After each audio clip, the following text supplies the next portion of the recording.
The Inn. Written by James Patterson and Candace Fox.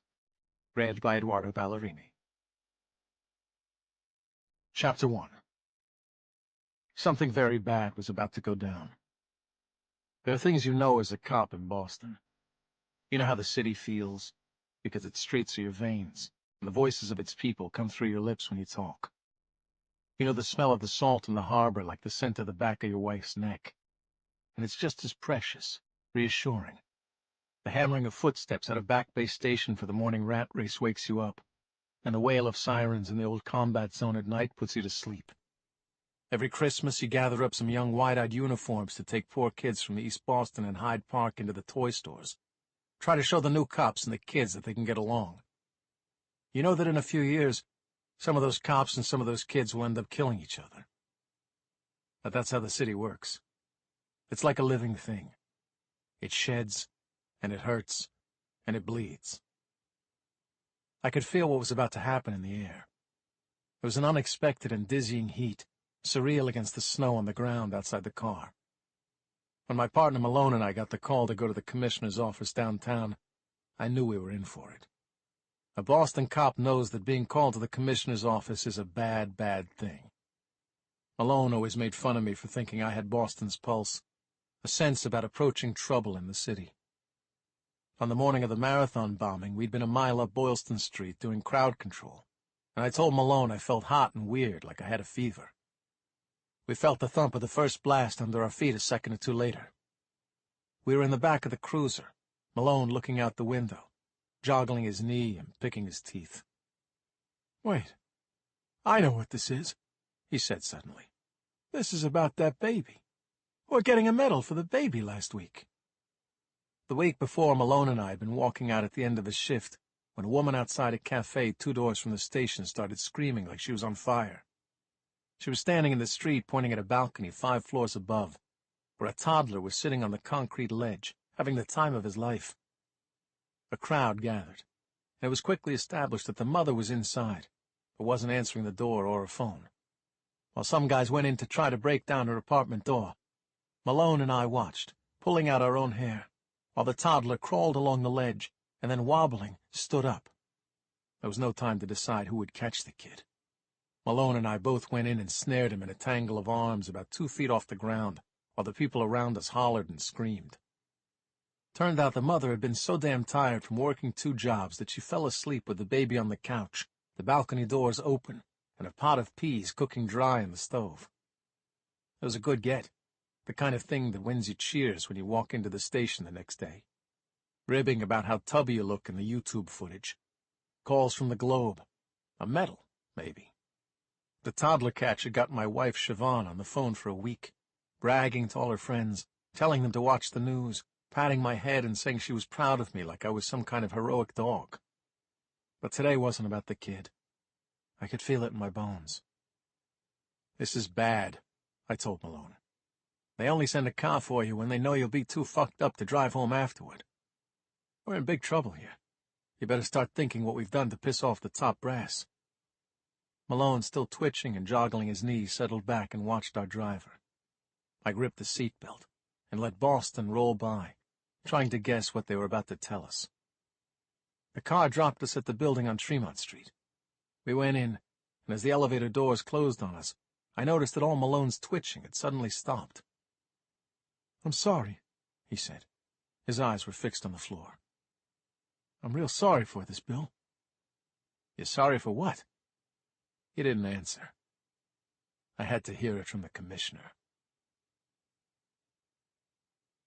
Chapter 2. Boston PD legend says that the visitor's chair in the commissioner's office is an old electric chair. I'd heard whispers around the department that some sadistic jerk occupying the top job had acquired the chair from a prison auction in Ohio and simply cut the straps and headgear off to make it acceptable for the office. Malone and I entered and took 2 identical chairs, either of which might indeed have been an old Sparky, sourced from the depths of the Midwest. The wood was eerily warm, and there were gouges in the arms that perfectly fit my fingernails. I wouldn't have liked to be sitting in front of Commissioner Rachel McGinniskin, even if the news were congratulatory. The red-haired, narrow-faced woman was a descendant of Barney McGinniskin, the first Irishman ever handed a police baton in Boston. From the moment Barney pulled on his blue coat, his appointment spurred hysterical newspaper reports, violent riots, and Irish bashings nationwide. The anti-immigration, anti-Catholic parties dumped him out of his job after only 3 years. And years later, Rachel McGinniskin had fought her way up the ladder in the force out of pure spite. The commissioner opened the laptop and swiveled it on the desk so that the screen was facing us. She pushed a button, and a black-and-white video began to play. Only minutes into the video, I could feel sweat sliding down my ribs beneath my shirt. I looked at Malone, but he wouldn't meet my eyes. McGinniskin pointed to a guy in the video. "Detective Jeremiah Malone," she said. "Is that you there on the screen?" Her tone was strangely heavy, like she was the one getting the bad news. Malone didn't say anything, just nodded, defeated. She let the video play a while longer. "Detective William Robinson." She pointed at the screen again and looked at me, her eyes blazing. "Is that you?" "It is," I said. Malone still wouldn't meet my gaze. "Look at me, you prick," I thought. But the bastard put his face in his hands. McGinniskin turned the laptop back around and slammed it shut. "You're both out," she said. The muscles in her jaw and temples were so tight they bulged from beneath the skin. "And I've got to admit, gentlemen, after seeing that tape, it gives me great pleasure to say it. There's no place in my police force for people like you. Your discharge will take effect immediately. If I hear that either of you have inquired about pensions, I'll make sure you can't get a job in this city as a fucking mall cop." McGinniskin swept her hair back from her temples, chasing composure. "Give me your badges and your weapons," she said. It was hard for me to get out of the chair. Gravity seemed to have tripled. I took my gun off, walked what seemed like 100 miles to a desk, and put my weapon down at the same time Malone did. He finally looked at me as we took our badges off. Then we left. Neither of us spoke until we were outside her office. "Bill," Malone said. "Buddy, listen, I can't believe you did this." I was shaking all over. "I can't believe you did this to us. We're out. That's it, it's over.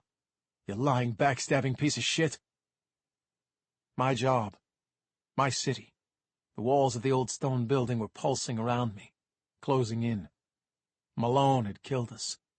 We were being expelled from the living thing. Shed like dead skin, like waste. I couldn't breathe. "I'm so sorry, Bill." Malone sounded panicky. "I was trying to—" I grabbed my partner by the shirt and slammed him into the wall beside McGinniskin's door. It was all I could do not to knock his teeth out right there. I put a finger in his face and eased the words out from between my locked jaw. "You and me," I said. "We're done." Chapter 3. 2 years and 5 months later. The death toll was 8, according to Klein's count. He knew it was narcissistic, but every day he sat under the big bay windows on the second floor of his house, where he could see the ocean beyond the cypress trees, and checked the papers for signs of his work. Some days he told himself he was being too proud, and other days he knew it was just good business. Since he had moved to the tiny seaside town of Gloucester, there had been 8 overdose deaths, 2 a month. The papers were blaring out words that excited him. Epidemic, crisis, downfall. Whenever things started to slide, Klein felt happy. Being a criminal meant his concept of the world was upside down, reversed. A downward slide for others meant an upward rise for him. That didn't mean it was time to take it easy on anyone. As he sat reading the paper spread flat on the table before him, the way he used to in the can so that he could keep an eye on the movements of other prisoners, his lieutenants started assembling before him. Klein had made sure from the outset that his standards were known and respected. Tailored shirts, cufflinks, ties for meetings. No speed stripe buzz cuts, no neck tattoos, none of this gold chain bling-bling shit. They were a business, not a gang. The men who entered the room looked like a bunch of lawyers attending a daily meeting. But they came in punching each other and giggling and talking trash, and he silenced them with a glance. They were street thugs and prison bitches and violence intervention program dropouts he had recruited from rock bottom, but he'd make them true soldiers before long. "Where's Newgate?" Klein asked when everyone was settled. "You fuckers know to be on time." There were uncomfortable looks around the crew, and then Newgate appeared with a baby in his arms. No, not a baby, a little girl, though she seemed like a baby in this setting, surrounded by hard men who made their living dealing in death. Klein stood and watched as big, muscle-bound, scar-faced Newgate put the barefoot child on the floor. "I'm real sorry, boss." Newgate gave a dramatic sigh. "I had a fight with my girl, and she dropped the baby on me this morning and ran off. I didn't know what to do." Klein watched the girl toddling around the room, pulling books off his shelves, slapping her greasy palms on the huge bay windows. He felt a muscle twitching in his neck as he went to the desk and got his gun. "No problem, Newbie. These things happen," Klein said. "I'm sure she won't cause us any trouble. Let's give her something to play with while we talk. Come here, little princess. Come on." The lieutenants watched in horror as Klein loaded a full clip into his pistol and flicked the safety off. Newgate's daughter gave a coo of intrigue, tottered over to Klein, and took the gun. Squid, perched on the edge of the couch, didn't dare retreat, but he hid beneath his gangly arms like they could protect from the child's aim. The little girl swung the heavy gun around wildly, then lifted the barrel to her eye and looked down into the blackness. Klein's eyes seared into Newgate's, daring him to protest. The little girl walked up to her father and pointed the gun at him. "Bang, bang!" The girl laughed. Newgate reached for the weapon as his daughter fumbled with the trigger, unable to get her pudgy finger around the steel. Before Newgate could take the gun, Klein reached forward and grabbed it. He pointed it at Newgate, whose face contorted as he realized what was happening. "Like this, princess," Klein said, smiling. Chapter 4. Plane crash, I thought. That's the only thing that can save me now. I'd done everything I could to dissuade the residents of the inn from holding a memorial service for my wife, Siobhan, on the 2nd anniversary of her death. And yet here I sat at the end of a plastic fold-out table in the forest of pines that surrounded the lodge house, tearing a yellow napkin into tiny pieces, waiting for it to begin, fantasizing about something that could interrupt it. Gas leak explosion in the kitchen, ferocious black bear suddenly appearing at the edge of the woods, Airbus A380 plunging into the slate-gray sea just visible through the trees. The truth was, nothing was coming. The people around me were going to talk about Siobhan, and I was going to have to listen.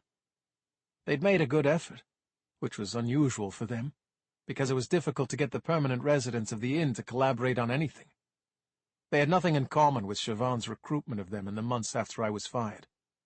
Siobhan had done everything to set up our new life in the north. She'd found the guest house for sale, sourced the furniture, got the licenses and approvals we needed to run a bed and breakfast by the sea. A retirement dream realized years earlier than she'd imagined it would be. She'd collected a motley crew of weirdos, down-and-outs, and deeply troubled characters, and she accommodated them all. I'd moped in my sweatpants about my lost job, having no idea that I was about to lose her, too. At the end of the table, Marnie stood up. She was the resident wayward teenager, Siobhan's second cousin who'd been sentenced to the house for having constant screaming matches with her mother and running away multiple times. As I sat in my chair watching her prepare to speak, I felt a twinge of guilt. Since I'd lost my wife, Marnie had been my responsibility, and like I'd done with everything else, I'd let her slip. She'd gotten a couple of piercings on her face recently, and there was a little pink heart on her left cheekbone that I wasn't convinced she drew on every day with lip liner, despite what she told me. She was 15. Tattoos, piercings, and the attitude to go with them. She smoothed out a crumpled piece of paper extracted with some difficulty from the pocket of her jeans. A little speech. I rubbed my temples. "Now, listen," Marnie said, wagging a finger with chipped black nail polish at me. "We know you said you didn't want anything like this, Bill, but we've all got something to say about Siobhan, and we think you should hear it. The first year, nobody did anything, you know? It's kind of like we ignored it. And that just makes me totally sad. So get on with it, then. I gave a dismissive wave. My best friend in the house, Nick Jones, elbowed me in the ribs. Nick and I pulled each other into line whenever we can. But it's not always easy. I like the muscle-bound black man because he's ex-army, has hundreds of horror stories from his time in the Middle East that are so hideous they pulverize my own trauma like a sledgehammer smashes a walnut. Give it a rest, man, Nick said. He'll give it a rest. I took a croissant from the plate in front of me and tossed it at him. He caught it against his chest and started eating it. The thing I miss most about Siobhan, Marnie told the gathering, is her terrible taste in music. Everybody nodded in agreement. Some people laughed. I clasped my hands so tight my knuckles cracked, and I searched the sky for planes. Siobhan was a great cook, and she used to play music in the kitchen, Marnie said, looking at a paper for guidance. You couldn't get from the back of the house to the stairs without her grabbing you and making you dance around the kitchen with her. It was so embarrassing. She filled the house with these lame love ballads. Whitney, Bonnie, Celine, really ancient, weird stuff. Ancient? I scoffed. I leaned in toward Nick. The prime of Celine Dion's career was the mid-90s. Shut it, he whispered. I liked the way Siobhan sang Bonnie Tyler with her arm out and her face all crumpled up, using a wooden spoon like a microphone, Marnie said. I know all the words to those songs because of Siobhan. And even though they suck, I'll never forget them. I miss her so bad. I've already got a mom, but Siobhan was like my better mom. Everybody looked to me to see what I thought of Marnie's tribute. I folded my arms and sighed. The second person to stand was Sheriff Clayton Spears. He, too, had a piece of paper with a prepared speech. For a moment I appreciated the amount of planning that had gone into this breakfast memorial for my wife that I'd been railroaded into attending. The table was cluttered with yellow paper plates and yellow napkins, and someone had filled several glasses with yellow flowers. Her favorite color. Clay was in uniform, likely because he'd just worked an overnight shift. His enormous belly sagged so low in front it hit his gun belt. You all know, that I came to the house because my marriage broke down. Clay's chin wobbled with emotion. It's not easy to be a proud man when your wife runs off with someone else. Because of my position as the head of law enforcement in Gloucester, the whole town knows my story. Sheriff Spears' wife hadn't run off with just anyone. She'd left him for a young male model who'd been staying with some friends in the apartment next door to theirs for a single weekend. It had taken him all of 2 days to convince Mrs. Spears to dump her life with the sheriff, pack a bag, and jump in the car with him and a crew of beautiful 19-year-old men. She hadn't been seen since. Siobhan stayed up with me many nights, listening to me talk through my breakup, Clay said. She was the best listener. She was endlessly encouraging. We would sit out here in the garden eating slices of pepperoni pizza and looking at the stars, and she just made me feel like, you all know I'm no George Clooney, but Siobhan told me that I deserved love, and that I was a great man, and I believed her. Clay sat down quickly, perhaps attempting to get his butt planted before he burst into tears, and the plastic lawn chair beneath him creaked in a concerning way. I noticed a car drive up to the house and stop with a spray of gravel. My name is Angelica Grace Thomas Lowell. The third speaker had risen from a chair. Angelica had lived in the house for more than 2 years, but for some reason she always introduced herself with a full name.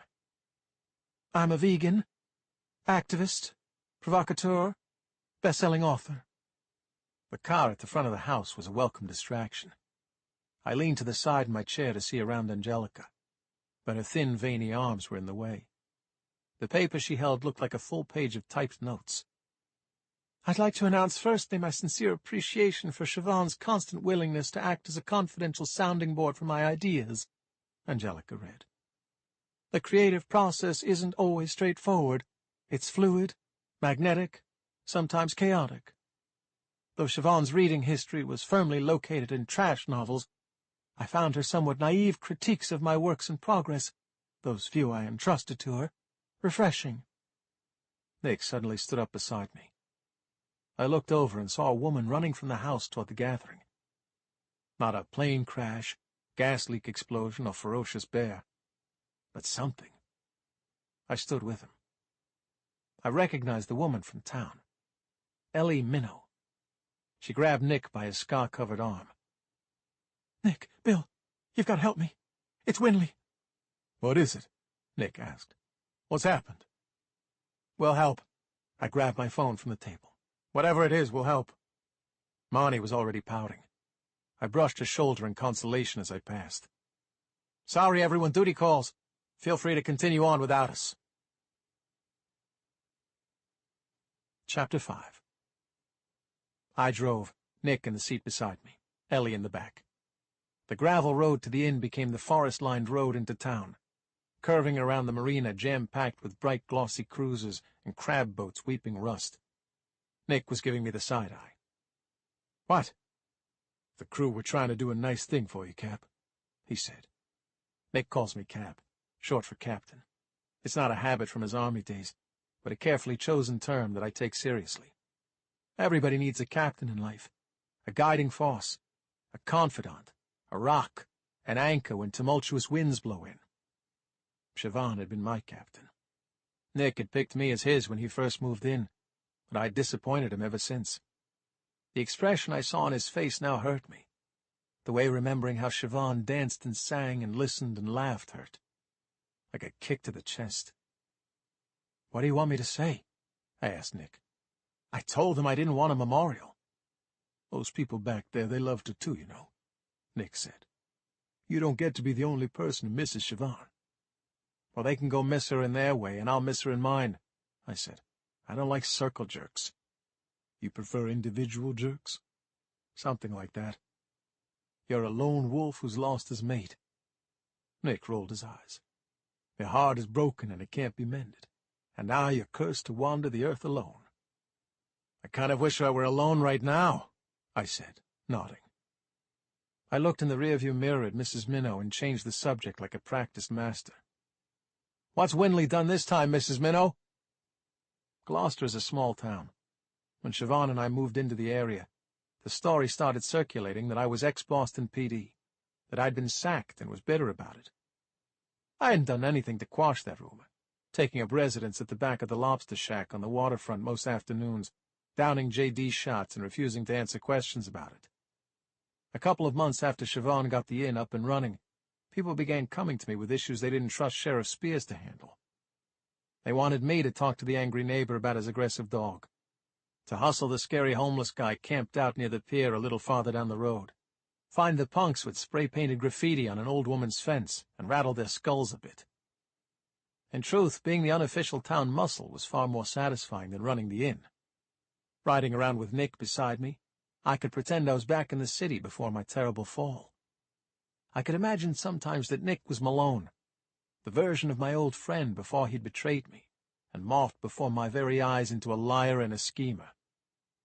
Little jobs like this took me into the past that I never stopped thinking about, a time before I lost everything. Mrs. Minnow had called me once before about her son Winley, after the boy stole a car and drove it into a ditch off the Yankee Division highway. She shifted uncomfortably now, perhaps remembering. Winnie's much worse this time. He's gone crazy. Ellie was staring out the window, rubbing her wrist. He's just out of control. I've never seen him this angry. He snaps at me whenever I try to get him out of bed. He just slugs around the house. I got a call from the school saying he hasn't been there in 3 days. I tried to talk to him about it this morning. I turned and looked at her wrist, glimpsed red finger marks. She hid them from me. Did the kid hurt you? I asked. No. She tucked the curl behind her ear. He would never— If he hurt you, I'll kick his ass, I said. He's not too young to learn what you get if you raise your hand to a woman. Once I finish kicking his ass, Nick will kick his ass, and then the two of us will hold him down while you kick his ass. I got a real issue with men who beat up on women. It's part of a large collection of emotional baggage that would make a team of bellhops throw in their hats. The Minnow residence was covered in bougainvillea. The mailbox was balanced on the top of a gray concrete post. I turned off the engine and was about to open my door when a coffee table smashed through the front window of the house and landed upside down in a flower bed. Chapter 6. Time loops around. 1 minute you're a washed-up ex-cop with love handles who hasn't shaved in days, and the next minute, you're back in time, a rookie with washboard abs who couldn't grow a beard for love or money, adrenaline thrumming in your veins as you wait for the go-ahead to bust into a crack house with your team. The Minnow residence wasn't a crack house, but it sure seemed as dangerous as one. As I jogged over, I heard Winley Minnow growling and the sounds of glass breaking, and something dry, maybe cereal, scattering across the floor. Through the window by the back door, I saw Winley and his father Derek, a small, round man who was sweating in his polo shirt. Winley held a wooden block of knives under one arm like a football, and had one knife in his big fist. Just above Derek's head, beneath a cheerful cuckoo clock with lumberjacks poised to saw tiny logs, a knife handle jutted out of the drywall. I watched as Winley brandished the blade at his father. "Win, please!" Derek put his hands up.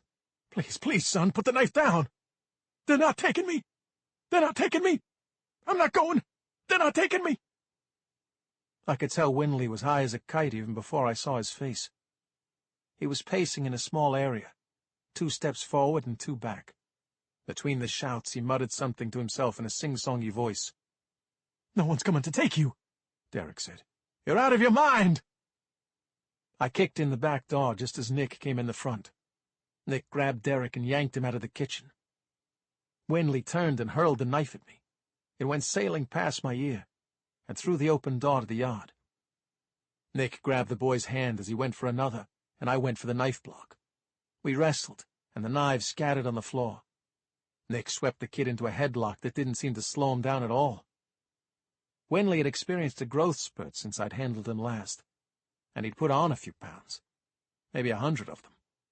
The bug-eyed kid picked me up and threw me clean across the room, into the kitchen counter, which sent a rack of dishes and glasses to the floor. Nick hung off them like a backpack, but he tightened the headlock until Winley's eyes started rolling up in his head. Winley went to his knees, and the two tangled on the floor. I rejoined the fray, and Nick and I shoved the kid into the tiles. "Winley!" I put my knee into his fleshy back to get his attention. "You're caught, buddy! Give it up!" The kid growled and howled a bit, and then burst into tears. "Don't let them take me!" "Who's going to take you?" "The doctors! The scientists!" "This kid is whacked," I told Nick. Typical newbie drug taker shuffling through emotions, grasping at anything. He was crying like a toddler, huffing and sniffing.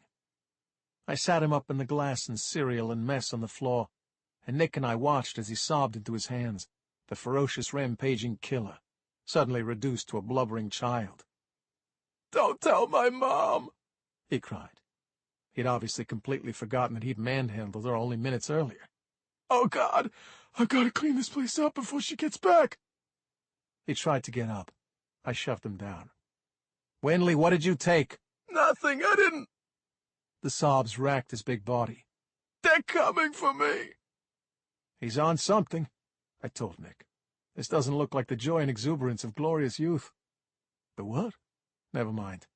"Don't call the police!" Winley said. "He is the police, son." Nick grabbed Winley's big shoulder and shook him. Winley wasn't giving up. He cried and begged us to keep his mother out of it, his dazed state blocking out the reality of what he'd done. I stood and walked into the living room, where I saw through the smashed window that neighbors were gathering to console Ellie Minnow on the immaculate lawn. Derek Minnow was in the room, sitting in an armchair by the big kicked-in television set. Winley had knocked pictures off their hooks, punched holes in the drywall. "I'm so tired of this." Derek looked up at me, a hopeless father. "This is a regular thing?" "We knew he'd been smoking weed, but it's never been this bad." "I've got news for you, Derek," I said. "This ain't weed." I returned to the kitchen, saw Nick trying to talk Winley out of his mumblings about scientists and doctors. I went to the kid's room and looked in. Curtains drawn, clothes on the floor 2 feet deep, an unmade bed, and a strange damp feeling to everything. Typical teenage bedroom except for the burn marks on the cluttered desk under the window, and the scraps of aluminum foil and cigarette lighters. There were cans of beans lined up on the windowsill, and empty ones stacked in the bin by the door. I lifted some of the trash off the boy's desk and found a small yellow capsule with a smiley face printed on it. I turned the pill in my fingers, shook it, heard powder shift inside. Nick appeared at the bedroom door and started picking shards of glass out of his palms like they were cactus needles. "What do you think?" he asked. "Crack?" "PCP, maybe," I said. "If it was crack, he'd be walking around town knocking over fire hydrants. Angel dust makes you burrow. Explains his aversion to going to school. He's been living in his little nest in here where he feels safe." I showed him the capsule. He took it and looked at it. "Did he say where he got it?" I asked. "He says he got it at school," Nick said, giving the capsule back to me. "A kid on a bike gave it to him for free. I don't know how true that is. He thinks some doctors are about to abduct him in a van. Here." He gave me a small piece of paper with a number scrawled on it. "What's this?" "Don't know." Nick shrugged. "I asked him where the drugs came from, and he told me about the kid on the bike and handed me that. I checked his phone. He dialed this number this morning at about 8. "Let's chase it down," I said. I was looking for something to do with my day. Chapter 7. We drove back to the house on the edge of the water, both of us silent, thoughtful. Hilly seaside Gloucester, Massachusetts, sticks out like a thumb into the cold and unforgiving North Atlantic. It's a place of wind-swept stone beaches and pretty winter trees. The town smells in tourist season, but it don't have the pull of Manchester by the Sea, with its glossy storefronts full of work by local artists, or Salem, with its rich, dark history.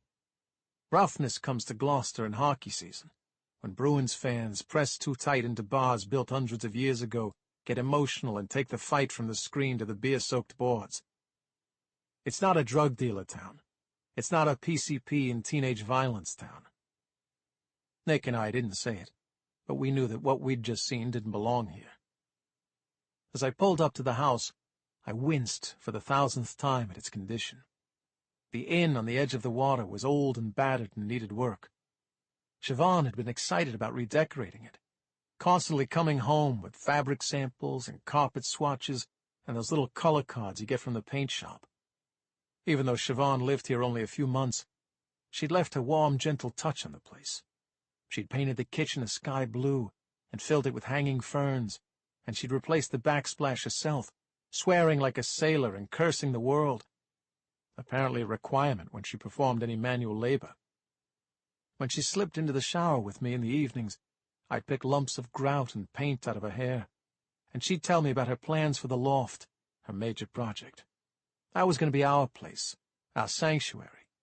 She wanted to put a skylight in and open the nailed-shut windows so we could hear the lapping of the waves on the sand as we fell asleep at night. I hadn't been up to the loft since she died. I lived in the basement and refused almost all maintenance requests from long and short-term guests who stayed at the house. The plants in the kitchen were overgrown, the plumbing was shot, and the boards on the back porch creaked like an ancient pirate ship. When we arrived, the house handywoman, Effie Johnson, was crouched by the basement window, sanding and scraping, preparing to paint the house exterior, something I'd forbidden. About twice a week, Effie confronted me with a can of paint Siobhan left behind, sunflower yellow, and tapped it sternly with a finger, making a tock-tock-tock sound on the lid. "Nope," I always told her. "Not this week." I let Effie do some things. She mows the lawns, chops firewood, cleans, repairs broken furniture, and keeps the possums out of the basement in exchange for her rent. She does a good job, but the main reason I like her is that someone tried to kill her once, slashing her throat from ear to ear and making mincemeat of her voice box, so she can't talk at all, and thus can't ask me about my grief, how I'm coping, whether I'd like to share my feelings about my dead wife. When Nick and I approached, Effie looked up at us, then picked up the paint can from beside her, which she must have had waiting in case I came around. She rapped her knuckles on the lid. Maybe next week, I said. You seen Clay? She made a sleeping motion with her hands under her cheek. Then she gestured at the cuts and grazes Nick and I had acquired in the tango with Winley Minnow, questioning. Just a bit of good old-fashioned kid wrangling. Nick made fighting fists and slow-punched Effie in the ribs until she pushed him off. We told Effie about the situation, and she tugged on an earlobe, thinking. She made a typewriter motion and pointed to the house, and I nodded. What is that? Nick asked. Piano? Typewriter. I started walking. She means we should go ask Susan. When are you going to learn proper sign language? Nick asked Effie. Effie raised her middle finger over her shoulder and went back to work. I don't know what brought Susan Soley and Effie Johnson to the house, or what their history together is. They came not long after Siobhan was killed and asked for cheap permanent rooms, and I knew right away they were not what they seemed. The jagged scar across the beautiful black woman's throat was enough to tell me she had a past, and I'd glimpsed her in a room doing chin-ups on a steel bar she'd erected near the windows. The bed was made impossibly tight, with razor-sharp hospital corners, and the shelves were completely bare of possessions. Susan was ex-FBI, and didn't mind admitting it. She explained that she had moved into town after taking early retirement. She'd shrugged when I'd asked about her friend Effie and her mildly psychopathic living habits. Nick and I trudged into the dining room, where Susan was working on a laptop, writing articles for the local rag. I pushed the laptop closed and Susan gave an exaggerated sigh as Nick sat down beside her. We need you, I said. What are you two bozos up to now? She asked, picking up a mug of coffee and sipping it while she looked us over. I'm on deadline here. Deadline? Nick flipped Susan's blonde ponytail. What happens if you miss the cutoff? The crab wranglers of Gloucester won't have their weather report this week? Oh, wait, you've got a big scoop. Yarn store sale this Saturday. 20% off crochet hooks. Susan gave Nick a withering look. Next to her computer was a sheet of paper she'd been using to design the newspaper's weekly crossword. Far across, 5 letters. The clue is intelligent, I read. Susan, that's a bit narcissistic, don't you think? Ah, yes. She wrote the letters of her name in the boxes with a pencil. I knew I was onto something here. Now state your purpose or leave me be. I'm actually being productive. You might try it sometime. Clay's sleeping off the night shift, and there's a rumor someone's moving in on local high schoolers with free samples of candy, I said. You heard anything like that? No. Susan's smile disappeared. Jesus, here in Gloucester? Yeah, here, I said.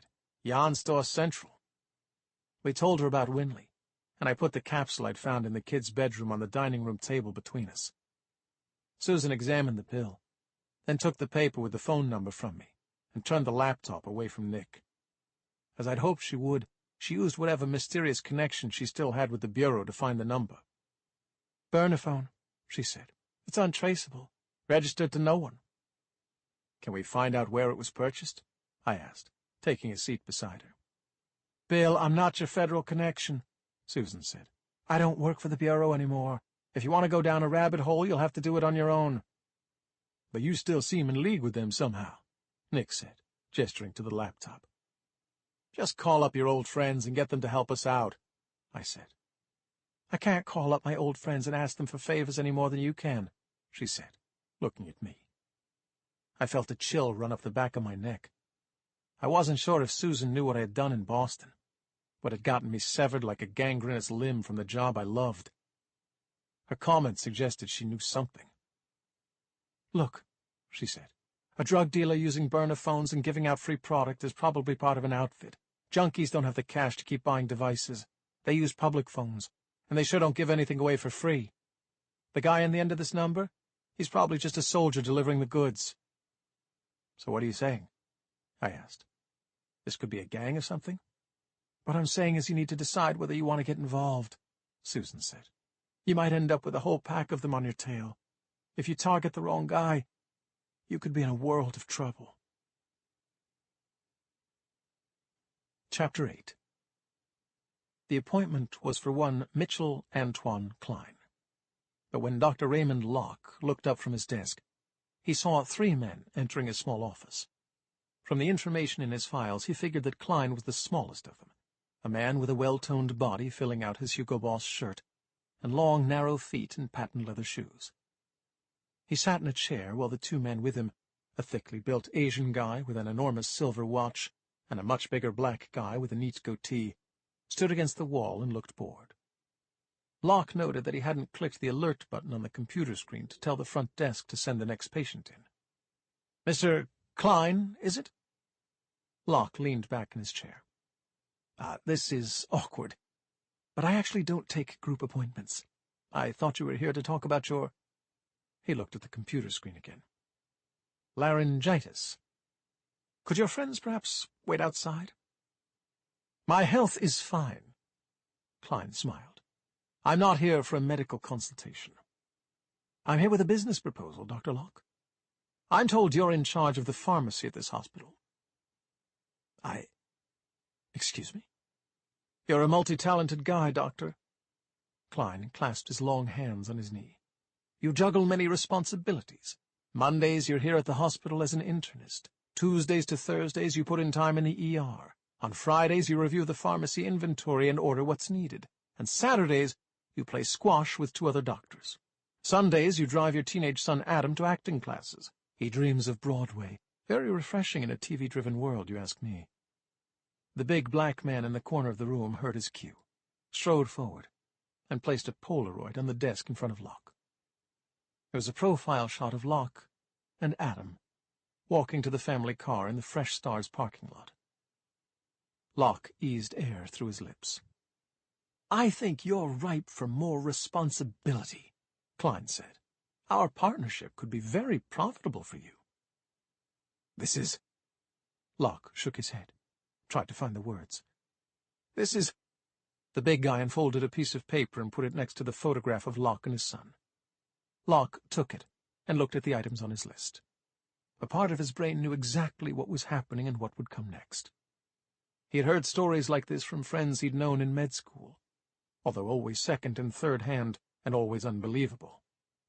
Even as Klein continued speaking, part of Locke's brain could almost say the words along with the stranger in the chair before him. Another part of his brain was experiencing pure panic, deep, gut-wrenching, red, raw panic, a siren that wailed uselessly as he gripped the paper for dear life. Though he'd always feared this, he'd never made a plan. He tried to tuck himself deeper into his chair. "You'll have the items on that list shipped here monthly," Klein said. "I'll assign you a liaison, one of my business associates, who will collect the items and adjust the order as necessary. You'll be compensated for your assistance." "I can't." "You're afraid," Klein said. His handsome features were warm, almost kind, and he nodded with compassion. "I understand. You've heard stories about this sort of thing. You think that if you're late or light on a shipment, or if you involve the police in our arrangement, my men will come around here with ice picks and baseball bats and teach you a lesson. That's not true, Dr. Locke. Nothing's going to happen to you. We will take our business elsewhere, and you'll go back to your normal, happy life." Locke felt his legs trembling beneath his desk. Klein took a moment to examine the certificates on Locke's wall almost dreamily before he continued. "Then one day you'll get a phone call," Klein said. "It might be a couple of months from now, or a year. The caller will be from your son's high school. He'll be wondering where your son is, why you didn't call to say that your son would be out sick. You'll tell them you dropped him at the school gates. He should be there. You'll call 911. There will be an Amber Alert, a media appeal, a prayer vigil. People will put flowers and teddy bears and candles on the lawn outside your house." "Listen, some of this stuff I can't justify ordering it," Locke stammered. You've got embalming fluid on here. How do I explain that? We're not a funeral parlor. Mescaline I can't get unless I submit for special approval. The Duragesic, the morphine, it's too much." "It'll take some time for police to find your son." Klein brushed an invisible piece of lint from the shoulder of his shirt, talking softly, ignoring Locke. "They'll have to access his dental records to confirm his identity. Your wife will want to see him. The medical examiner will advise against it. Okay. Locke put his hands up. Okay, please, stop, just stop. I'll leave Simbo and Russ here to sort out the details. Klein smoothed the front of his shirt as he stood. It was such a pleasure doing business with you. Klein put out his hand. Locke shook it, but he was so numb, he hardly felt the icy contact against his skin. Chapter 9. I left Susan to her work at the laptop and went into the kitchen. Nick followed me. He was jittery, edgy. I'd seen him this way sometimes, bored and searching for conflict, his nerves shot from his time in Iraq, and his brain always looking for danger. Just a whiff of trouble could send Nick into a fever. He was like a junkyard dog rehomed to a senior care facility. Nothing to do, nothing to guard against. He stood rubbing his hands together and looking to me as I poured myself a glass of water. "So what are we going to do?" he asked. "Find the loser who gave Winley the junk and cram his head somewhere narrow and dark." "But Susan said this could be a whole gang, a sophisticated outfit." "Nothing gets past you." "So we've got to take them all out, man. We've got to put a stop to this." "We," I said, pointing to his chest and then mine, "don't have to do anything. We can go knock some heads together to ease Mrs. Minnow's mind. But we don't want to get in too deep. If there's a whole posse of these pricks, it's Clay's job to move them on." "Clay?" Nick scoffed. "Clay couldn't move a throw pillow from one end of a couch to the other without fucking it up somehow and injuring himself in the process." I shushed him, glancing up to the second floor, where Clay's room was. Nick moved closer to me, lowered his voice. "Winley Minnow's built like a double wide, and he was buzzed this morning," he said. "That shit is strong. What happens if someone like Marnie gets a hold of it? She's maybe 100 pounds dripping wet." I turned away. Nick was talking like a man who'd already gotten on the train and taken his seat and was beckoning to me through the window as the gears began to grind. I couldn't leave him to wander into a situation by himself, hyper-vigilant and ready to fight whether there was a battle to be won or not. Gloucester was not my city, but it had been Siobhan's. My wife had dreamed of running a hotel by the sea since she was a little girl, and she didn't have the time before she was taken to really enjoy what she'd built. I knew that at the moment, I was staring into the blood and bone and muscle of a new town with new people to protect. It was a familiar feeling. I was not a cop anymore, but I could throw myself into this mission and become a part of Gloucester. Let it take me up to its heart. Fight for it. The feeling of having something to love and protect the way I had Boston made the hairs on my arms stand up. No, I decided. Nobody would prey on the kids of this town, not while I was standing guard. "It's up to us," Nick said. "It's up to us," I agreed. Chapter 10. I walked down the hall and saw Marnie sitting on the steps, a cigarette clamped between her lips, tuning a violin. Marnie had stopped going to school about the time she moved in with Siobhan and me, but she hadn't given up the violin. Music was the only subject she hadn't been failing. I tried to avoid Marnie completely, even when Siobhan was alive, having exactly zero experience in the emotional requirements of volatile, vulnerable teen girls. I was aware that, now that Siobhan was gone, Marnie was kind of my responsibility, but I'd become a master at ignoring my responsibilities. I was about to make the girl aware of my presence when she finished tuning the violin, placed it under her chin, and played a few notes I recognized from one of Chopin's nocturnes. I've always wanted to tell Marnie that she's a gifted musician. She plays only sad stuff, and sometimes I hear her practicing, and just the sound of it tears me to shreds inside. But telling a teenager a thing like that could make her pitch the instrument into the sea and never play again. I stood in the hall and listened, my throat tight and my fists clenched, until she stopped to adjust something else. I crept away and then walked back down the hall loudly and sat on the stairs beside her. "Here he is," she said, the cigarette moving as she talked. "Mr. Freeze." "Mr. Freeze?" "The guy with the cold, dead heart." "I see." I folded my arms. "You think I didn't appreciate the little thing you organized this morning for Siobhan?" "You sprinted off like someone was shooting at you." "I had to help a friend," I said. but I appreciated it. I just grieve differently than you. I'm not a let's all get together and hug it out kind of griever, Mon. Yeah, you're a keep pushing it down until it rises up and explodes kind of griever, she said. That's healthy. I congratulate you on your career choice of psychologist, I said. 15 might be a bit young to get licensed, but I'm sure your professional colleagues will make an exception in your case. Did you come here just to annoy me? She asked. I want to know if you've had anyone approach you with one of these. I took out the capsule with the smiley face and showed it to her. She examined it, and then made like she was going to throw it into her mouth. She started laughing when I grabbed it back. Jesus Christ, I said. You're too easy.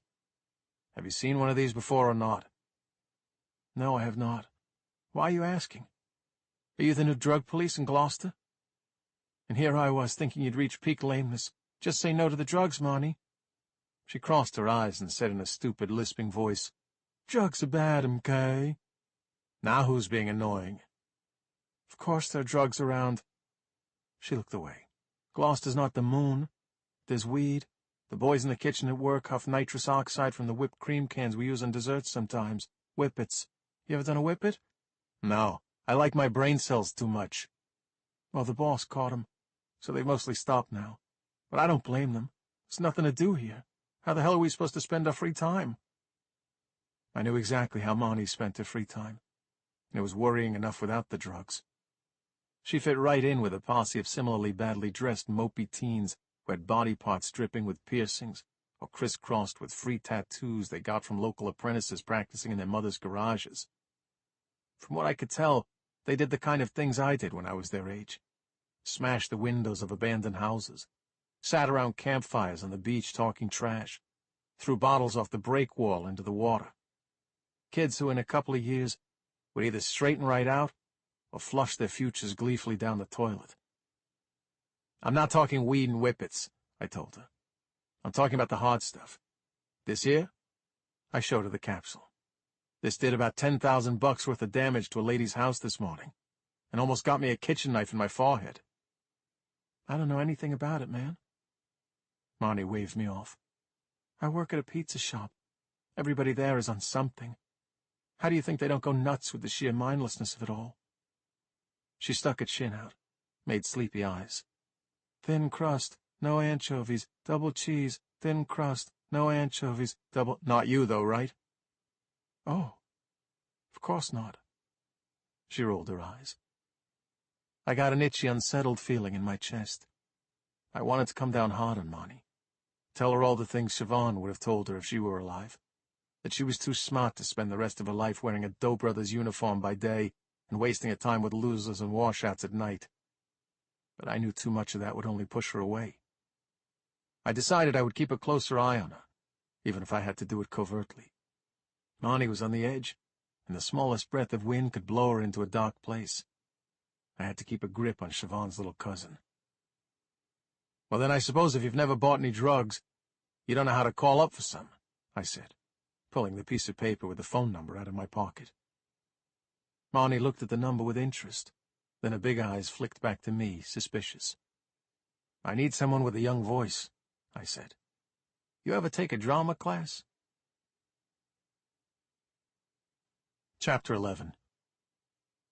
The boy was sitting on a wooden ledge outside Dogtown Used and Unusual Books, watching the crowds go by and sucking on a lollipop. A section of Gloucester's main road had been shut down for a street festival, and the curb was lined with carts selling lobster rolls, corn dogs, and ice cream. There were photography stalls selling sunset shots of the boats in the harbor. Nick and I observed the skinny kid in oversized clothes as we stood behind the stand selling nautical antiques, the jumble of polished brass navigation equipment and salt-encrusted buoys providing cover. Marnie was casually flipping through tiles painted with colorful starfish on the counter of the stall.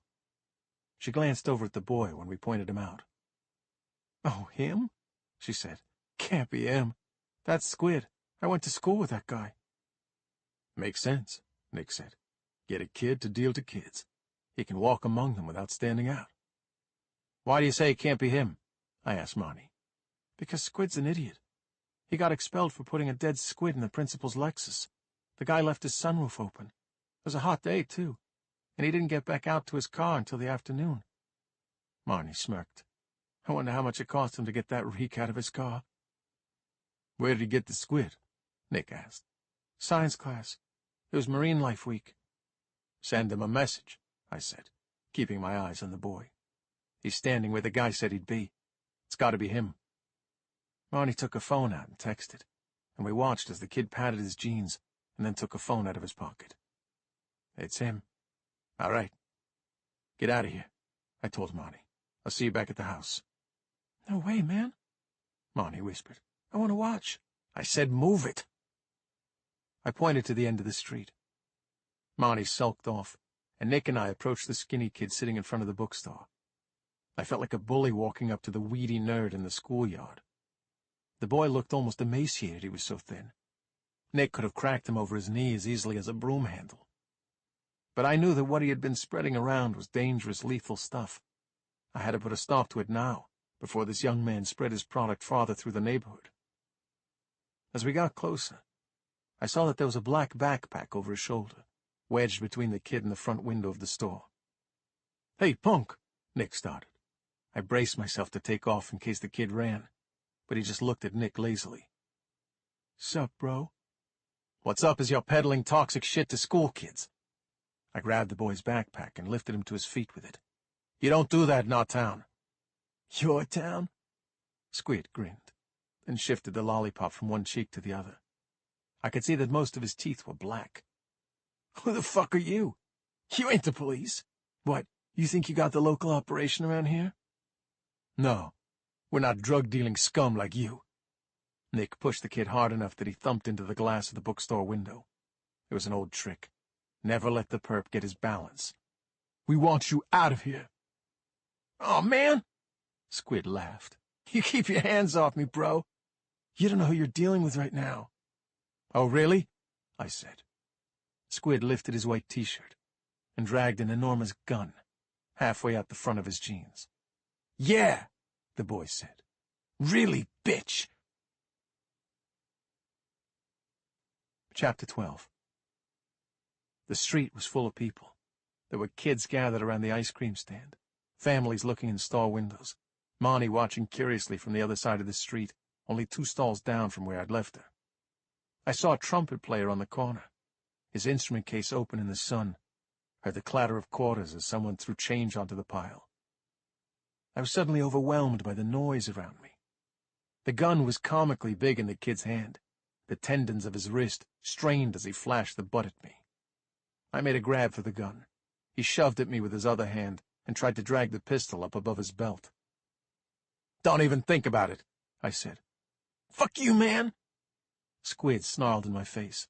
He raised his voice. Get your hands off my dick, old man! I didn't flinch.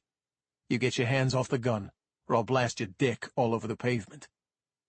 Nick stepped in, shielding our struggle from the crowd. All we needed was for someone to spot the gun, start screaming, and cause a mass panic.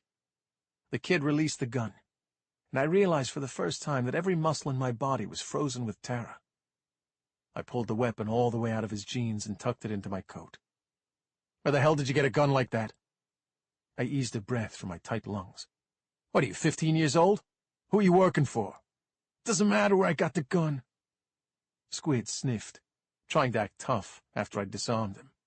I'll have another one next time you come knocking. I see you again, I'm not gonna wait, bro. I'll just start popping at whoever's around. You got that? He gestured with his chin at the crowd, at the children bouncing with excitement in the line for ice cream. Now let me go before I start screaming, the boy said. You ain't the cops.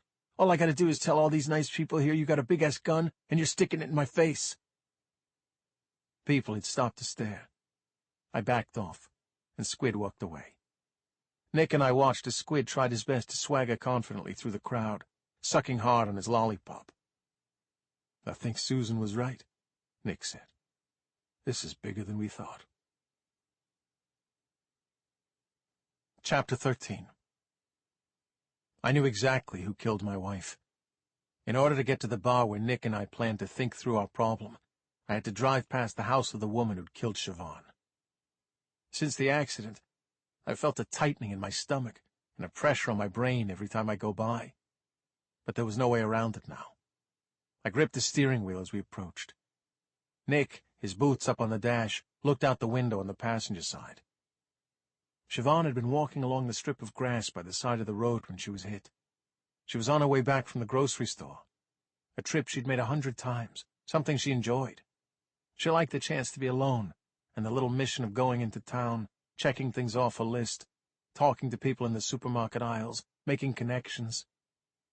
It had been a clear, crisp evening, the sun not yet behind the hills, kids riding their bikes in the street, and birds announcing their return home to their nests for the night.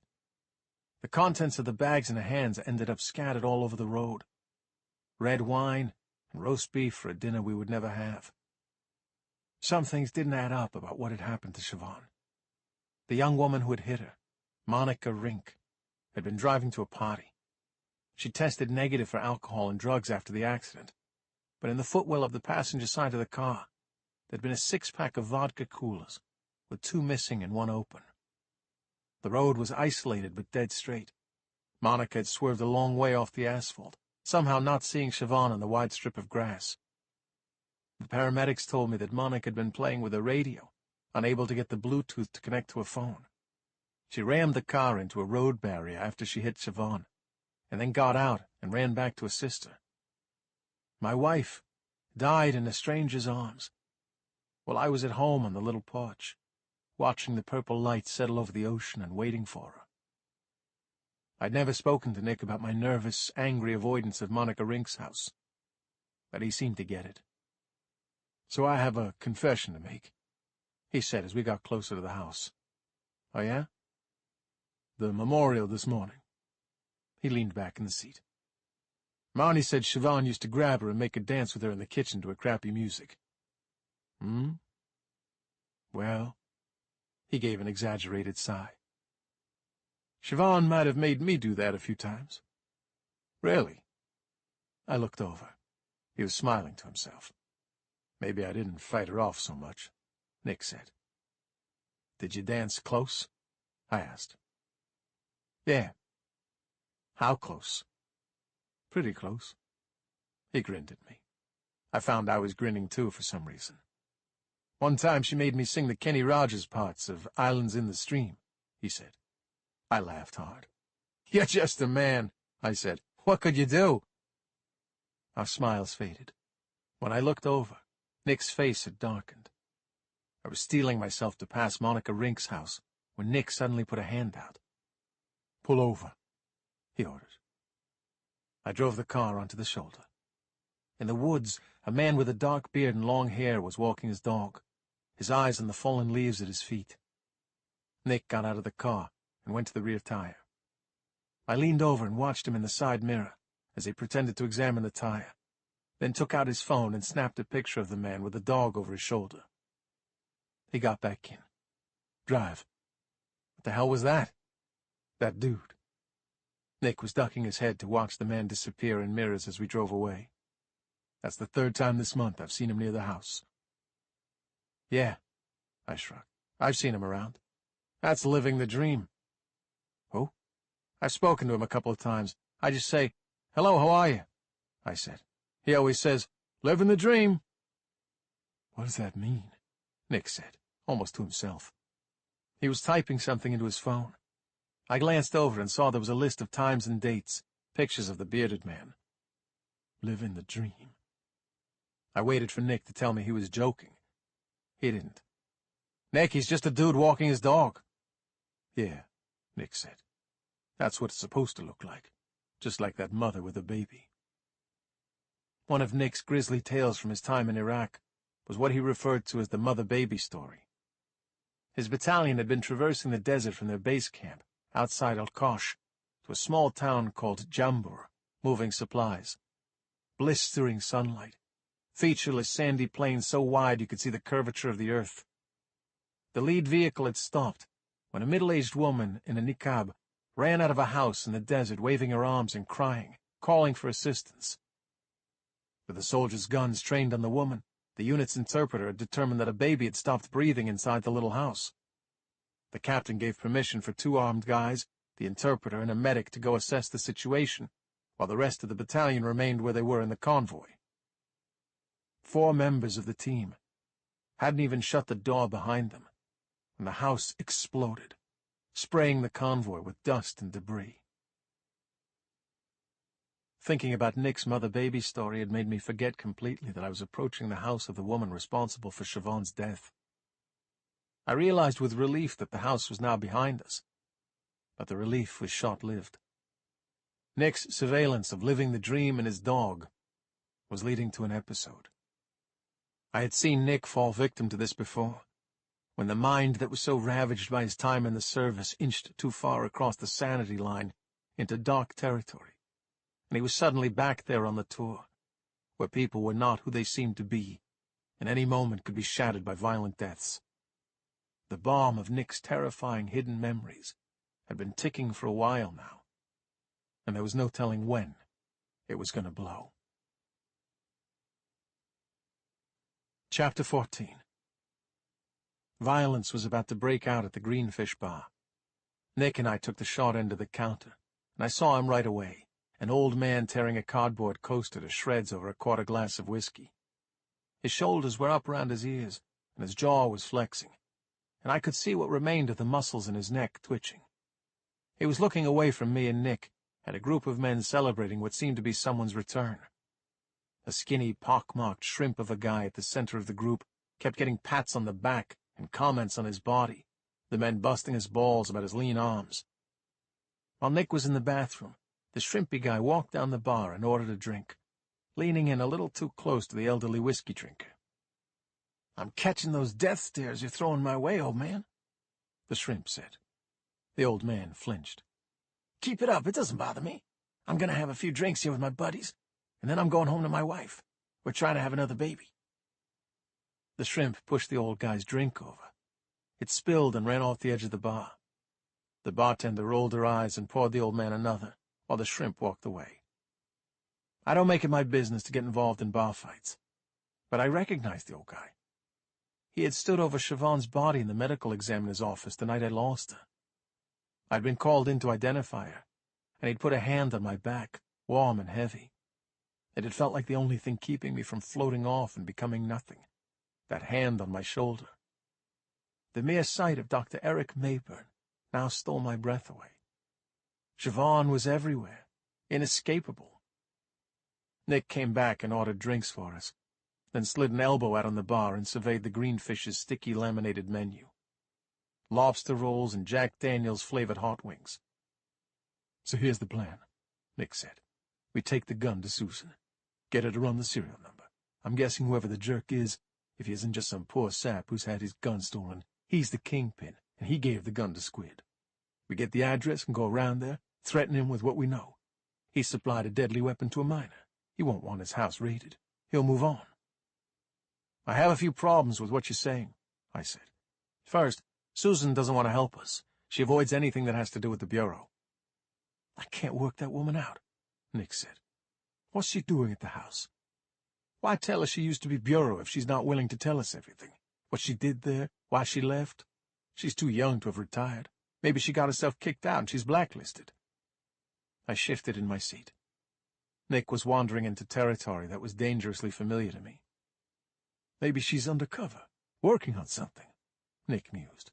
"But then why tell us she used to be a Fed at all? Maybe it's all lies. Maybe she was supposed to marry a guy with mob ties but left him at the altar." "You're very creative," I noted. "But whatever it is, I'm sure it's none of our business. In any case, we have to decide what we're going to do with this big-ass gun. Maybe we should take it to Clay." "What do you need a handgun that size in Gloucester for?" Nick said. "You know, I came to Gloucester to get away from guns, sirens, and crackheads. The fact that these creeps are handing out samples means they're new in town, trying to lock in some long-term clientele. We stomp on them now, and we won't have ourselves another Baltimore." Nick was a Baltimore native, but he told me when he moved in here that he had returned to his city to find it worse than some of the war-torn villages he'd rolled through in Iraq. A drug epidemic had ravaged Baltimore, and its overcrowded rehab clinics, overwhelmed cops, and warring gangs had given it a dangerous reputation. Nick left for Gloucester after an elderly woman was beaten to death in the hallway of his apartment building for her handbag. He'd found her lying there stone-cold dead, the other residents too scared to dial 911 for fear of being called on as witnesses. Nothing like Baltimore is going to happen, I said. Not here. You're damn right it's not, he said. So give me your plan. My plan for right now is to try to stop this train before it leaves the station, I said, watching Dr. Mayburn. Nick followed my glance. I was surprised he hadn't caught on to the danger already, but once he did, he sat bolt upright. Dr. Mayburn had risen out of his seat and seemed on the edge of making a bad decision about the loud, annoying group at the end of the bar. He took a steak knife from a place setting on the counter and held it by his side, moving the blade up and down. "I wouldn't do it, friend," Nick said, sipping his drink. Dr. Mayburn was shaking with rage as he turned to us. "Do what?" he snapped. "It's not worth it," Nick said.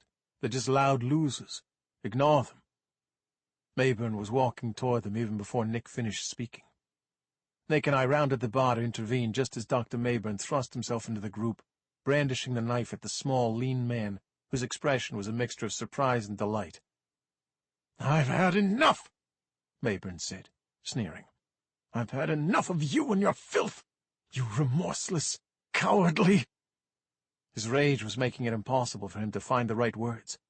"Having another baby, are you? You should be ashamed of yourself." Nick and I went in to pull Mayburn back, but we were stopped by the thick arm of one of the men in the group. It came down in front of us like a toll booth barrier. Someone shoved Mayburn in the back, almost toppling him. But he got his balance and flailed around with the knife, inches from bewildered faces. "What you gonna do, you old prick?" "Go for it, bitch. Let's see what you've got." The men had the knife out of Mayburn's withered grip before he even realized it. They started pushing him around like a child. Nick glanced at me, and I could almost feel his body engage, harden, go into fight mode. A switch flipped, and the machine was unleashed. Chapter 15.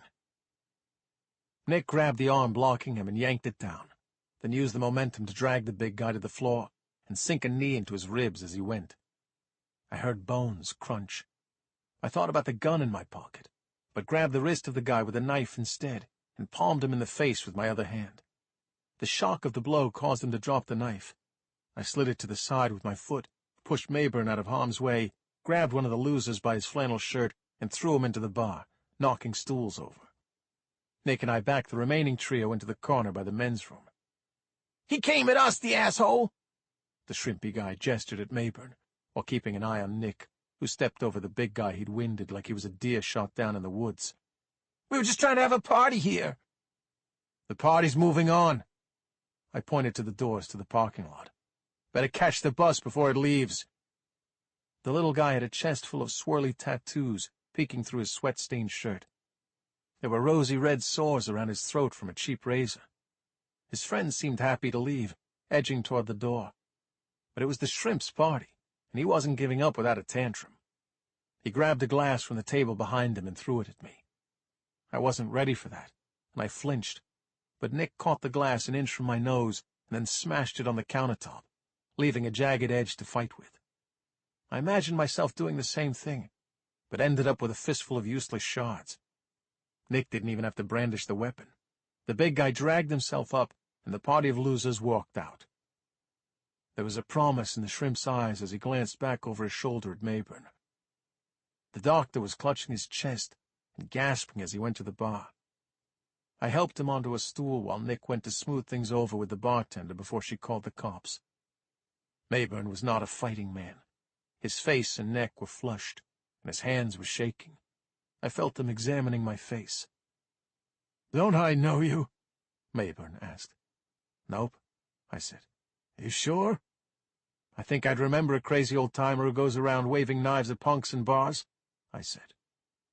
I took the stool beside him, showing him only my profile. "You know that guy, do you?" "That small one. That's Rick Kraft." "Who's Rick Kraft?"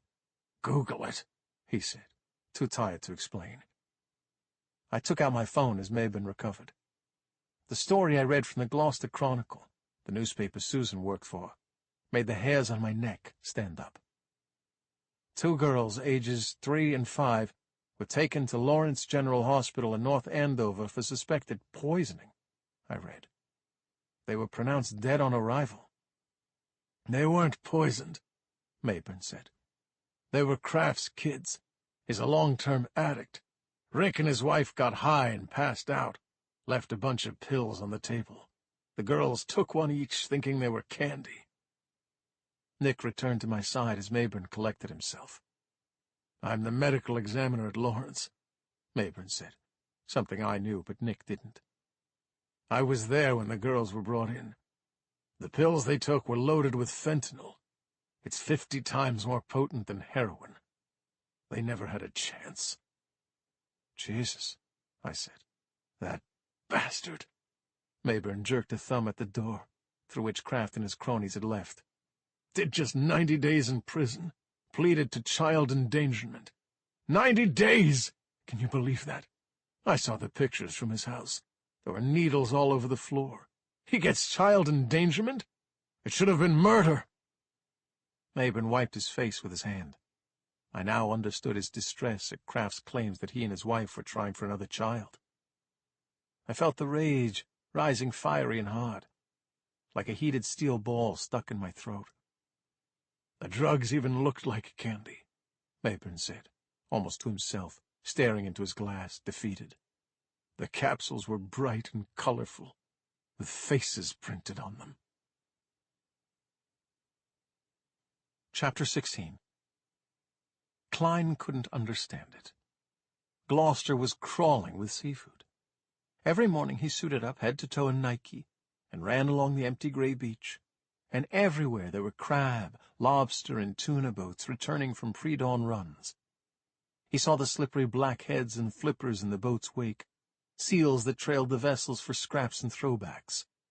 And yet, despite that, there was only this one sushi place in town, and it was a dump.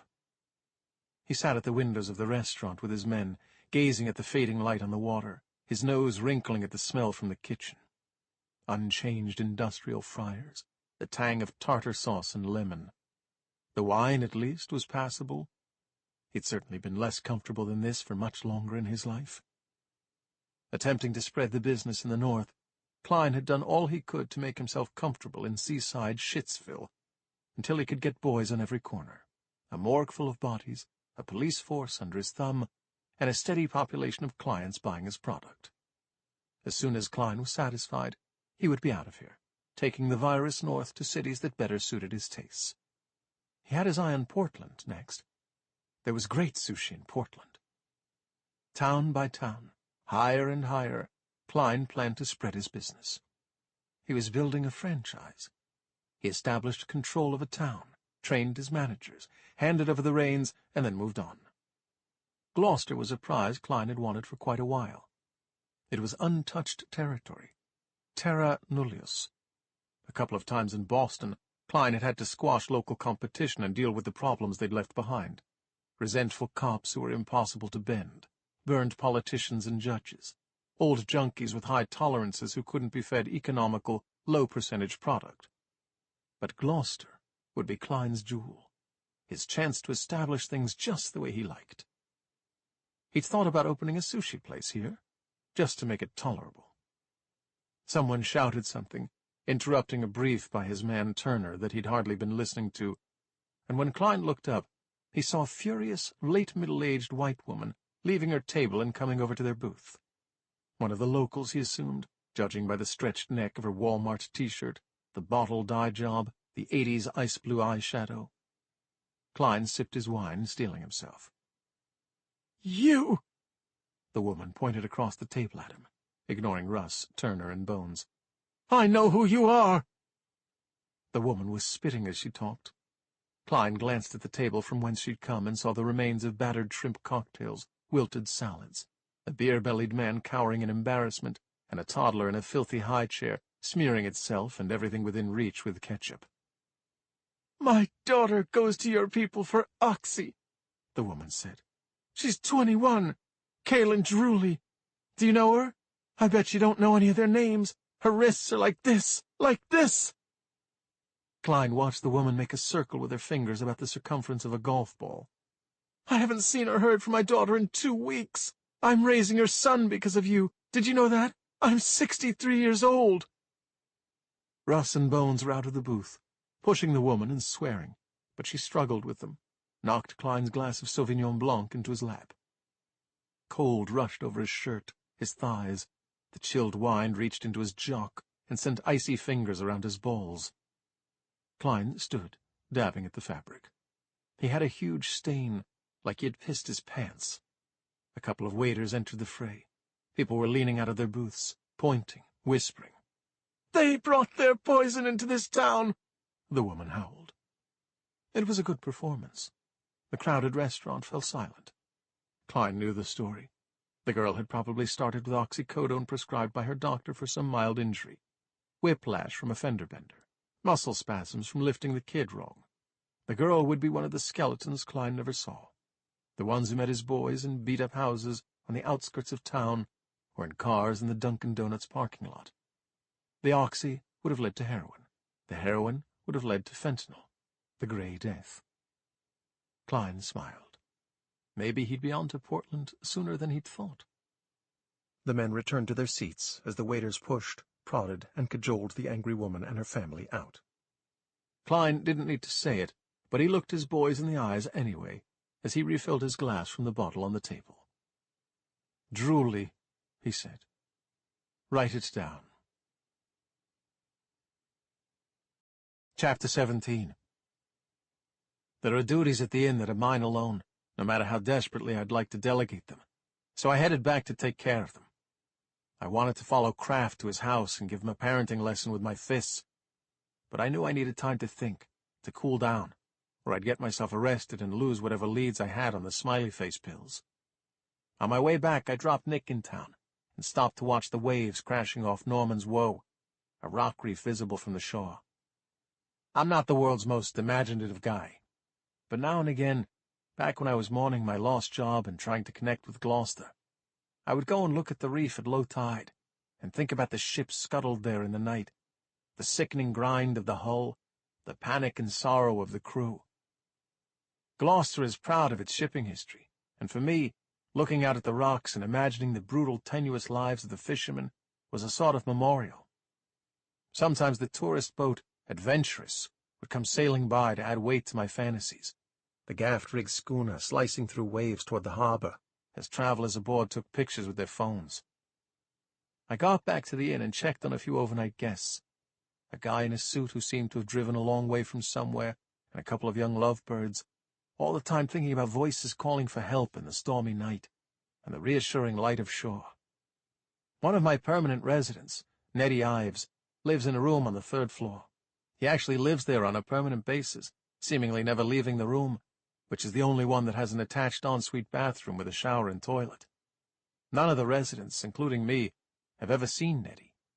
Siobhan described him as a tall, quiet man in his 50s, who wouldn't meet her gaze and who paid his rent into a bank account via a legal firm in Boston called Benkley & Marsh. My theory is that Ned is an ex-inmate, most comfortable existing in one room, but I don't know for sure. That afternoon I warmed up the frozen dinner Nettie likes and set it outside his door. Then I took away the trash he'd left secured in a little bag on the doorknob. After that I started dinner for the crew, a task that heaped more dread onto the already sizable pile sitting like rocks in my stomach. I'm the world's worst cook. That's not an exaggeration. There are people who burn stuff, undercook stuff, always turn out watery or misshapen or weird-tasting food. I do all of those things. My fare is burned on the outside, raw on the inside, and the residents of the inn frequently have to guess what I was trying to make and what the ingredients are. My culinary failures are not for lack of trying. I follow recipes, both the published ones in heavy sauce-splattered books and the almost indecipherable scrawled ones Siobhan left on the backs of envelopes and receipts. I decided to make Siobhan's potatoes that afternoon, and as I was peeling them at the sink and looking out the window at the winter trees, Angelica stood chattering to me in the doorway. I give myself too much time to prepare dinner, which never helps, but it also means I'm a captive audience for Angelica, who starts drinking at around 3, after she's finished her writing for the day. Now she held a glass of white wine against her breast, and watched with disdain as I reduced the potatoes to twisted slivers in my anxiety to get all the spots out of them. You hear some authors, particularly those in the academic sphere, talk about editorial intervention as compromising the author's voice, Angelica said. No one wanders into a gallery and starts editing a Rembrandt, but the other side of the argument is how a writer evaluates her work without the subjectivity an editor brings to it. Mm-hmm. I rinsed a potato and added it to the pile. I found that if I keep saying things like, mm-hmm, and how interesting, and that's a compelling argument, Angelica will eventually wander away, having decided I agree with everything she says.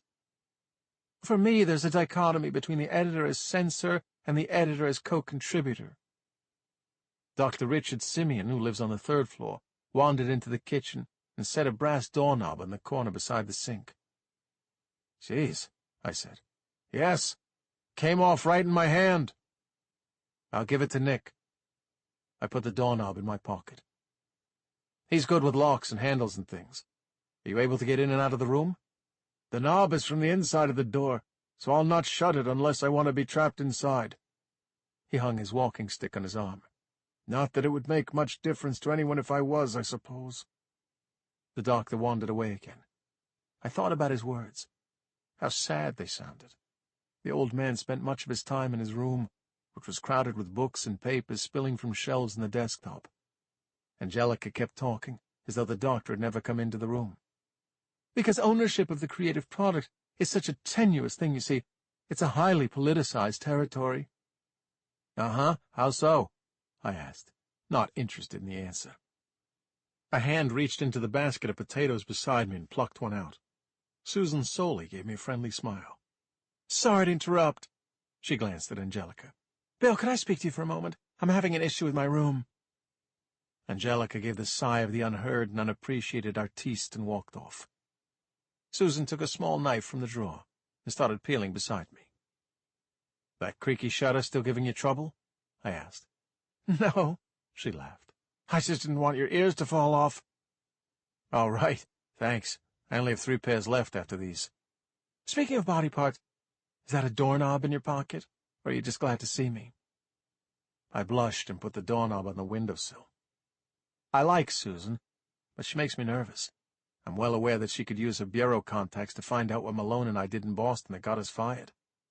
She'd hinted that morning that she knew, and she seemed like the type to check on those sorts of things, not only for her own peace of mind, but to ensure Effie's safety. I didn't know all the details, but I sensed that Susan brought Effie with her to the house so she could keep an eye on that mysterious Scott woman. I sometimes saw the two of them in the forest or on the beach, Susan talking about what were apparently grave and troubling things as Effie bent her head and listened. I didn't know if Effie was an undercover operative or a witness in need of protection or what, but I felt like Susan would have vetted me and probably everyone else in the house. We peeled together in silence for a while. "So what did you find out on your little mission today?" she asked. "Oh," I sighed. "I might have a lead on a regular user of the same stuff that Minnow had. I might be able to use him to find the distributor. I think we're dealing with fentanyl." "I think you are too," she said. She peeled the vegetables like a machine, slipping 3 perfect potatoes into the bowl for every misshapen one of mine. "I did a little digging around on your behalf," she went on.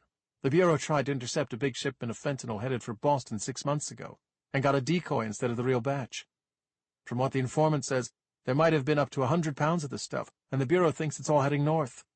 They've had concentrations of fentanyl deaths in Lynn, Manchester, and Beverly. This stuff must be pretty bad if the Bureau is interested in it. It's serious. Fentanyl is 75 times stronger than morphine. One of its analogs is carfentanil. That's 1,000 times stronger. They use it to tranquilize elephants." "I can't remember the last time I tranquilized an elephant myself," I said. Susan snorted. "I do remember when the big drug causing everyone panic was cocaine, though." "Me too," she smiled. "My parents were terrified." "So people are actually dealing this stuff on the street?" I turned to her. "To kids?" "They're dealing it to whoever will take it," Susan said. "But kids make good customers because they spread information via social media about where to get it and how good it is." "This is making all the weed I smoked in high school sound pretty tame." "It was." She gave me another wry smile. "Why do people need it when there's heroin? Isn't heroin enough?" "Well, see, that's the problem. After a while, it's not." She shrugged. "If you've been a heroin addict for a decent length of time, it doesn't get you high anymore, and you have to hit just to stay well. Fentanyl gives you that high again. And once you build up a tolerance to that, there's carfentanil. And what's after that? I asked, though I already knew the answer. A body bag, she said. And the dealers don't mind. In places where it's really bad, like Baltimore, a few overdose deaths around a particular block just tells the addicts where the good stuff is. The stuff that hasn't been cut up with baby formula or laundry detergent. Is this what you did in the bureau? I asked. Drug trafficking? If I told you, I'd have to kill you, she said. Her smile was broad. She was someone who wasn't afraid to enjoy her own humor. Siobhan had been like that. Susan's wet fingers touched mine as we both reached for the same potato, and the collar of my shirt was suddenly hot and tight. My job wasn't so glamorous. I didn't do anything that would get my picture in the paper. All the more intriguing, I said. International woman of mystery, shying from the camera behind aviator sunglasses, anti-terrorist secret agent. Hardly. She rolled her eyes. Whatever you were involved in, it must have been hardcore stuff, I said. Effie's no pencil pusher, and from what I can tell, she's your responsibility. Is she bureau too? Or is she just someone you encountered in your job? Maybe she's a spy. Maybe her name's not Effie at all. Maybe those are her initials, F.E. Cut it out. She looked mildly alarmed for an instant. We're not talking about me. We're talking about you and those deadbeat dealers. I want to help you, Bill. I believe in what you're doing. These people don't belong in Gloucester. I finished peeling the last potato and looked out the window. Marnie was wandering on the beach beyond the trees, her cigarette trailing smoke from her fingers into the wind, her eyes on the pale yellow sky wedged between the clouds and the sea. They don't belong anywhere, I told her. Chapter 18. Sleep was almost impossible. When I dozed for a few minutes, I dreamed about little girls eating elephant tranquilizers and immediately snapped awake. I left my basement bedroom and went up to the kitchen, where I found Sheriff Spears in front of the refrigerator, his belly illuminated by the interior light.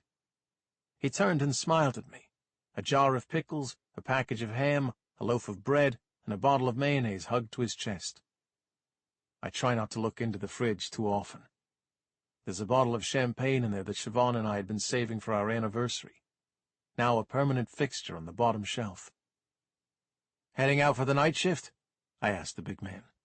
No, I just got back. Full day of it. Geez, I'm starved. I noticed a blue bruise on his fleshy brow as he dumped the ingredients on the counter and started putting together an enormous sandwich. Looks like you brought the fight to crime fighting today, I said. You wouldn't believe it. He slathered a half-inch layer of mayonnaise on the bread. We've got a big snatcher in town. I was out all day in an unmarked unit trying to spot the guy. Finally, I see him make off with an old lady's handbag outside the barber shop on Burnham Street. I called it in and pursued, lost the guy in the Oak Grove Cemetery. I sat at the table and listened, as Clay pressed the tall sandwich flat with his huge hand. Godzilla squashing a tower of apartments. He took a couple of glasses down from the cupboard, poured a bourbon in one and a shot of pickle juice from the jar in the other. So after a while, I find the guy again near Riverside Avenue, but I'm so excited I finally got him, I accidentally jumped the curb with the unit. I go through a fence and a flower bed and knock over a big statue that's standing in this woman's front yard. I get out to chase the snatcher, but I'm not in uniform, so the lady thinks I'm just some asshole who crashed on her lawn and is trying to run away. She comes out and smacks me in the face with a dictionary. A dictionary? I pursed my lips so I wouldn't laugh. She must have been doing the crossword or something. Clay sighed. Anyway, another unit caught the guy down on the docks an hour later. The troops let me return the bag to the old lady, you know, which was nice. But when I hand it to her, she says it isn't her bag. The guy must have snatched another bag after I lost him. Get this, the old lady calls me an idiot. You're not an idiot, Clay, I said. You're a fine and dedicated officer of the law. Well, I try my best. He sighed again, took a bite of his sandwich. This afternoon was crazy. I've got a missing person. I mean a real-deal, genuine missing person. I don't think I've had one in, well, years. Who is it? Guy named DeAndre Newgate. Moved here from Boston about 4 months ago. Had a fight with his girlfriend this morning. She dumped their little girl on him and ran off in a huff. She comes back a few hours later and the child's at home, but Newgate is nowhere to be seen. Huh. I said. "I don't even know where to start with something like that." Clay looked stressed. He watched me for a moment, thinking, "Look, Bill, I don't know how to say this, but if you're someone who gets around town a bit. If I can assist in any way you'd like me to?" I asked. When I entered the kitchen, I'd thought of giving Clay the gun I'd confiscated from the boy named Squid. But his distress and confusion at the missing person case on his hands made me change my mind. I decided not to share my concerns about drugs in the town. "I can't ask you to assist." Clay struggled to find the words. "Not without officially deputizing you. I have men of my own, you know. It's just, well, in Boston, you got big city experience. That's why some people around here ask you to do things, I suppose. You know how to handle big city problems. Sometimes the badge is a blessing, and sometimes it's a hindrance. You'll work faster than me, not having to report on everything, and maybe if someone needs to have his head put in a vice, you'd be able to do that." The head in a vice comment caught me off guard, and I laughed. Clay seemed so gentle on the outside, but I sometimes wondered if a darker, harder man lived beneath the squishy, flabby exterior of the sheriff. A man who wouldn't mind using pain as a tool.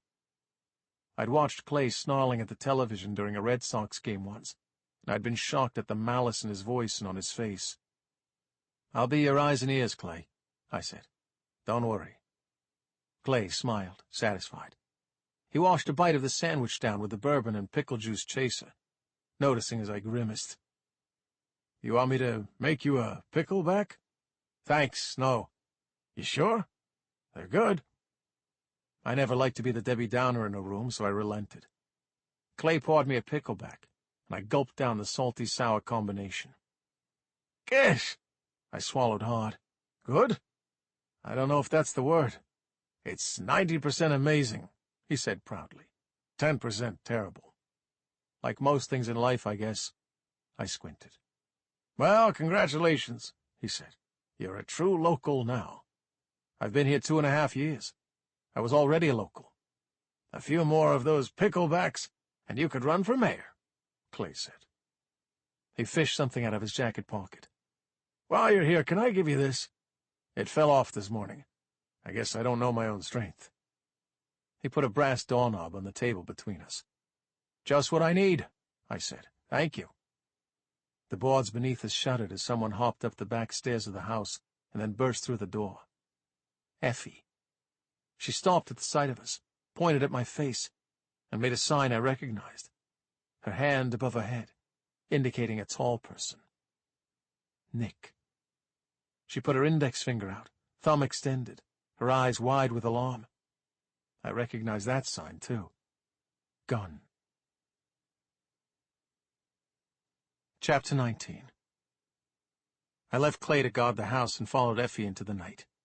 The sea beyond the trees was illuminated by a nearly full moon, but she led me into the forest where she must have seen Nick disappear, the pine needles silencing our footsteps. In the blackness we stood together, holding our breath, listening. Somewhere an owl moaned and took flight, startled by our presence. I took Effie's bony wrist and led her to a slice of light between the trees. "What did you see?" I asked. "Is he hurt?" She put both hands up, fingers out like pistols aligned. A rifle. She ducked her head, and I made out her features becoming pinched, the eyes narrowed and mouth hard. Nick was stalking someone out here with a gun. I felt the air leave my lungs in a heavy rush. A collection of horrible possibilities flashed before me. Nick hunting down and shooting someone out here. Effie or a stranger or himself. My thoughts tumbled into one another. Nick, coming to himself, realizing what he'd done, what the trauma of his past had bred in him. A distressed, tormented beast pushed down too long. I had to find my friend. I called his name, and my voice seemed closed in by the dark, hardly reaching. Nick was suddenly upon us, a hot, heavy presence.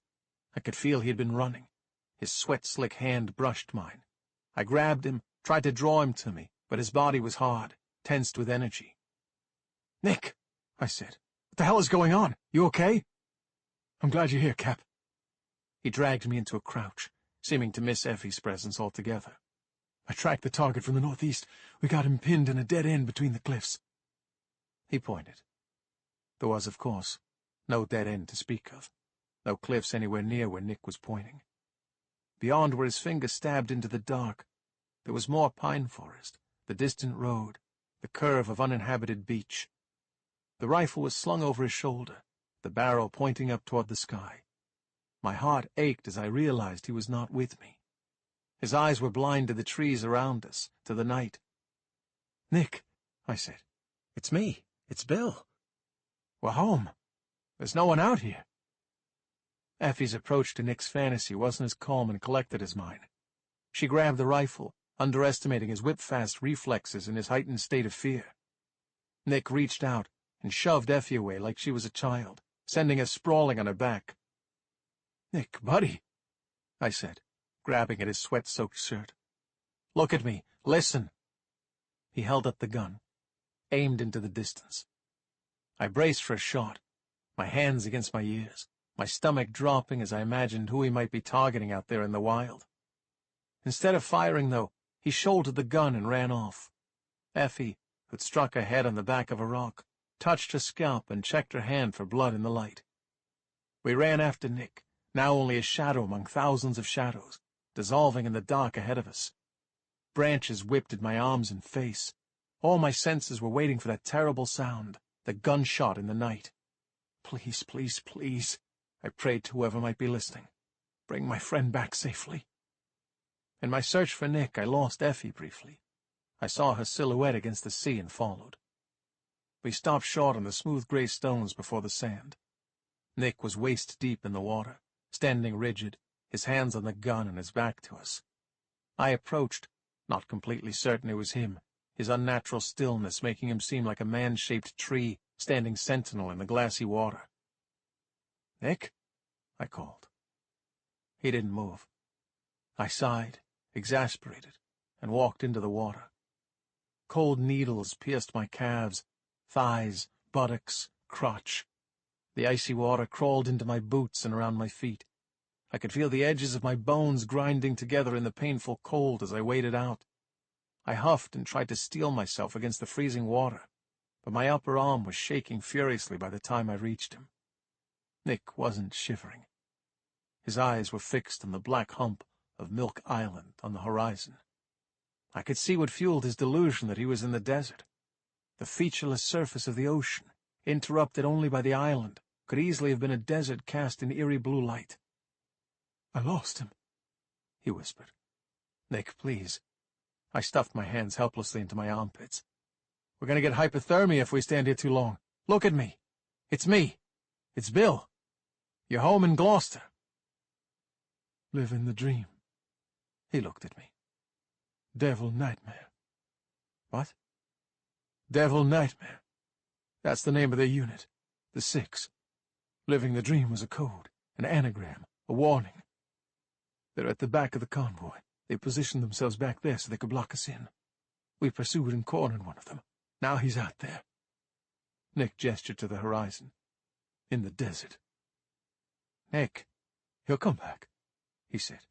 "He warned us because he wants to come in, cross over, give us intel on the traitors." He hefted the enormous weapon in his hands, scanned the horizon with the scope. I watched his wide eyes in the moonlight. His skin was covered in goosebumps while his body struggled against the chill. I had to get him out of the water. I saw Effie at the edge of the sand. She snapped her fingers to get my attention, and saluted, clicking the heels of her boots together. I didn't get what she meant. She pointed at me, and did the gesture again. I understood. I turned to Nick. "You've done a good job, soldier." I hesitated, trying to see if I was getting through. "You've, identified the target, and now we'll pass it on to command. I'm ordering you to terminate this operation for the night. Give me surrender your weapon and return to camp." "Cap." Nick nodded, lowering the weapon. He slammed the slide open, ejected the round from the chamber, and popped the magazine. He handed the gun to me, and walked back toward the shore. Chapter 20. We followed Nick toward the house. I could see that the light in Monty's room was on. Clay was waiting for us in the doorway, his face creased with concern, his big eyes under his heavy brows trying to analyze Nick. "You all right, soldier boy?" he asked as Nick approached. I knew from past experience Nick would be exhausted after his little dance along the edge of reality. The last time this sort of thing happened, Nick had convinced himself that he could hear gunshots in the distance and tried to mark down their frequency in a notebook with a series of strokes and dashes. He'd kept up his surveillance of the distant gunshots for an hour, sweating and recording furiously. Then he crashed and slept for 14 hours. I'd never tried to get Nick out of his delusions before by pretending to be a part of them. I grabbed Nick in the back doorway and wrapped my arms around him. It was like hugging a sleepwalker. Though he was barely with me, I needed to know he was safe, to slap his hard shoulders. "Buddy," I said, "Jesus, you can't go scaring us like that. You really can't." Nick patted my back half-heartedly. "What did you say? What time is it?" "It's bedtime," I said. "Right, yeah. I knew that." Clay, Effie, and I watched as Nick walked away, leaving wet footprints in his wake and muttering to himself. "Got room in your gun safe?" I asked Clay. Effie handed him the rifle. He took the big black weapon by the barrel with reverence, hefted the stock in his hand to check out the sight. "Jesus, what's the guy hunting?" Clay asked. "Moose?" "Shadows," I said. "He was off on one of his trips into the past again. You know, I think you should talk to Doc about him." It was a good idea. I knew Dr. Simeon kept odd hours. I changed in my basement bedroom and headed up there, but when I got to his room there was no light under the door. On the way back downstairs I passed Marnie's room and heard her clattering away at her laptop. I rapped on the door and walked in to find her in the lotus position on a fluffy pink desk chair, her fingers racing over the keys. "What do you want, Freezy? I've got 5 conversations going on here," she said. "Oh, don't mind me," I said. "I'm just here to practice my scales." I picked up a violin, put it under my chin, scraped the bow across the strings, and made a sound like a rusty belt sander running across concrete. She laughed and shut the laptop, took the instrument from me. I lay on a bed. "What'll it be tonight, sir?" "Flight of the Bumblebee." She laughed in that open-mouthed, kid-like way she rarely did, a beautiful habit she was losing as she grew up. It made me smile. She played Orange Blossom Special because she knew I liked it. When she finished, I watched her fiddling with the strings, my head propped up on my elbow. "Hey," I said. "Hey, what?" "I think I was a real dick about the memorial thing." "Is this an apology? Oh, my God, I love apologies," she said. "It is an apology," I said. "You were right when you say I should stop pushing my feelings about Siobhan down. I should talk about him more, and let you talk about him more. I'm not trying to build some kind of cone of silence here." Marnie came and lay on the bed beside me. We looked at the plastic glow-in-the-dark stars she had stuck to the ceiling, impossible constellations of unicorns and butterflies. Marnie's fingernails were freshly painted purple, but she'd already started picking the polish off. We heard a thump in the next room. We both looked instinctively at the wall beside us.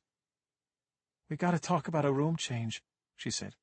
"Nettie Ives gives me the creeps." "He's all right. In fact, as a house guest, he's great. He doesn't complain, doesn't make a mess." "What kind of person lives in one room all the time?" Marnie frowned at me. "You must be crazy. And then there's the ghost on the stairs." "There's a ghost on the stairs?" I asked. "This is news to me." "Someone runs up and down in the middle of the night," Marnie said. "I heard it a few nights ago, waited until I heard whoever it was coming up to the second floor, and threw open the door. Guess what? No one there." "Well, that's done it," I said. "I'm never sleeping again." "Me either," she said. "At least the weirdo next door is only creepy during the daylight hours." "Siobhan thought he belonged here." I shrugged. "If he was good enough for her, he's good enough for us." "Siobhan would have taken in Charles Manson," Marnie said. "Everybody was good enough for her." We watched the stars in silence for a while. "I feel lost without Siobhan," Marnie said. "She was so smart. She always knew exactly what to do. She always had a plan. Didn't matter what problem I had. I'd come to her with it and she'd say, 'Let's make a plan.' And by the time we were done talking, everything was fine." "What do you feel lost about?" I said. "Maybe I can help. I should help. You shouldn't have to feel like you're in this on your own. I can't replace Siobhan, but I can maybe be, I don't know, a better version of myself. Someone you can bring your problems to." Marnie said nothing for a long time, tracing the stars with her eyes. "There's nobody around who I want to be like," she said eventually. "There's no blueprint for what I'm supposed to be doing, no map. Siobhan was pretty cool, so I thought, I'll just try to be like her. But she's gone, so now it's like, who do I follow? Who am I supposed to be?" I knew Marnie didn't mean it, but her words hurt me. The kid in my care didn't respect me enough to use me as a guide, a role model. But why should she? I'd spent the last 2 years hiding from my problems, running from grief, failing to make plans or see anything through. Well, all that was going to change. I didn't tell her this, but I decided she was going to see a whole different side of me from then on. It was time to man up and show the kid she could rely on me. Chapter 21. A crisp, cold morning. Frost on the windows and on the lawn at the back of the house. I leaned against the door frame of the shower in the third-floor bathroom, Angelica behind me. Effie was looking down the shower drain with a flashlight, her nose inches from the tiles. "It's the men," Angelica announced, her arms folded defiantly. "They're very hairy, and it's coarse hair. I'm the only woman who uses the shower, and my hair is fine and light, almost silken. I'll bet you get to the bottom of the blockage in that drain and find it's men's hair. That or soap slivers. They're notorious for beginning a new soap too early and letting the sliver slither down the drain." "Sliver, slither," I said. "Very illiterate of you, Ange." "I try," she said, without irony, shrugging. "You know, I'm happy to do the gross stuff," I told Effie. She waved me off without looking up and began poking experimentally down the hole with the end of a plunger.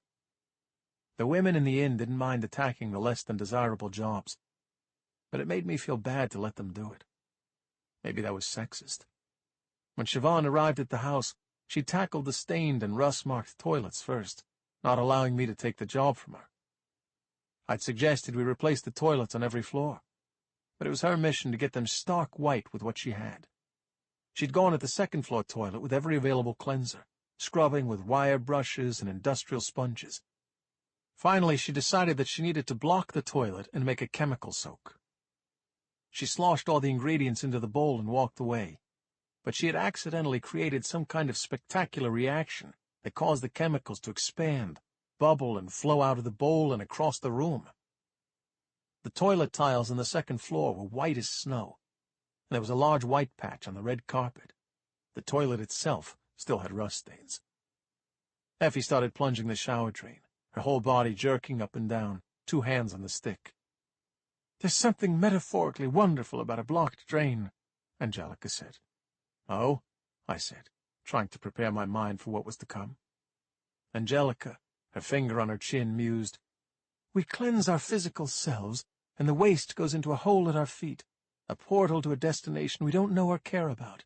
It's a penetrative act. Our waste goes into the earth, and then at some point the earth decides it can take no more, and it rejects us. And we must reflect on ourselves, on consent, on the fact that bodily secrets cannot simply be washed away. It's almost spiritual, a daily baptism ritual interrupted by the protest of the raped earth." Effie stopped plunging and looked up and over her shoulder at Angelica. Then she widened her eyes at me and returned to her task. "Perhaps I'll recount this experience in my current work in progress. The chapter should be called The Shower Drain, Baptism, Penetration, Earthly Desire." Angelica looked at me for my opinion. I nodded and tried to look impressed. Effie examined the shower drain again with the flashlight. She made a small noise like a raspy laugh and plunged her gloved hand down into the hole up to her elbow. Angelica and I watched, fascinated. Effie brought up a brown, wet, slippery lump and set it on the tiles beside her. The lump unfurled, shook itself off, and began cleaning its ears with its tiny pink hands. Angelica took one look at the rat in the shower, gave a strangled scream, shoved past me, and ran out the door. "How does a rat fit into the shower, baptism, penetration metaphor?" I asked Effie. She picked up the rat by the nape of its neck. The creature hung from her fingers, its pink belly dripping with shower water. She looked at the rat, then at me, and she rolled her eyes. Chapter 22. The stress hit me like a hangover, stripping all the joy from the morning shower rat experience. I stood at the edge of the boatyard smoking my first cigarette in more than a decade, my eyes aching, my stomach rolling.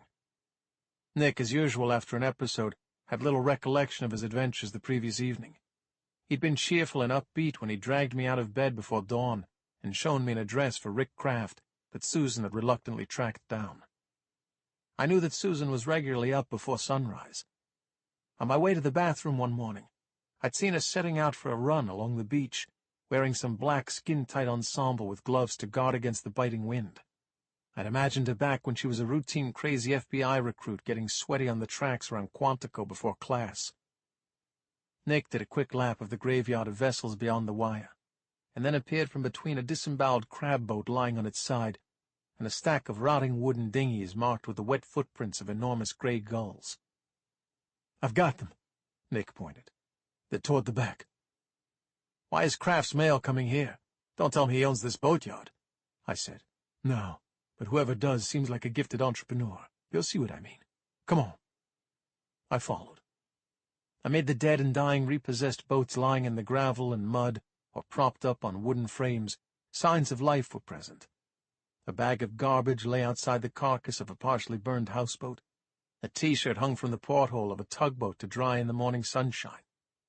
People were living in the carcasses of the old vessels, probably someone paying cash for the privilege. It wasn't a bad business model. The boats were useless scraps left over from a tourist and fishing trade on the downward slope.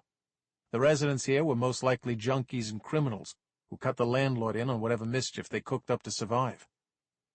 I stepped over electrical cables running between Kraft's boat and two others, all of them sharing power, leached from God knows where. We climbed a wooden ladder to the deck of the old dry-docked crab boat, startling a seagull that had been wandering among the rusted cages picking at sun-dried pieces of bait. The wheelhouse was full of bags of rotting garbage and discarded clothes. Pigeons nested on the sprawling control board before the windows. We were drawn forward by the sound of rhythmic moaning. I followed Nick down the narrow stairs into a small room that smelled of the sleeping bodies there. Two men I recognized from the Greenfish were lying on their sides on narrow couches. Beer bottles were everywhere. My boot crunched a syringe on the rough carpet. The moaning was coming from a television screen bolted to the ceiling with wires hanging down to a DVD player, balanced on a pile of old magazines. A porn film had been playing, and was now stuck on the menu. The moaning a looped clip of a woman using a candle in a manner contrary to its intended purpose.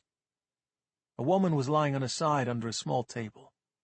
Rick Kraft, apparently asleep, was sitting on the floor with his back against a wall, a blanket around his shoulders like a big stained coat. "The children," I whispered to Nick. "The ones who died. They weren't living here, were they?" I looked at the woman on the floor. Her greasy hair fell across her brow, and as I bent to get a better look, I noticed white foam at the corner of her mouth. I put 2 fingers on the side of her neck. Her pulse was faint. "Hey, asshole!" Nick put a boot into Kraft's side. "Rise and shine." Kraft opened his eyes and looked at Nick, then scratched at the sores on his badly shaved neck. Nick dragged the waking man to his feet, and then slammed him against a wall as if he were banging an old television set to get the picture to clear. "What? What the fuck do you want?" Rick seized Nick's arms, his eyes wide now. "I ain't seen the guy. He was never here." "You don't even know who I'm looking for," Nick snapped. I went to the table by the sleeping men and found exactly what I'd expected. 2 colored capsules. One was the yellow smiley, identical to the one I'd confiscated from Winley Minnow. The other was bright red, the face frowning. "Where are these coming from?" I showed Kraft the capsules. He took a moment to focus, and tried to pry Nick's hands off him. "You're those fucks who were at the bar with Mayburn," Kraft snarled. "We weren't with Mayburn," I said. "We just find you as repulsive as he does." "The man asked you a question." Nick gave Kraft a shake so hard that his oversized head jiggled on his scrawny neck. You the one who's been handing those pills out to school kids? Fuck off! Kraft yelled. I glanced at the men on the couches, but they were down for the count. You're not cops! I'm not giving you shit! Get out of my house! Get your hands off me! Get— I took Kraft from Nick and pushed him down the narrow hall out of the sailor's mess. I knew what I was looking for, having sensed its presence by the faint reek in the room. The toilet was at the head of the boat, beyond the upper freezer hold. I marched Kraft through reeking water to the toilet cubicle and kicked open the door. Exactly as I'd expected. The junkies had no plumbing, so they simply pretended that they had. Kraft saw what I planned to do, and braced himself in the tiny doorway before I could force his head into the bowl, heaped inches high with human waste. "Oh, God, no!" He twisted in my hands. "No, no, no!" "You and your pals need a cleanup crew to come through here," I said. "A man's home is supposed to be his castle, isn't it?" I realized I was biting into Kraft's flesh with my fingers. "Let me go!" I tried to force Kraft into the cubicle, putting all my weight behind him, my hand on the back of his neck. I got him bent above the pile of feces. The smell was eye-watering. "Tell me where those pills came from!" "No!" "Tell me where they came from, or you'll be picking shit out of your nostrils for the next year and a half." "His name's Klein!" Kraft howled, sinking to his knees. The arms that slipped through my grip were reed-thin and covered in scabbed sores. Kraft was sobbing on the wet rubber floor. "Mitchell Klein, he lives in town. Don't tell him I gave him up, man." "You mix with violent people, you get violence," I said. "If Klein wants to hurt you for snitching on him, I'm not going to intervene. You signed that deal yourself." "I don't care if he hurts me," Kraft sniffled, rubbing his nose on his arm. "I just don't want him to cut me off his list. He can ban whoever he wants. I need the gear, man, and Klein's got all the dealers wrapped up around here." Kraft looked up at me, his red eyes full of tears. "Please," he said. "I need him." I left Kraft sniveling and feeling sorry for himself in the wet, reeking hall outside the head, and walked back up to Nick. He had lifted the woman from the floor and was holding her in his arms like a baby, her head against his shoulder. "You get a name?" he said when he saw me. "Yeah, good, because we gotta get out of here." He turned toward the door. "This woman ain't right." Chapter 23. Nick sat in the back of the car with the woman from the boatyard, her head in his lap, and monitored her pulse, his fingers on her carotid. We exchanged worried glances in the rearview mirror all the way to Addison Gilbert.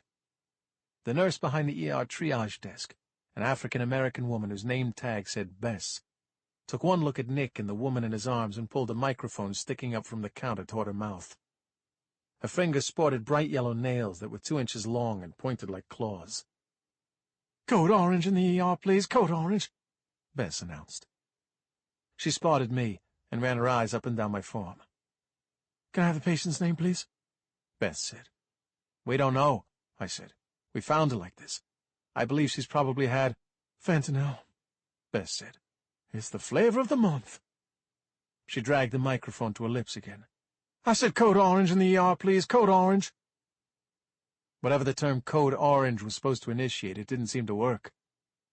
I looked around the waiting room. There was a young couple on gray plastic chairs watching the television in the corner, ice packs and a paper towel on the man's wrist. Bess sighed and walked through a side door, then reappeared through double swinging doors to our right, pushing a gurney. The emergency room behind her was filled with life. Nurses in pale blue scrubs jogged across the crowded space. Family members stood in corners looking worried. "It's a bit hectic today." Bess walked up to Nick, took the woman from his arms like she weighed nothing, and laid her on the gurney. She pulled on a pair of surgical gloves. "We've had 2 other dreamers like this young thing already this morning. One's got brain damage and the other didn't make it." I stood by Nick, feeling oddly self-conscious, as Bess checked the woman's vitals. "You seem shocked, honey," Bess said to me. "You okay?" "I'm fine," I lied. Bess's total lack of panic about the unconscious patient rattled me. She made a note on the nameless victim's chart, with a pen she took from her breast pocket, pink with a fluffy poof swinging from a chain. "You need somewhere to sit down, you let me know. I'll find you a nice warm spot." She winked at me. Nick pursed his lips. Bess wheeled the woman into the emergency room and returned to her desk a couple minutes later. "I don't suppose you've seen these floating around the emergency room lately?" I said, showing her the pills I'd confiscated from Rick Kraft's boat. Bess reached over and took my hand. "Let me get a closer look." She examined the capsules but kept holding my hand, stroking my thumb with hers. "Oh, yeah, sure, honey. We sucked a couple of these yellow ones out of a girl's stomach yesterday." "What's the difference between the yellow ones and the red ones?" Nick asked. "The red ones are the angry ones." Bess held the pill up, still holding my hand in hers. "They'll straight-up snuff you if you're not a long-term serious addict with a tolerance. They're not for a party. You want a party? It's the yellow smileys, the purple dopies, or the green winky faces. Just different combinations of uppers and downers, cerebral and bodily effects." She let my hand go and took a folder from behind the desk. Nick was barely keeping it together over Bess's obvious affection for me. I kicked him in the ankle as Bess opened a page to photographs of colorful pills. "We started seeing them about 4 months ago, but we already knew they were on their way. Lots of deaths down in Boston. You two local cops or something? How come I've never seen you in here before?" "He used to be a cop." Nick nudged me. Bess perked up. "My brother's a lawman," she said. "You're good people. Me, I wasn't so interested in locking folks up. I'd rather care for them. I can spot someone who needs a bit of tender, loving care from 15 miles out. You running an investigation?" "We're just concerned citizens trying to protect our town." I gave Nick a warning look. "Renegades, I guess you could call us." "Outlaws dealing justice," Nick nodded. "That's pretty sexy," Bess said. "Undeniably," I agreed. "It's a sexy job, but someone's got to do it." Bess shrugged. "Well, you two want to protect something. You ought to just stand out there." She pointed between us at the glass doors of the entrance. "Last week we had a guy in here fell off a ladder and broke his clavicle. We gave him 2 weeks' worth of oxy to get him through. He got attacked in the parking lot. Didn't even make it to his car." "Jesus. They're robbing people for their meds?" "Sometimes they rob them. Sometimes they beg them or threaten them. That's the addicts who do that. The dealers, they don't need to use violence. They pay the doctors to write the scripts." The man in a white coat came out of the emergency room, walked to a cabinet behind Bess, extracted a chart from a drawer. He was young and sharply dressed, fiddling with the ID badge that was clipped to his lavender shirt. One look told me he'd been listening to Bess from behind the door. He glanced at us quickly, taking in our faces. I wanted to warn Bess, but she hadn't seen the man walk in behind her. "We had an old lady come in our pharmacy trying to get a methadone prescription from over on Amble Street filled," Bess said. "Enough methadone to kill a horse, you ask me? She obviously hadn't been taking the prescribed dose because she wasn't stone-cold dead, so she must have been giving the pills to somebody. The pharmacy sent her to us." "Excuse me?" The lavender-shirted doctor came over with his hand up like he was ready to start pushing people around. "It's not our policy to chit-chat over the triage desk with our patients. Who are you?" "Bill Robinson. I own the inn on the water." "I've seen that place," Bess said, apparently unfazed by her superior's tone. "Looks real nice. Maybe I ought to drive out there one time, take a weekend off, rejuvenate myself. You one of those live-in owners, Bill? Place got a hot tub?" "We were just talking about the increasing overdose numbers," I told the doctor. When he stopped fiddling with his ID badge, I could see his name. Raymond Locke. "You must be concerned the way things are going. Are doctors in this hospital being investigated for writing false prescriptions?" "If you have no other business here today, Mr. Robinson, I suggest you move on," Locke said. "This is an emergency department, not a coffee shop." "I'll need your number, Mr. Inn owner, before you go," Bess smiled. "You know, just in case." Chapter 24. Susan was already at a laptop when I called from the hospital parking lot and asked for Klein's address. I could hear birds in the background and the clunk of a coffee mug on the dining room table. "I know you don't want to use your bureau connections," I said. "It's okay," she said. "I'm trying to do it discreetly. Hopefully I won't get any menacing calls from my old colleagues. It's not the kind of job you can keep 1 foot in and 1 foot out of. Once you're out, you're out." I gripped the phone hard, remembering McGinniskin's words. "You're both out." Shame flooded me, made my face burn. "You keep it up and I'll have to start charging a fee," Susan said.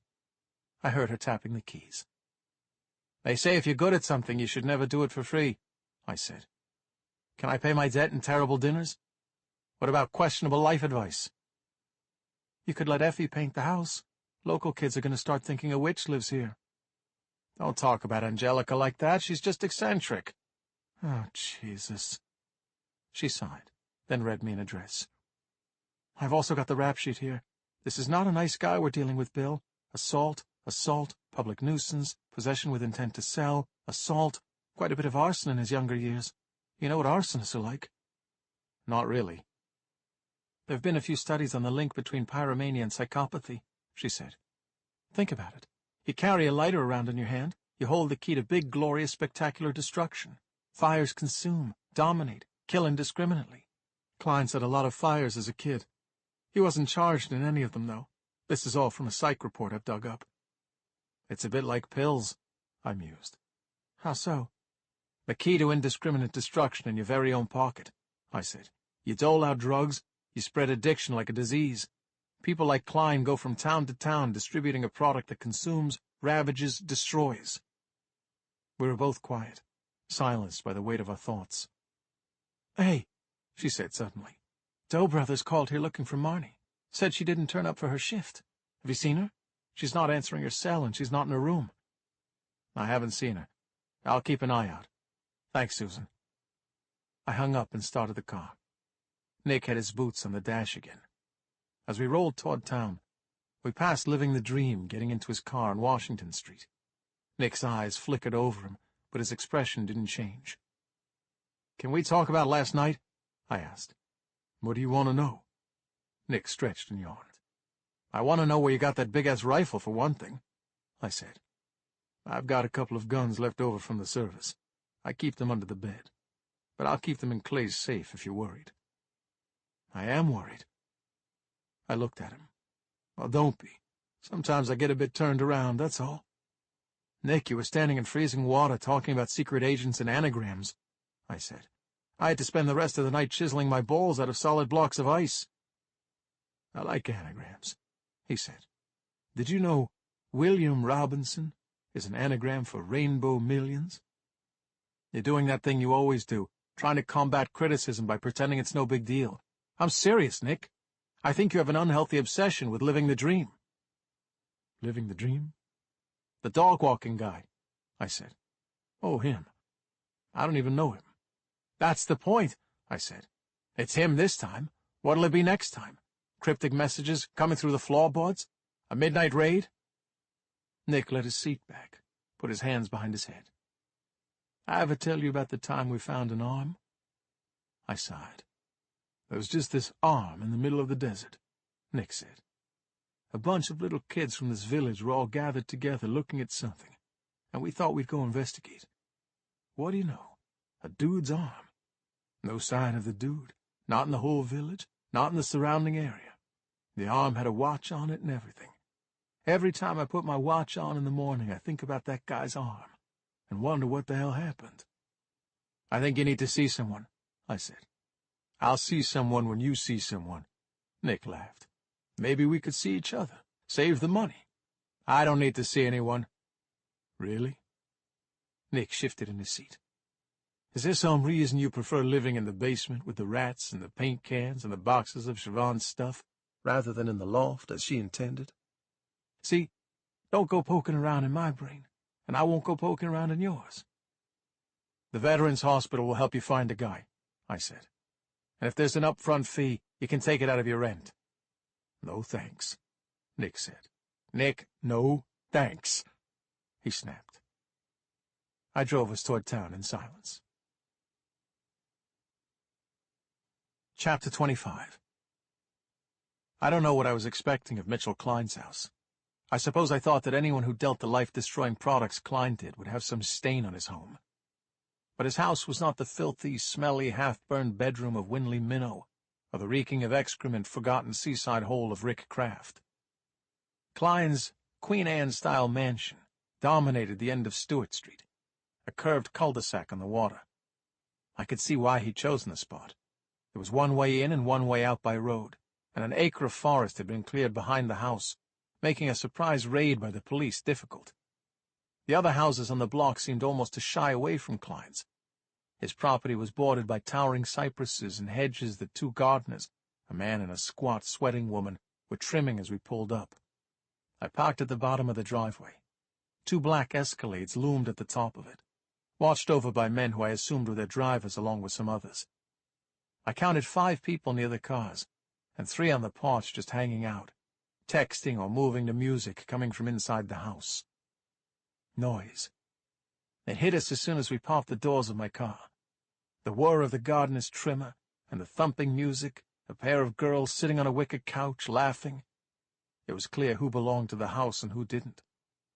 Klein's employees wore glimmering cufflinks and tailored trousers, a jarring contrast with their scarred, tattooed knuckles and the muscles bulging against the fabric.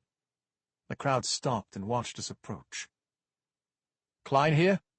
I asked a big lug leaning on the front of one of the Escalades.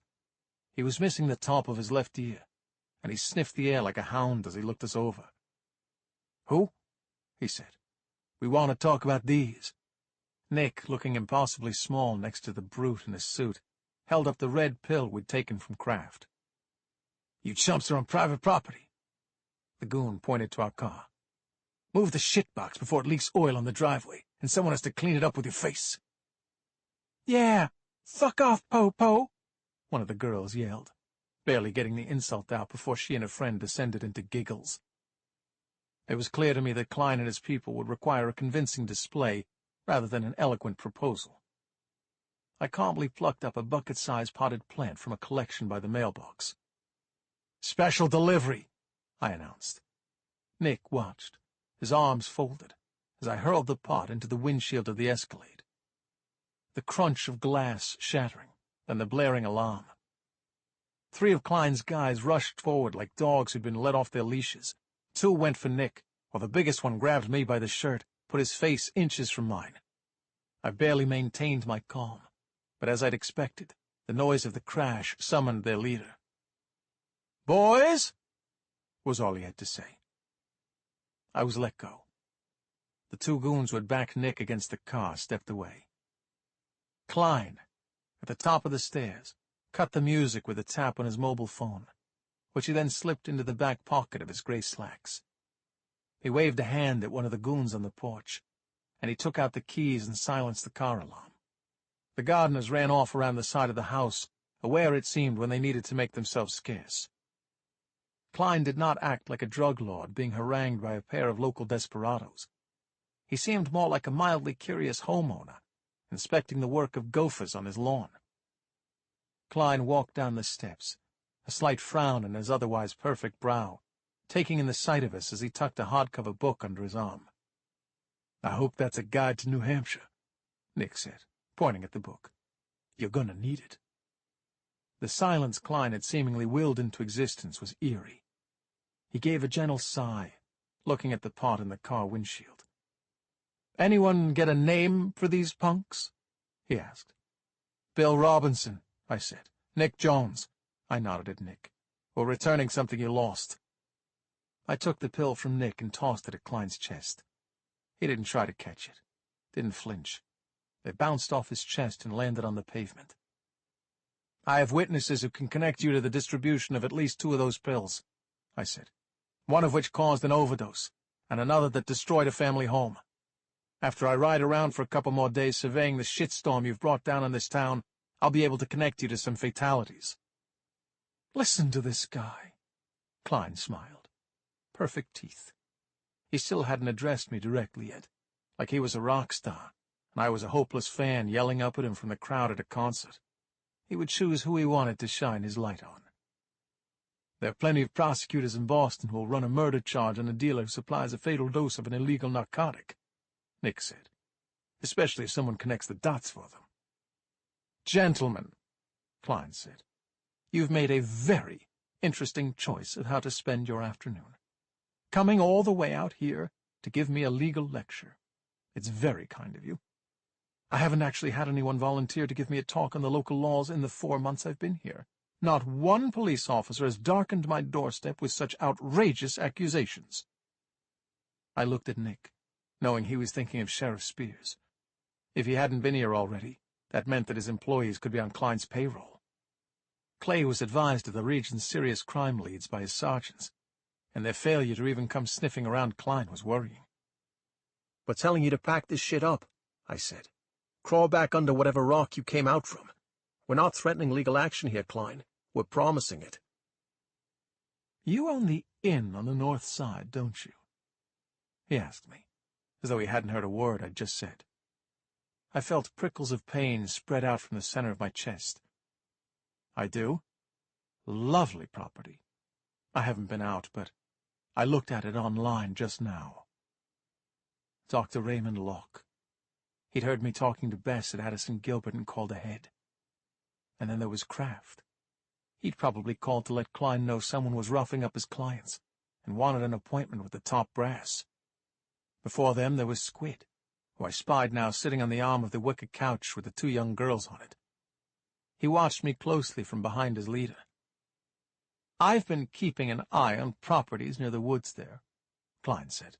"I like to hunt when I get the chance, and it's so quiet. I'm sure the gunshots wouldn't bother anyone. Maybe I'll come out, take a look around, make you an offer. You come anywhere near my property, or the people who live there, and I'll feed you into a meat grinder," I snarled. The loss of control had been sudden, shocking. I'd been blindsided by thoughts of Siobhan, her house, her people, her dream. My reaction was exactly what Klein wanted. I stepped off the curb, turned away for a moment, rubbed my brow. Nick was by me, his shoulder like a brick wall, reassuring. That reassurance was short-lived. One of the girls pointed up the street and started laughing. "Someone called the real boys in blue on your asses." I turned and saw a familiar vehicle heading our way. Sheriff Spears's friendly beep of the patrol car siren was made more cheerful by his wave through the windshield as he approached. Chapter 26. Klein smiled the thin-lipped, dead-eyed smile of a snake as he watched Sheriff Spears ease his bulk from the squad car. I noticed Marnie in the backseat of the vehicle, leaning over to look up at the turret at the front of Klein's house. "Someone else calling Klein's crew?" I asked Clay. "You got backup on the way?" No." He looked puzzled, then glanced at Klein and his cronies. "I'm actually here about you. Some quack at Addison Gilbert called in a disturbance in the parking lot. Gave us your license plate." "Tell me this fool ain't the local sheriff." The big goon with the knuckle tats eyed Clay. "I knew cops liked chillin' and donut shops, but this guy looks like he owns the chain." The punks around us snickered. Clay smoothed the front of his shirt and swallowed hard as he took in the sight of the crushed Escalade windshield. "Is there some kind of trouble here? Can I offer assistance?" You cool," one of the girls said. "We ain't got no leftovers to get rid of." The whole crew laughed, but not Klein, who wasn't paying much attention to Clay at all. His eyes followed me as I walked Clay back to his car. The sheriff was blushing at the collar of his shirt, sweat spotting his sides. "Ignore these idiots," I told him. "What's Mom doing in the back of your car? Is she in trouble?" No. Clay wiped his brow. "I got a call about a kid walking the train tracks. She told me she was just taking a shortcut home." I asked Nick to take my car back to the inn. Said I'd ride in the squad car with Marnie. Klein watched us roll out, one corner of his mouth turned down regretfully, like he'd been enjoying the banter, and wanted to toy with us a little more. I hoped he got what I tried to communicate as I climbed into the back of Clay's car. I was not done with him yet. Marnie watched the people at the house through the back window as we turned for home. "Squid again," she said. "Does he live there? Wow, he's done pretty good for a kid who couldn't turn up to school on time even once in his whole life." "He's not done well at all, if you ask me," I said. "And I'd like it if he didn't go anywhere near the people at that house, Mon." "Whatever." She folded her arms. I know. I put my hands up. "You don't want lectures, but this is serious. They're bad news. Your friend Squid is tied up with some very dangerous people, and I don't want you doing the same." Marnie chewed her nails, shrugged. "Why didn't you go to work today?" I asked. "I don't know.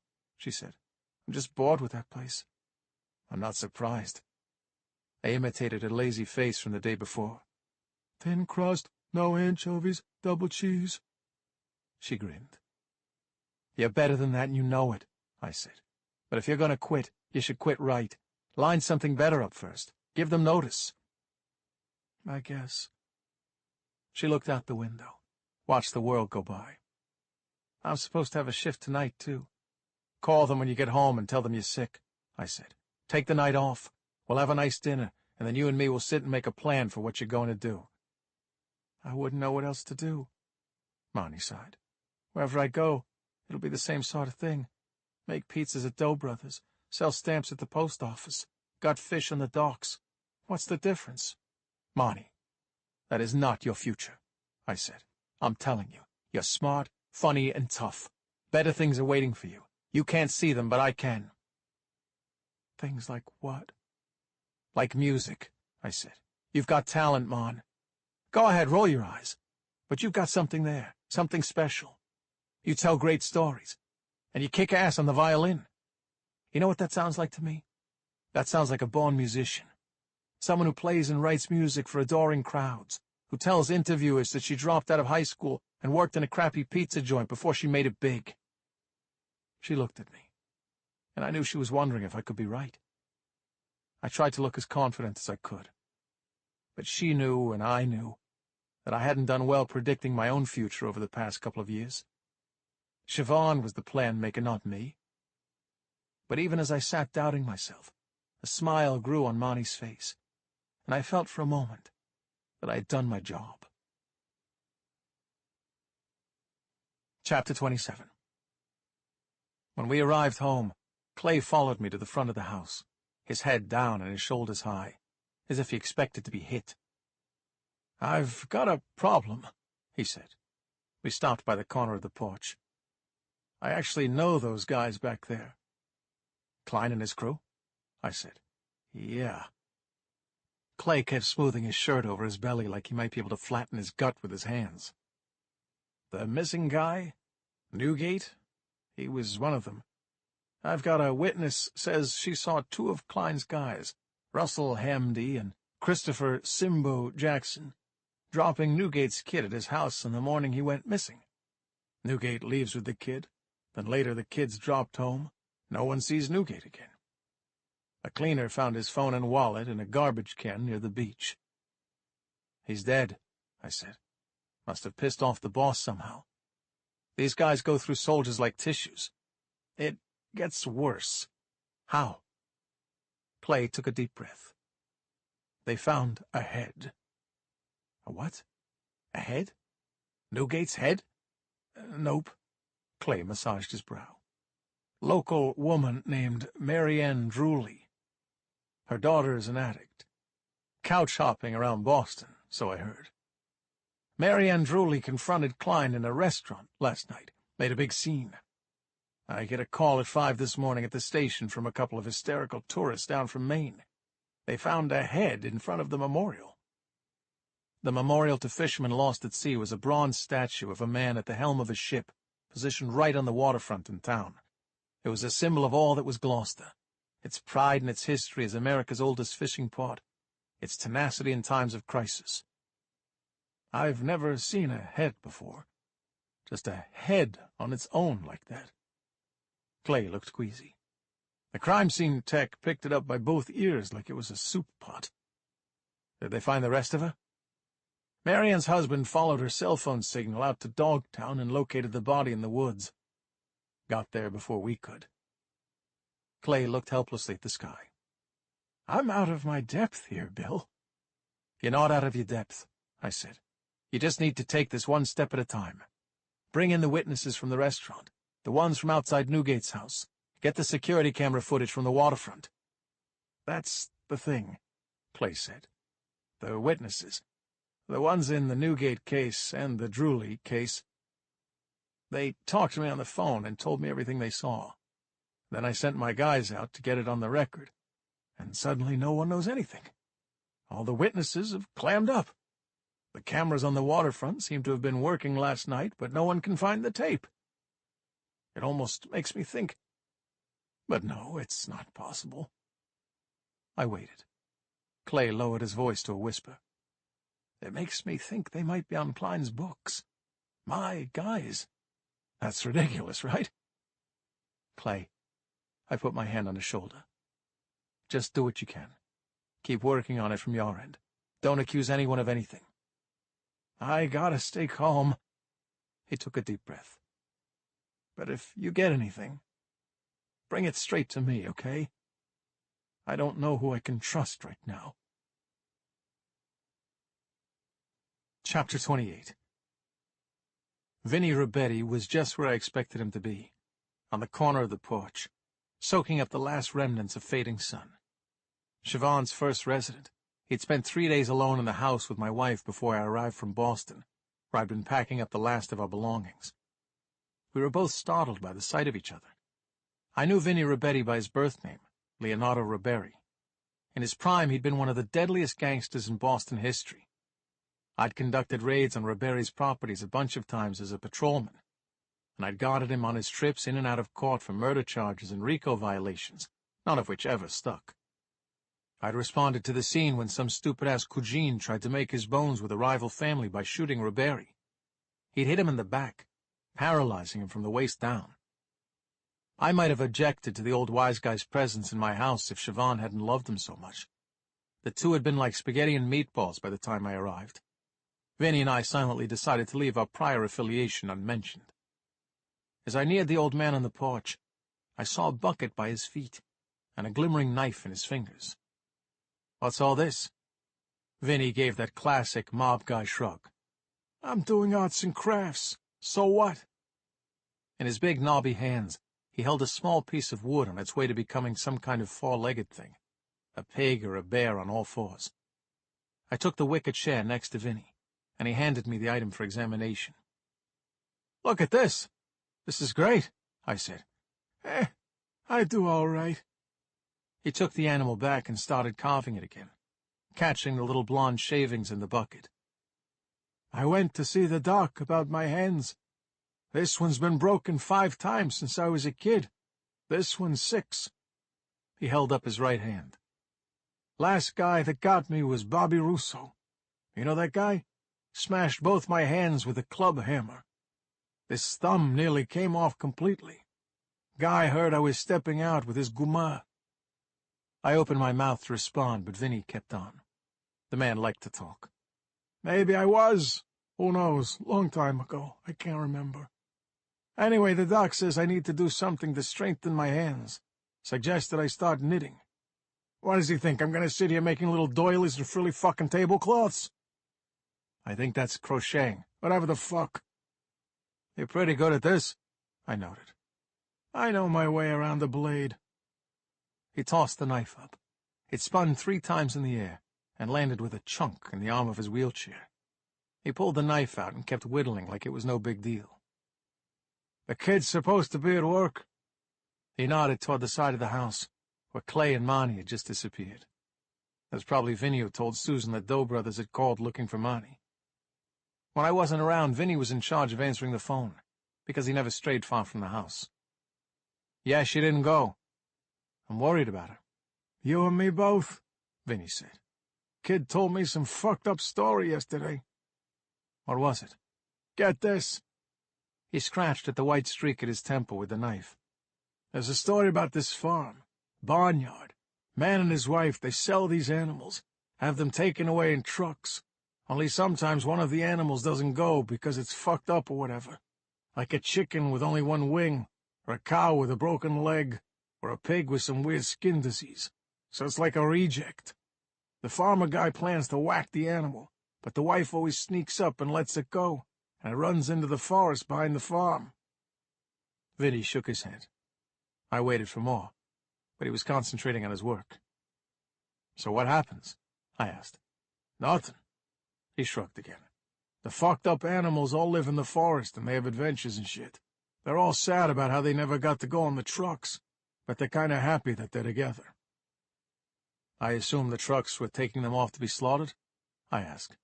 "Maybe, I guess so. Probably supposed to be irony that they don't know about it. I don't know, I'm not a poet. What do you want from me? She was just telling me because she said that's us. What's us? The fucked up animals. He jerked a thumb toward the house.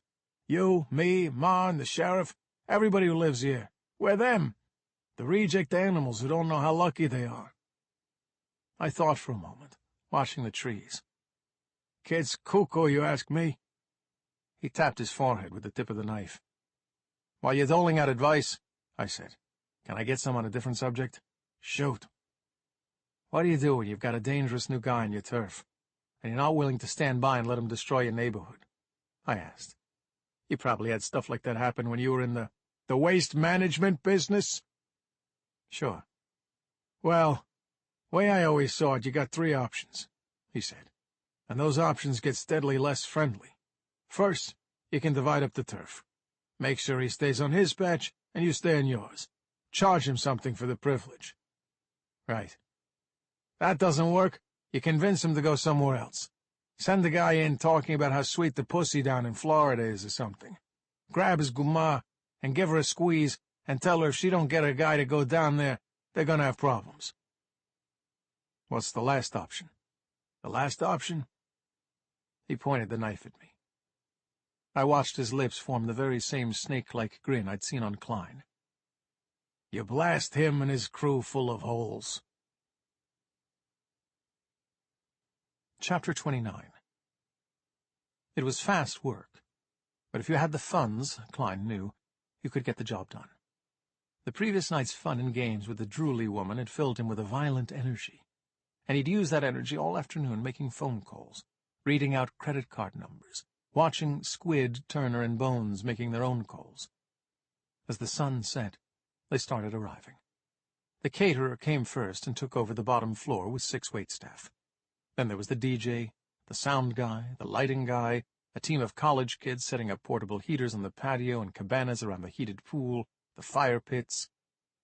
Klein felt like Jay Gatsby, watching the lights across the water for Daisy. He kept Squid close at hand. Didn't want the young idiot to mess this up. Is she coming? Klein asked at 6. Of course she's coming. Squid held up his phone. She arrived in the initial rush, a youthful face among 100 other youthful faces, the desperate and bored of Gloucester, Rockport, Hamilton, all pouring through his doors and flooding into his yard. The big house rattled with bass. The body heat of already 2 drunk guests made condensation bead on the windows, beer pong in the kitchen, strippers in the pool area, morons doing backflips off the second-floor balcony into the pool to screams and cheers.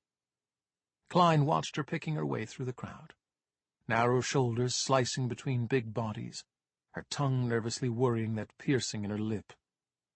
The girl called Marnie had talked to Squid first, a quick, awkward conversation by one of the bars. And then she was off into the safety of a crew of girls she must have known from high school. Klein watched her, waited for her to come into his orbit. She was strangely beautiful, in a haphazard kind of way, like she'd been assembled from pristine but mismatched parts. Her lips were a little too red for her white skin, her arms slightly too long for her body, the eyes a little upturned at the corners. Dark, mutant girl transforming, only now realizing that she was different from those around her, powerful. The things he could do to her with a little time. Show her how to dress, how to walk, take the stupid piercings out, fix the crooked nose, dazzle her with big money, big cars, big guns. She had no idea, this little coastal urchin from nowhere, just how far she could go. She could have men with their balls in a twist at the sight of her, empires at her feet. Klein leaned on the rail and watched her, and swam in his fantasies. Chapter 30. Angelica stopped me as I tried to make my way into the house, putting a hand out like a traffic guard. "We have a problem." "You don't know the half of it," I said, sighing. "Come with me," she said. We walked through the house to the porch, where Effie, her back to me, was sitting cross-legged on the edge. Angelica and I came around in front of Effie, and I saw she was eating a large chocolate chip cookie. On her left knee, a plump brown rat sat on its haunches, a small shot of cookie in its hands. It was turning the cookie crumb around and around, nibbling the edges as it went. "This is happening." Angelica pointed sharply at the rat on Effie's knee. The little animal didn't flinch, and neither did Effie. "Effie is eating a cookie with a friend," I noted. "That thing is not a friend!" Angelica threw her hands in the air. "It's a parasite-riddled, flea-bitten rodent." Effie and I looked at the rat. It sniffed the air between nibbles of the cookie shard, its tiny pink nose twitching. "To be fair," I told Effie, "this is a pet-free household." Effie froze at my words, shocked. She put down a cookie and gestured to the rat. Then she pointed to herself and shrugged dramatically. After that she spread her hands to indicate the porch, the house, the forest. "He's not your pet, you're saying," I surmised. "He goes where he wants." Effie picked up her cookie again. "This is ridiculous," Angelica said. "The house has always had rats, I understand. We live in the woods. It's bound to be a problem. But, Effie, it's your job as the groundskeeper to keep them outside the house." Effie stared at Angelica, munching a cookie, totally unrattled by a tirade. The rat finished its treat and started cleaning its ears. "If it bites one of us, it could give us rabies," Angelica cried.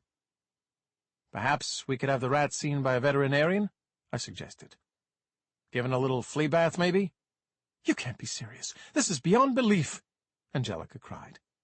"Rats are not pets. They're vermin." "Is it likely to bite anyone?" I asked Effie. "I mean, it's something to consider. Why is it so tame?" Effie shrugged again. She made a chopping motion at her neck, which was quite startling, given the huge scar running across her throat. She used her thumb and forefinger to indicate a small amount, an inch, and then tapped her forehead. "Die? Almost. When you almost die, you go crazy?" Effie nodded. Pointed to her chest, tapped her forehead, tapped the rat's head. "You're crazy. The rat's crazy," I translated. Effie nodded, winked at me.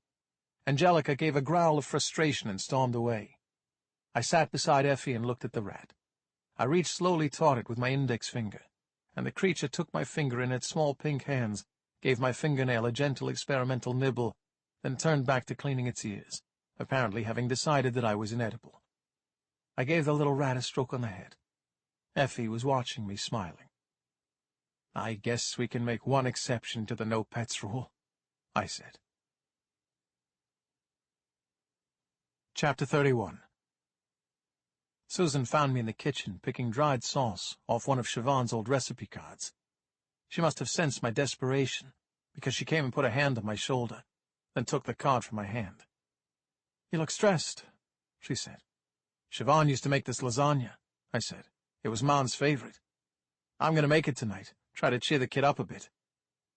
"I thought I saw Marnie leaving just before." Susan pointed to the back door. "Oh, she must have gone for a walk. She'll definitely be here for dinner. We're going to have a talk, decide some things about her future." I took the card and frowned at it. "I'm trying to get my head out of the sand and take some responsibility for that kid. She needs guidance." I found my phone and sent Marnie a quick text asking where she was. "Well, this recipe's not much to go on. It just lists ingredients. There are no amounts." Siobhan was a bit of a creative chef, I sighed. "Let me help." Susan took a big chef's knife from the block on the counter. "I may be old-school bureau, but that doesn't mean I'm not creative." She took an onion from the basket on the counter and started peeling it. I hesitated by her side, paralyzed with guilt. "You know," she said, "you can ask for help around here. I know you've got Effie doing the chores, but I've been feeling like there's stuff I could be doing. Things I'm good at." She was turning the onion into tiny, impossibly perfect squares with the speed and precision of a machine. "Well, it's not your responsibility." I looked away. "I mean, you're just a resident." "Just a resident?" She rolled her eyes. "If you think we're all just residents here, you've lost your mind." I poured us a couple of glasses of wine and turned the radio on. The sun had set, leaving a stripe of purple light on the ocean. I caught my reflection in the window above the sink, and I realized that even with the horror of what Clay had told me that evening, and despite the way my skin burned over Klein's words, and my heart sank with thoughts of Siobhan and how Marnie needed her, I was smiling with an unfamiliar but welcome sense of hope. "Oh, I almost forgot," Susan said suddenly. She put the knife down, reached into her pocket, and brought out a brass doorknob. I took it inside. "You too? Why are they all giving up at once?" "I don't know," she laughed. "Maybe the ghost on the stairs is doing it." "You've heard the ghost on the stairs as well, huh?" "Yeah." She went back to her work. "You probably can't hear it down in your scary basement. Seriously, Bill, you ought to move up to the loft. That room is so pretty. I can't understand why you keep it locked up." "I can't understand why you won't tell me what's going on with you and Effie," I said. "What the hell happened to her? Who tried to kill her? Is she here under your protection?" "Whoa!" Susan put the knife down, held her hands up. That was a swift right angle in the conversation. She was right. I'd leaped at her, pushing about things I knew she didn't want to talk about in response to her hitting on something I didn't want to talk about. The loft had been Siobhan's dream place. Sometimes I'd catch her looking out the cracked window at the sea.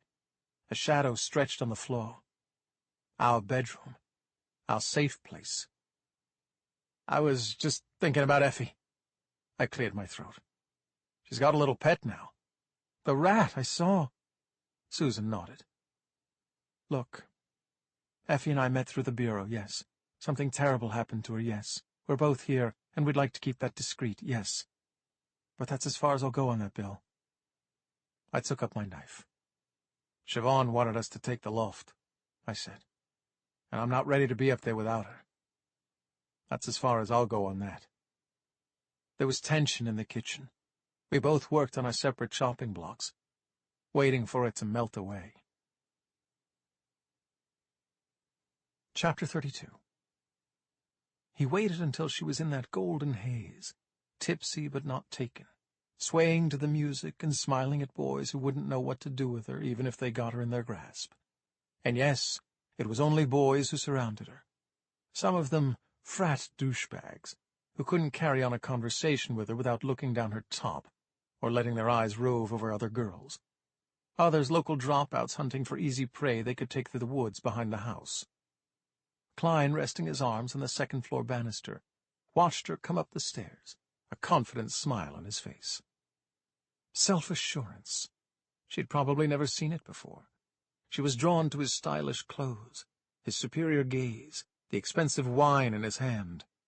He could see her recognizing him from that afternoon, when he'd been surrounded by men he owned and commanded. She probably wondered if this guy was the king of the castle. Of course he was. "Nice place," she said, trying to be casual. "What's the party for?" He shrugged and walked over to her. When a man's successful, he ought to celebrate it every now and then. He could tell that his words tickled something inside her, stroked her in that exact right spot, piqued her interest. Success wasn't something that rolled around here in waves. She was looking for it, the key to the door that led out of her small-town world, the path to the kinds of things she saw in movies. Big houses, lavish parties, trips to New York, yachts. Dreamland on the horizon. Klein had her pegged. She was probably washing dishes in a cafe around here somewhere, scraping fried food off plates for minimum wage, cleaning toilets. Daddy was absent, one of the crab wranglers who left and returned in the dark, and she'd promised herself a long time ago she wouldn't end up with someone like him. Klein watched the pink lights dancing in her eyes. "You want a little tour?" he asked, sliding his hand down her arm and curling his fingers around hers. He saw goosebumps rise on her neck. "Sure. We'll start with the VIP room." He smiled. Chapter 33. The smell of the food and the sound of the music brought people into the kitchen. Nothing I'd ever cooked before had smelled this good, but Susan had helped, and she had the chef's wisdom. She knew the onion went into the pot before the carrots, and the meat needed to be browned before the wine was added. Nick came into the kitchen and lifted pot lids and smelled and stirred things and raised his eyebrows at the sight of me drinking wine and cooking and bopping around the little space with a woman who was not my wife. I ignored him. Soon Effie was there, tapping her wrist, demanding to know when this glorious-looking feast would be ready. and I shooed the two of them, which left room for Doc Simeon to come wandering in. He was carrying his ivory-handled walking stick, and had a book under his arm that was so thick it threatened to capsize the guy like a small, fat tugboat. I tilted my head to look at the title. The Science of Flight in Apoidia, whatever that was. "I've been meaning to come up and talk to you," I told him, as he watched Susan spreading garlic butter on thick slices of bread. "Yes, I see you've hired a professional chef." He went to the pot of meat sauce and scooped out a taste for himself. "Will this mean a rent increase?" "It's just lasagna." Susan rolled her eyes. "Everybody's acting like Nigella Lawson is in the house." "Have you tasted this guy's oatmeal?" Doc pointed his walking stick at me. "How on earth does one miscalculate the preparation of oatmeal?" "My culinary miscalculations aside," I said, "I want to send Nick your way." "Ah, yes," the doctor nodded. "I've heard about his nighttime adventures.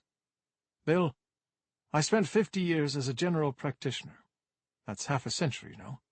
The temptation was always there to branch out, to follow my proclivities into other more prestigious rooms, the operating room, the psychiatrist's consultation room. But you know, I was never happier than when I had a small office and it was just the patient, his sore throat, and me."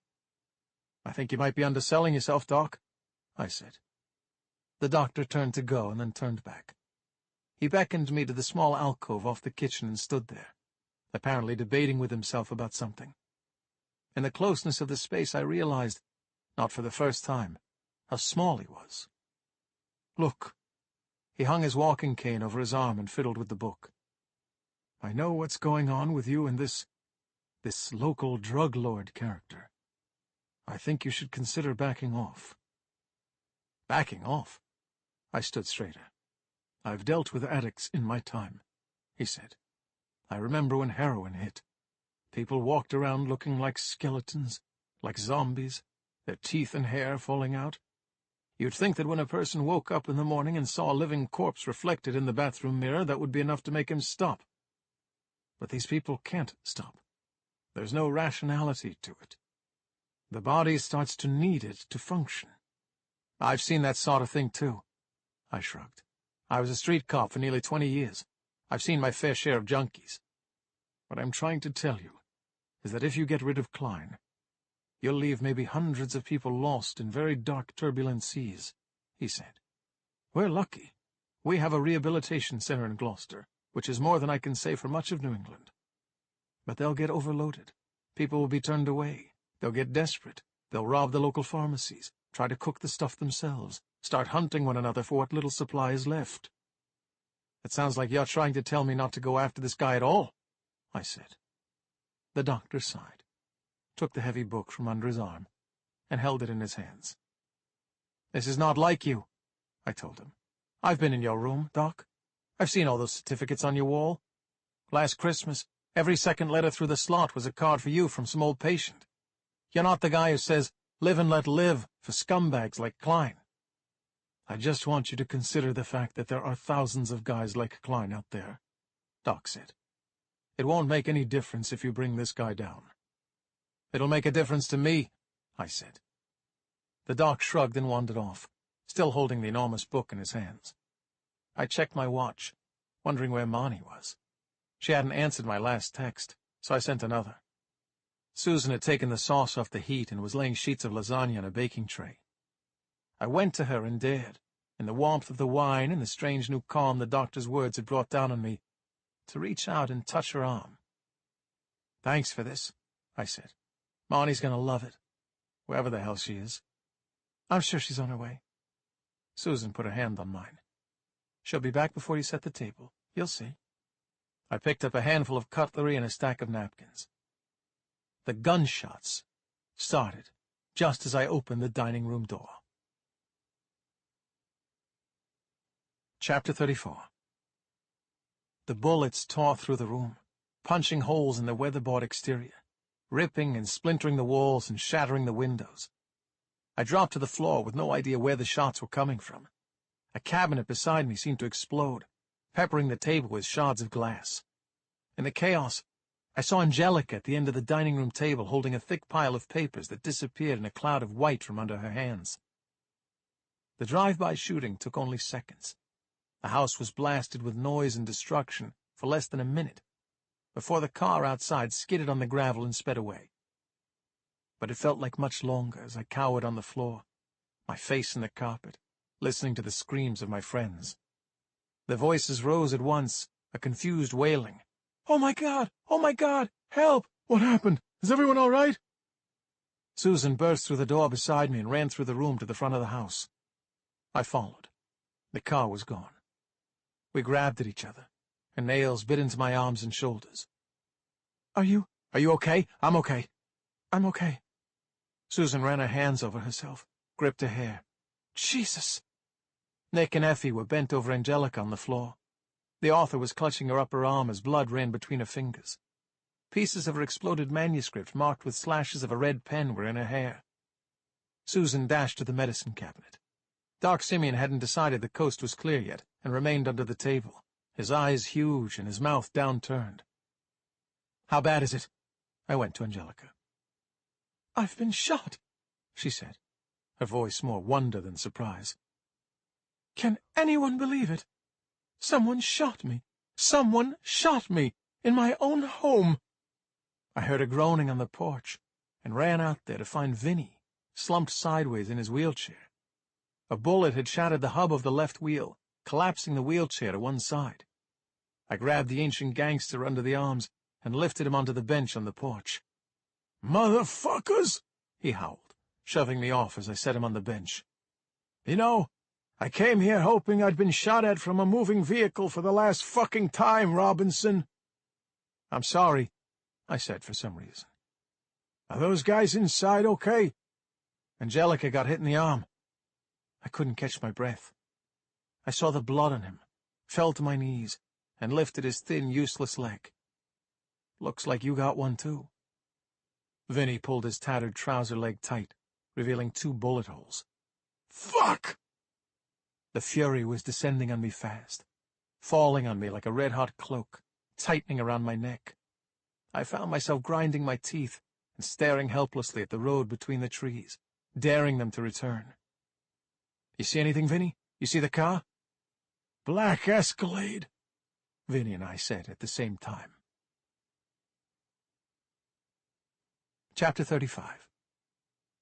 Susan and I put Angelica and Vinny in the car to take them to the hospital, and Nick decided he wanted to come along too, so I was relegated to the back seat to make room for his long legs. And before I could close the car door, Effie slipped onto my lap, leaving only Doc and Nettie Ives to guard the house.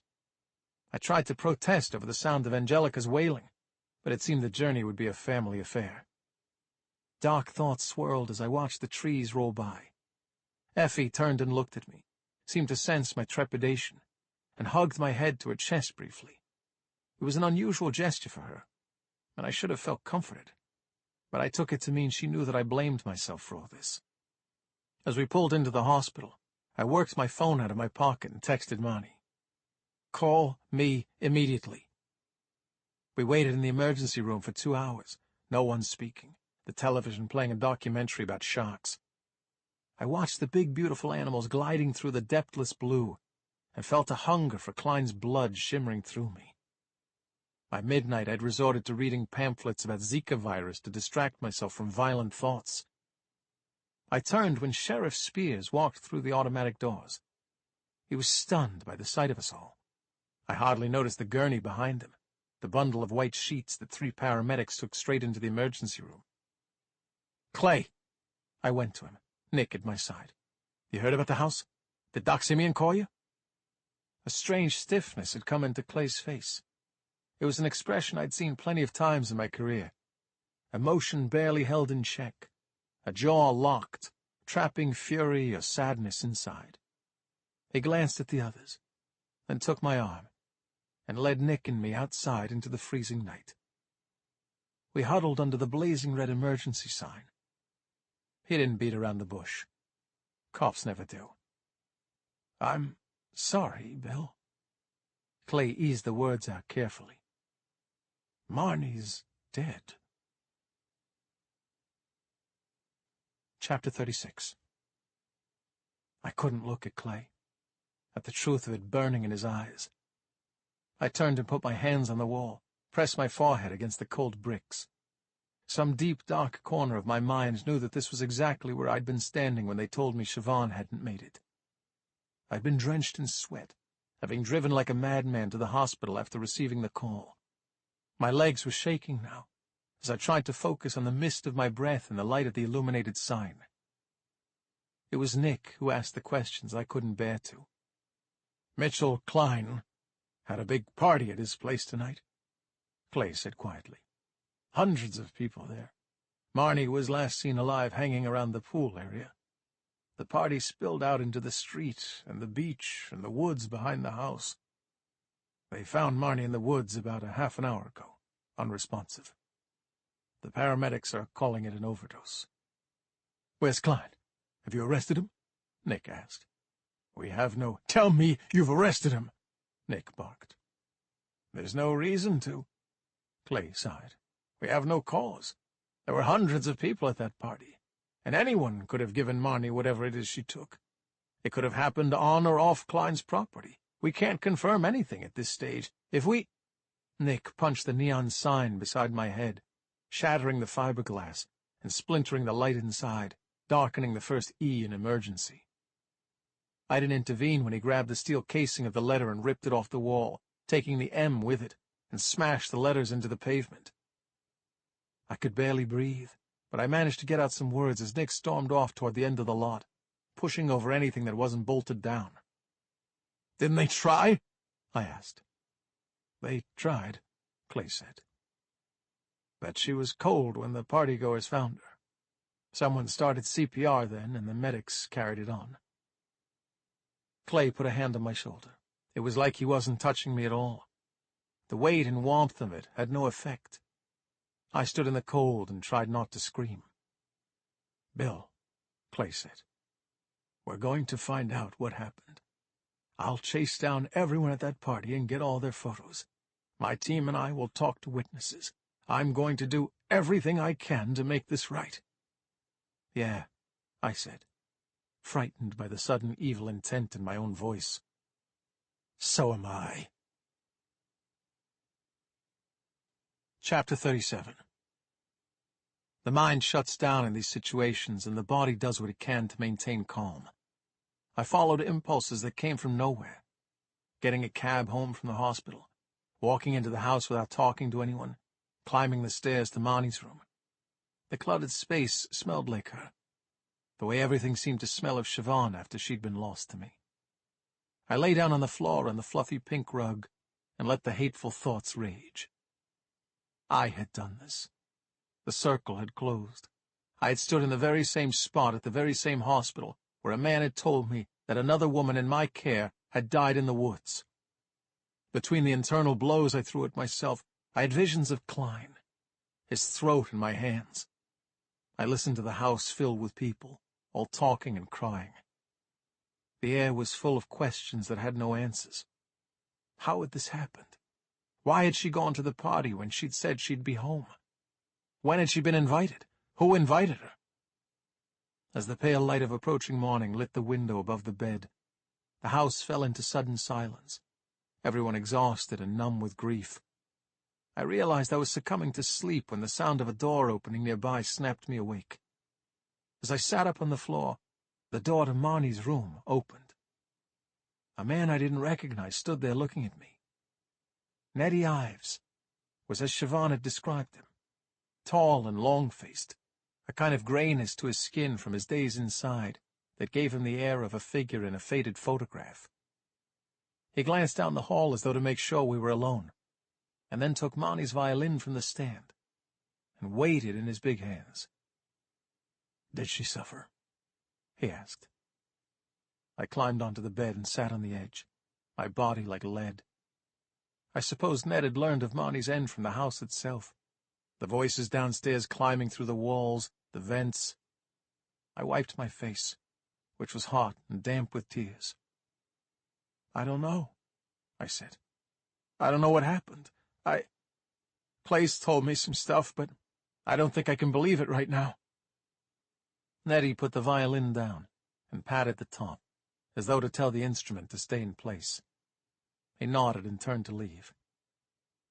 "Don't bring any more music makers into the house, please," he said, pausing in the doorway. "I don't want to forget what she sounded like." Chapter 38. A day came and went. I lay on Monty's bed, facing the wall, unable to move. People tried to talk to me. At some point, Susan and Angelica sat down next to me and cried together. I handled things from the pillow, my head too heavy to lift, the phone ringing sometimes with questions I couldn't answer. When Monty's mother called, we talked in low voices, both our throats husky with grief.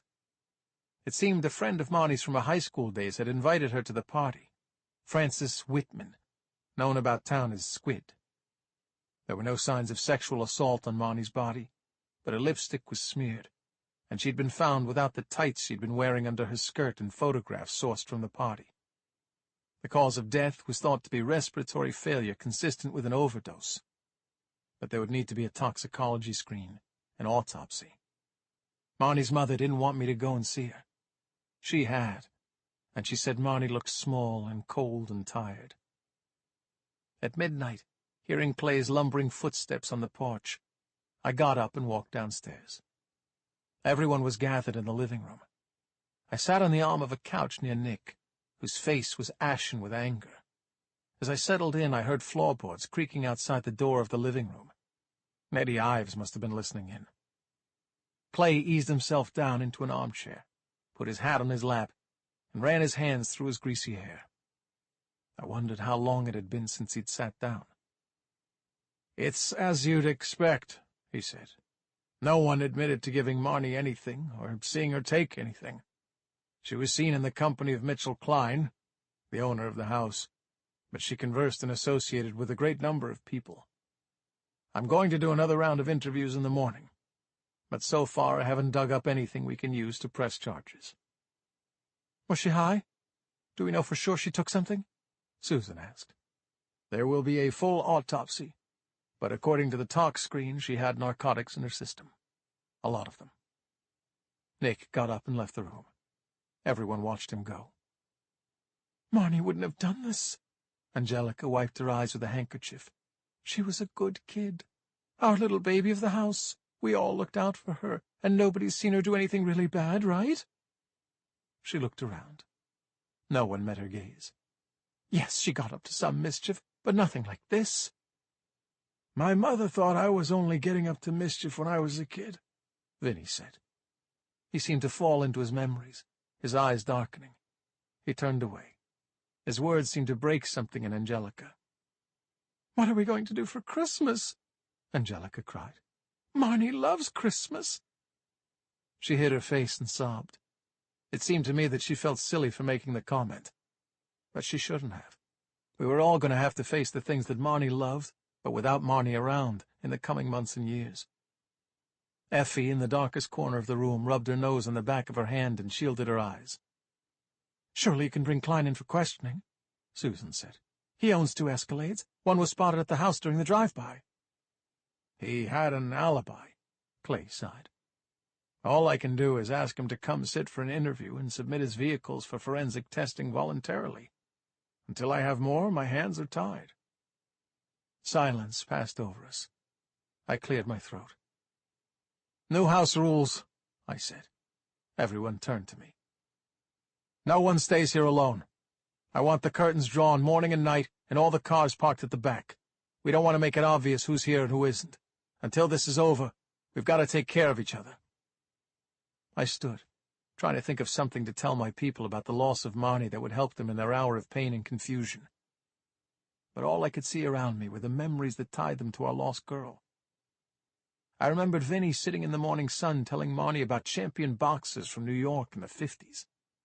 Marnie and Clay watching Red Sox games together, eyes locked on the screen, munching cheese balls and swearing under their breath.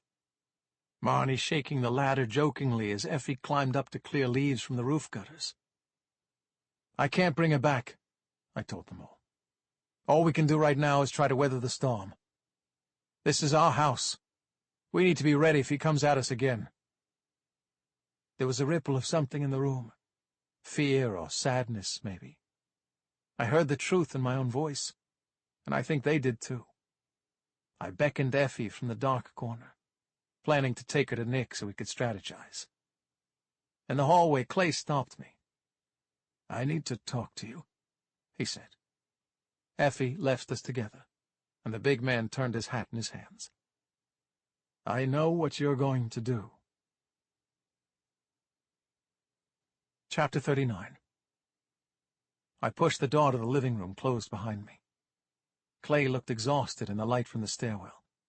In the tight space, I could smell him. He'd spent 48 hours pounding the pavement, running down useless leads. "I don't know what you think my plan is," I said, "because I haven't fully formed it yet." "That's why I want you to listen to me now." Clay pointed a finger at my chest. "I know what kind of man you are, Bill. After what happened in Boston—" "What do you mean you know what kind of man I am?" I squared my shoulders and looked at my friend. Clay sighed. He had probably heard a version of what had happened to me in Boston from other cops. That version probably had all the major details correct, and I knew even before he went on what he was going to say. "You're a man who wants justice, whether it's inside or outside the law," Clay said. He filled his chest with air, and immediately seemed inches taller. "Well, I love the law. It's why I do my job. I think it's beautiful. And yes, sometimes it actually prevents people from getting what you think they probably deserve. But that's the system. It's all part of something bigger, and it's my job to protect it. I don't care if I have to find somewhere else to live. I'll make you uphold the law if I have to."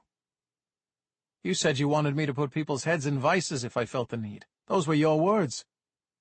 "Maybe in Boston it's literal, but up here it's a figure of speech," Clay said. "Mitchell Klein deserves to be dragged from the back of a crab boat," I said. "The law and the beautiful system isn't going to give us that." "I know." He put his hands up. "But it'll give us something, if we're patient and careful enough." "I don't have any patience right now." I waved my hand. "Marnie is dead. She's dead. Do you understand that? Do you feel it yet?" "Of course I do." "You're upset," he said. His voice was gravelly with emotion. "I am too. Everyone is. She was our little baby in the house. Like Ange said, it's too quiet without her." The silence, like a fog, fell around us. Clay looked toward the stairs, as though he thought he'd see her rushing down the steps to the front door. "But don't let the anger drive you to do something stupid." "Whatever I do, it won't be stupid," I said. I turned to go, but his voice followed me. "Don't stray outside the lines again, Bill," he said. "You know what happened last time." Chapter 40. Squid was scared of Dogtown. It wasn't often that he acknowledged his fear. Living and working with Mitchell Klein had burned his nerves down to nothing, so terror was something abstract. He had enough difficulty just feeling the regular everyday emotions, and fear was an effort. Maybe the numbness had started earlier than Klein, under his father's fists, or in the rattling cell blocks of juvie. Squid didn't know. He hadn't been forced to see a shrink in a long time, and anyway, he always lied to them. But on his bike, pedaling through the dark woods of Dogtown, he felt the old familiar tingle of something like fear. The forest north of Gloucester was so dense, the morning light barely penetrated it. There were legends about this place, stories he'd heard from the locals of witches and ghosts and shit. There were weird rocks carved with words that appeared from between the trees like messages from someplace else, somewhere scary. He passed one that said, "Use your head," the letters green with moss. It made him think of the Drooly woman, the sick, wet sound of the saw going through her spinal column, as Turner heaved the tool back and forth. He swallowed hard, tried to shake off the feeling that someone was watching him as he rode. When Squid told Klein he didn't want to do the drop-offs out here anymore, the man had laughed and increased the number of people on his route. Squid looked over his shoulder at the winding road. Nothing. In the distance he spied safety. The double-wide trailer that served as a makeshift bar in the evenings sat nestled in the trees. Squid had passed this place a couple of days earlier in the car with Klein and the others, everyone in the vehicle silent with the weight of their dark mission. Vermonti, the bar owner, would be pissed they'd dumped the drooly woman's body out here, would probably bitch about it. But Squid wouldn't pass on the descent to Klein. Klein's people looked out for one another, didn't snitch. They all knew the man's mood could turn on a dime. Squid looked back, thinking he'd heard a car. Nothing again. His chest felt tight. There had been what felt like a rock lodged in his throat since Klein had come to him the morning before and asked him to text Marnie, a girl he'd known from school. The rock had grown as the ambulances and squad cars arrived at the house, and people left the party and fled into the woods and surrounding streets. As he did with his fear, Squid pushed thoughts of Marnie down. They would go away eventually. Nerves frayed, emotions burned. There was no such thing as witches, and no room in his life for guilt. He was a soldier who'd done what he'd been directed to do. The car came out of nowhere, veering out of the oncoming lane and heading right for him. Squid jerked the handlebars and hit the slope on the side of the road at an odd angle. They seemed to be on him before he had even stopped skidding and rolling on the dirt and pine needles. They grabbed his wrists and shoved his face in the earth. He thought it was cops, until the hood came down over his head. Chapter 41. The plan rolled out almost naturally, as though it was our only available course of action. Kidnapping, violence. I stood in the tiny abandoned house in the dusty darkness created by the boarded-up windows and looked at the boy in the chair, as Effie secured his wrists and ankles with duct tape. Nick, Effie, and I had come together in the forest in the early hours of the morning. It was as though we felt our plan would stay in the house if we were to build it within its walls. Later that morning we had tailed Squid as he left Klein's house for a drug run into Dogtown. He'd been a pitiful kidnapping victim, his body nothing but bone and taut sinewy muscle, as easy to pin and bind and pick up as a struggling lamb. From the old student ID I found in his wallet, I learned he was 16. He had cried non-stop from the moment we grabbed him to this moment, and now he sat hooded, waiting to know his fate. Nick ripped the hood off the kid's head, and he took in the sight of us, his surroundings. His face was wet with tears and sweat. I watched 100 emotions flicker over his face. We'd bagged him too fast for him to know who we were, and now that he knew, he was confused. We weren't a rival drug crew who would kill him and leave him somewhere with his genitals in his mouth for Klein to find. We weren't FBI agents who would extract whatever they wanted from him and then dump him in a jail cell for the rest of his life. There was relief, but there was also terror. He knew we were Marnie's people. "Oh, fuck!" Squid dissolved into sobs again. "Yeah, fuck!" Nick kicked Squid's chair, jolting the boy. "Please!" Squid looked at me, figuring for some reason that I was the friendliest of his three captors. "Please, man, you can't do this, you can't! This is kidnapping, man! This is serious shit! Let me go, okay? Please! Let me go! I won't say nothing!" "Squid!" I held up the boy's phone. "Don't try to give me a lecture on serious shit. I've got your message here to Marnie inviting her to the party 2 nights ago. Klein asked you to invite her because she knew you from school and trusted you. She's dead, and there are a bunch of photos from the party that put the two of you together." "You can't prove nothing," Squid sniffed. "Yeah, famous last words," I said. "We just went to a party, that's all." "That's all, huh?" I said. Effie took the backpack we'd taken off Squid's shoulders and dumped its contents at his feet. Baggies of colored pills spilled out onto the bare boards. There was also, as the boy had promised us, another huge gun. The boy refused to look at the items. "Did you know that when you die, your stomach becomes a kind of time capsule?" I folded my arms, sat on the edge of an old table a few feet away from Squid. "It immediately stops digesting whatever's in there. Addison Gilbert Hospital pulled a couple of pills identical to these out of an OD victim last week. I wonder if they'll find any in Marnie's stomach." "That's bullshit, man!" Squid snapped. "You better hope so." Nick was circling Squid like a wolf, every muscle in his body taut and ticking with desire for violence. "Because if it's not, we've got you A drug fatality, and the lethal drugs that were supplied all together and wrapped up with a nice little bow. Squid hung his head and sobbed soundlessly, shuddering with fear. He gave himself a minute, and then let the rage take over, kicking in the chair, spitting as he exploded at me. "You stupid-ass bitch! What did you expect Klein to do? The guy's a fucking psycho! He killed Newgate just for bringing his kid to a meeting!" Effie and I looked at each other.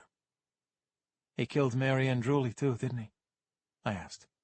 "That bitch made a fool of him in public." Squid wiped a tear on his shoulder. "You don't get away with that." "We need to get Clay down here," I told Nick. "The kid's a murder witness." "Dude, you dumb or what?" Squid sneered at me. "Listen to what I'm telling you. Klein is gonna come and get you. He got Marnie. That chick was dead the moment the fat cop brought her to the house in the squad car. Klein's gonna get me next, because he'll know you took me. Doesn't matter if he thinks I snitched on him or not. People are just things to him." The boy laughed suddenly, spittle hanging from his lip. "You think you're gonna put me on a stand? You hand me in, and I won't make it to the jailhouse." In my hand, Squid's phone rang. The caller was identified only with the letter C. I walked to the door of the abandoned house and stood looking out at the pines as I pressed the answer button. I kept quiet. Klein seemed to expect that. "Robinson," he said, "I know it's you." Chapter 42. "I'm supposed to get a call from Squid telling me when the drop is made," Klein said, his voice languid, almost bored. "He doesn't call. Then Trix, the bartender, finds his bike crashed by the side of the road. I put two and two together. I could probably be sheriff around here. I have instincts for this sort of stuff." "Do you know anything?" I managed, my teeth almost locked together. "About the person whose life you took at that party? Marnie was a beautiful, intelligent—" "Oh, I bet she was," Klein sighed. "People are always beautiful and intelligent and kind and generous when they die the way she died. Young, tragically, wastefully. I bet she lit up a room, didn't she? They always say that. She loved making people smile, and she lit up every room she walked into." "I suppose you'd know what they say," I said. "You've destroyed so many innocent lives." "That sounds very grand, but I wouldn't call myself a destroyer of lives," Klein said. "These people do that themselves. You know what I am? I'm the master of pain. I have a monopoly on it. People like Marnie come to me because they're hurting, and I take the hurt away. I decide who feels it and who doesn't." "You seem pretty happy to deal it out. Squid is terrified of you." "He should be," Klein said, "with the stuff he's seen. But you won't be able to use him for anything meaningful. He knows what happens when one of my soldiers allows himself to get caught. And that'll be your fault, Robinson. You've sealed his fate." "You've got a real swollen head, you know that?" I said. "You talk about killing people like it's inevitable, like it's your right. You're not a god walking the earth, Klein. You're just a piece of shit drug dealer from a long line of low-life assholes." "Listen to you, motherfucker," Klein barked. "You think you can talk about my family like that? You don't know shit about my family, you punk-ass bitch!" He'd lost it momentarily. I'd touched a nerve. I smiled as he dropped his sophisticated act and reverted to the trash talk he'd probably promised himself he would abandon the last time he left prison. There was a pause while he regained his composure. "We don't have to do this," Klein said. "There's a way out for you. Give me the kid back, and I'll leave you and your people alone. It's what's best for everyone, man. You're a smart guy. You know it." "Listen to you," I said. "You've got your speech prepared. When threatening me doesn't work, you switch to flattery. You're like a used car salesman. You better get this deal now or you'll miss out. You'll hate yourself. You're a smart guy. Let me sweeten the deal for you." "There's no money in used cars," Klein sniffed. "And you don't know me, boy. But I know about you, Robinson. I know what happened in Boston." Prickles, tingles, spread out from my chest and over my scalp, raw adrenaline unleashed. I should have seen this coming. People like Klein had cops, judges, and politicians in their pockets.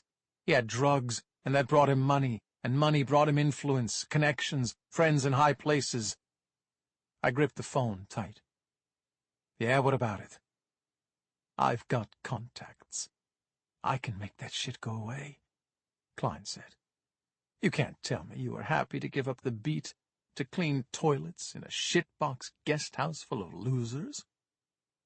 I'm guilty of the Boston thing, I said. I got what I deserve.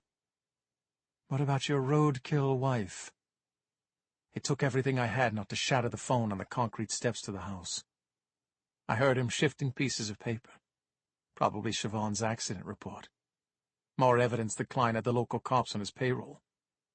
I closed my eyes and breathed while he continued. You're smart enough to figure, like I did, that the story the driver gave didn't add up, Klein said. I can give you the people who were in that car. I can give you the real driver. Let me give you something, I said, my voice colder than I'd ever heard it. 12 hours. You have that long to turn yourself into the police, and not a second more. Klein was laughing as I hung up the phone. I walked back into the abandoned house, and Effie jutted her chin at me, made an OK shape with her fingers. You okay? I didn't answer. Squid squealed with terror as I kicked his chair over, and then stood above him, grabbed a handful of his shirt, and twisted it in my fist. Klein said we can't use you, but I think he's wrong. I yanked the kid forward so his face was inches from mine. You're going to help me hit the master of pain where it hurts. Chapter 43. Susan was standing on the porch when we arrived home.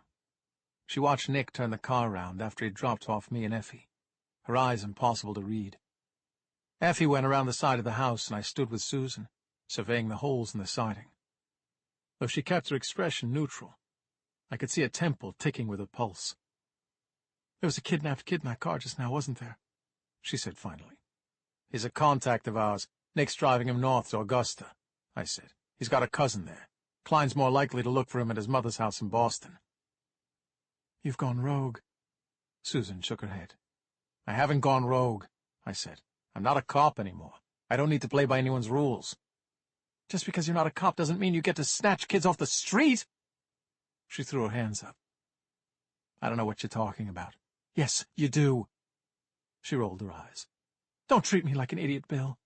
Klein put a missing persons report in with Clay, and he mentioned it to me. I heard about the crashed bike. You endangered that kid's life by making him flip on Klein. Oh, believe me, he was already in danger, I said. It's a matter of time with these people. When the heat's on, they clean house. I've seen it over and over. Klein wants Squid brought in so he can kill him, or locked up so he can get one of his prison contacts to do it. The kid will be safe with his cousin. I watched her shake her head again. I needed information. This guy killed Marnie, Susan. He had someone lure her there, and he killed her. If his men had been better shots, he might have killed someone here at the house. I'm worried you're going to get in over your head on this, she said. Don't worry about me. I'm not your problem. I turned to go, but she took my hand. I couldn't look at her. From the moment Klein had offered to tell me exactly what had happened to Siobhan, to lay out for me the awful truth I'd been denying all this time, my nerves had been frayed. I didn't want to think about Siobhan. I didn't want to think about Marnie. I didn't want to acknowledge the heavy desire now in my chest to hold Susan in my arms, to feel her hands on my neck, her lips on mine. Fighting back against it all seemed the only safe course of action. But then, without realizing it, I let her put a hand on my cheek. She was so close, I could smell her sweet breath. Bill, she pleaded.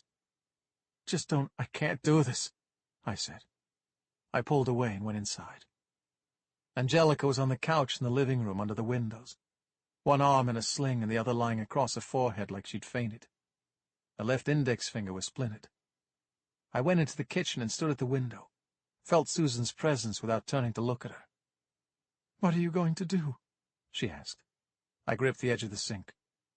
I have a plan, I said, but a part of me wants to throw it in. I keep thinking about just driving to Klein's house, dragging him down the stairs by his shirt, and kicking the shit out of him on his lawn.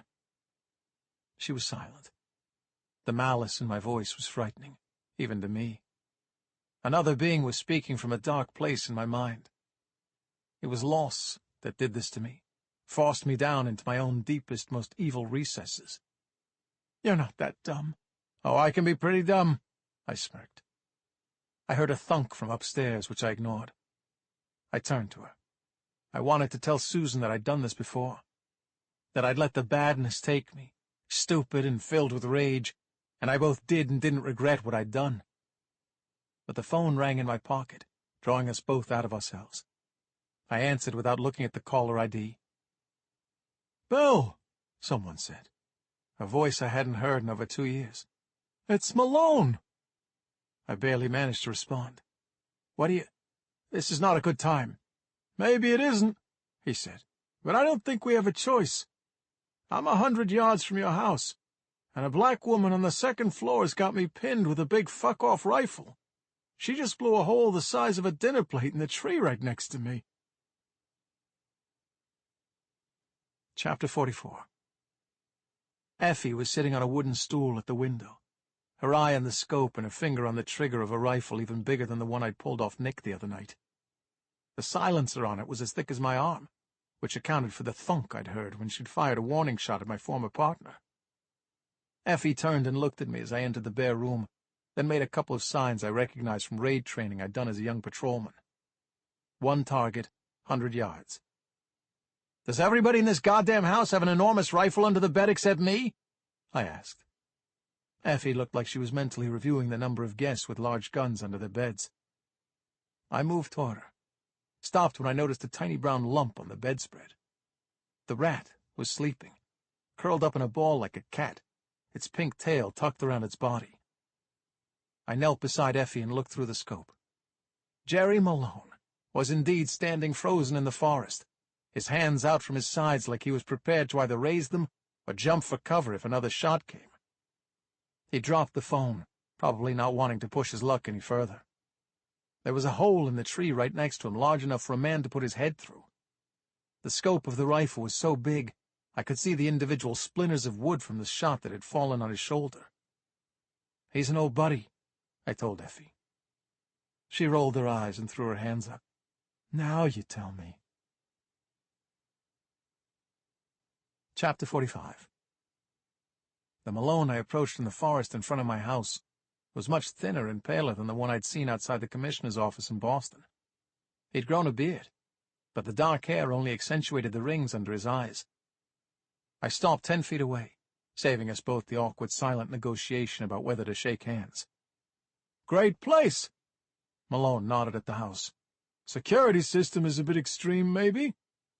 "I'm having some troubles with the locals," I said. "Someone decided to use the house for target practice a couple of days ago. I'm expecting a slide in short-term rentals." I wasn't showing any warmth, not my body language or the tone of my voice, but I recognized that I wanted to. Despite what happened in Boston, what prevailed were the good memories of me and Malone catching babies falling off balconies and running through back alleys chasing thieves, sitting on the dock after the shift and watching the boats come in, talking about our wives and our houses, how lucky we were. He brushed the wood splinters off his shoulder and looked me in the eye for the first time since I'd approached. "I know it was the anniversary of Siobhan the other day," he said. "It got me thinking." He couldn't find the words, shrugged. I understood. I crossed the no-man's land between us and hugged him, slapped his bony back. The walls crumbled like chalk. What we'd done seemed so long ago now, so unimportant. I felt him half laughing, half sobbing with relief. "Come inside." I led him toward the house, my arm around his shoulders. Chapter 46. It was supposed to be a quick trip into town, but Effie knew that nothing was quick when Angelica was involved. The two had jumped in the car after Bill's friend Malone arrived to go get some supplies for a barbecue, but Angelica was treating the trip as an opportunity for some kind of philosophical lecture about writing. From the bright lights of the Stop and Shop, down the hill past the whale-watching and tourism stretch, and into the cafe on the edge of Harbor Cove, Angelica had droned on. Effie window-shopped, took in the sea air, and generally ignored her partner. Gloucester was settling down for the evening, pink light falling softly on the storm-blue sea. Angelica ordered coffees for the two of them, hardly pausing in her oration to address the waitress. A group of men came in and took the booth directly behind Angelica. Big men, who settled themselves loudly in the leather seats. "I don't know about you, but I can't understand how the archetype of the muse has survived unaltered for as long as it has," Angelica said. She didn't wait for any gesture of an answer from Effie. "It diminishes the author's accountability for the successes and failures of the written work, and besides that, it banishes the creative act to the realm of the spiritual conduit, and, oh my God!" Effie had been staring out at the harbor light, but she snapped back toward Angelica, who was sitting bolt upright in her chair, like she'd been zapped. Effie put her palms up. "What?" But Angelica flapped her hands at her. "Shh, shh," Angelica said. "Be quiet." Effie sighed. "These guys," Angelica whispered, leaning forward and adjusting her sling. "In the booth behind me, they just mentioned Mitchell Klein." Effie discreetly leaned out of her seat, but all she could see were broad shoulders barely contained in expensive fabric. She pointed at her ear, the guys in the booth. "You heard them?" "I was eavesdropping," Angelica whispered. "I'm terrible, I know. I listen to everyone. It's in the writer's toolkit. C.S. Lewis compared eavesdropping to spying on people by magic. See? More elitist mysticism." She listened. Effie waited. Both women looked out at the windows of the cafe, and Angelica pointed sharply up the street. "There," she said. "Look, an Escalade. Vinny said the car that did the drive-by was an Escalade, and that one's got a new windshield. You can see the plastic installation tab hasn't been removed from one side. Nick said something about Bill smashing the windshield of Klein's Escalade." Effie raised her eyebrows. Angelica had transformed before her eyes, from babbling author to armchair detective. "What are we going to do?" Angelica asked. Effie slammed her fist into her palm. "I have a better idea." Angelica looked at the car, the reflection of the men in the window beside them, the hillside, and the harbor. "Cause a distraction in exactly 10 seconds. Chapter 47. Angelica stood. Effie scrambled, thinking fast. She watched, counting mentally, as Angelica approached the next booth. "Excuse me, gentlemen. Could I just borrow this sugar? We're all out." She saw Angelica leaning over. Effie shoved her coffee cup and saucer off the edge of the table. The china shattered on the floor, coffee splashing on the legs of a couple at the next table. Everyone turned to look, including the men in the booth. Effie shrugged, made an embarrassed face, and got up to assist the waitress who came over to clean up the mess. "You know what?" Angelica turned and smiled at the waitress. "We'll just take our check if you don't mind." She flashed Effie a set of keys, with a chunky black remote, before tucking them into her sling. Effie smiled, and the two women left some money on the counter and walked quickly out into the street. "We'll need another distraction for cover," Angelica said, "in case they look out the window." The evening winds were sweeping in across the harbor. The two women seemed to have the same thought. Angelica tossed Effie the keys and stopped a couple walking two dogs right outside the window of the cafe. "Oh, dachshunds! Look at them, they're just gorgeous. You know, Radcliffe Hall had dachshunds." "Who?" Effie unlocked the Escalade parked at the top of the hill, put the keys in the ignition, put the car in neutral, and released the emergency brake. She gave Angelica a nod, and the two edged over to the wall beside the cafe window as the people with the dogs continued on. Nothing happened. The car remained in position. At the bottom of the hill by the harbor, a police cruiser parked, and two officers got out. "Fuck!" Angelica snapped. "We'll have to push it. It's not moving. Fucking shitballs!" She stomped her foot. Effie's eyes widened. She almost laughed. Angelica looked like she was about to throw herself at the vehicle and push it down the hill with her one usable but injured hand, when the car began to move. Angelica and Effie watched as the Escalade rolled down the hill, gathering speed, and then slammed into the police cruiser. The crash was so loud and thunderous that everyone in the street stopped and turned. "Triumph!" Angelica whispered fiercely. The two women leaned forward and saw the men in the cafe rise from their booth. People were running to the crash, including the two officers who had only made it to the edge of the park. Effie tugged at Angelica. She resisted at first, seeming to want to stay and watch her work. "Take that, you murderous bastards!" Angelica snarled. Effie grabbed the sling and dragged her friend away. Chapter 48. Fat people repulsed Klein. They always had. Unfortunately, he couldn't look at someone like Sheriff Clayton Spears without imagining the man naked, seeing the alien creases and folds of his figure beneath the tan uniform, the parts of him that excessively sweat or grew hair in unnatural biological reactions to his bulk. He reclined in his wing chair in the third-floor office and eyed the man perched on the settee before him, scribbling notes in the stupid little notebook he held with his sausage fingers. "And could you provide a list of the people who can vouch for your presence and activities at the party?" Clay asked. He sat back, making the settee creak. Klein was thinking how he'd dispose of the piece of furniture after the sheriff was gone. Perhaps he'd burn it. "Was there someone with you for a majority of the event?" "I didn't sneak out of my own party, leaving my house and my personal property unguarded in the presence of hundreds of strangers, so I could go and blow holes in the house of a man I barely know, Sheriff." Klein rolled his eyes. "Everything in this house, everything in this room is expensive. That lamp at your elbow is Baccarat Eye. It's worth $12,000. The sheriff looked at the lamp and seemed startled by its presence. He shifted his bulging body to the edge of the settee, apparently not wanting to make physical contact with anything in the room if he could possibly avoid it. "I can see you're a man of taste, Mr. Klein," the sheriff said. "You said you were in the importation business?" "I did." "What do you import?" "Focus, Sheriff." Klein leaned his chin on his hand. "You're not here about me. You're here about the drive-by and the overdose. Don't lose track." "Mr. Klein, I'll ask whatever questions I deem necessary for the investigation," the sheriff said. Klein smiled.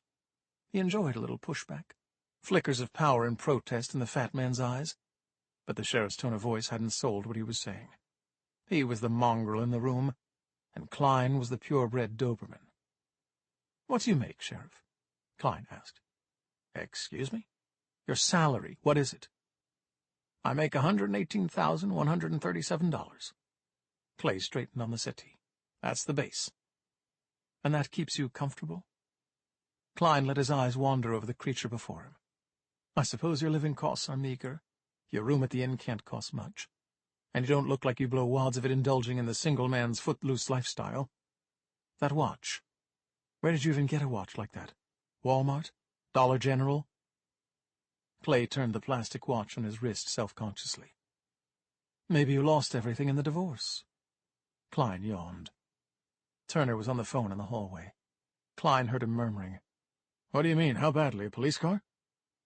"Now I'm the one who feels like we're getting away from the point of my inquiry here tonight, Mr. Klein," the sheriff said. "Haven't you ever dreamed, Sheriff?" Klein asked, leaning forward, suddenly full of enthusiasm. "Haven't you ever fantasized about who you could be in the world? Before you started shoveling down Pop-Tarts and Miller Lite to drown your self-loathing, before you realized you'd be stuck here forever in bumfuck nowhere because your parents raised you as an unimaginative, codependent hick. Didn't you at least flirt with the idea that you could be something?" Clay struggled. Klein watched as the sheriff glanced at the men guarding the doorway of his office, as though seeking their assistance, always looking somewhere else for help. "I'll give you $1 million, Klein said, throwing a hand out, as though he were tossing bills into the air. "I'll even tell you what to do with it, so you don't blow it all on cheap hookers and a yellow Hummer. Go and get gastric band surgery, liposuction, a brow shave, and some cosmetic dental work. Put some of the cash into fast rollover investments, hire a personal trainer, a stylist, and a speech therapist, and get yourself a decent watch, for fuck's sake.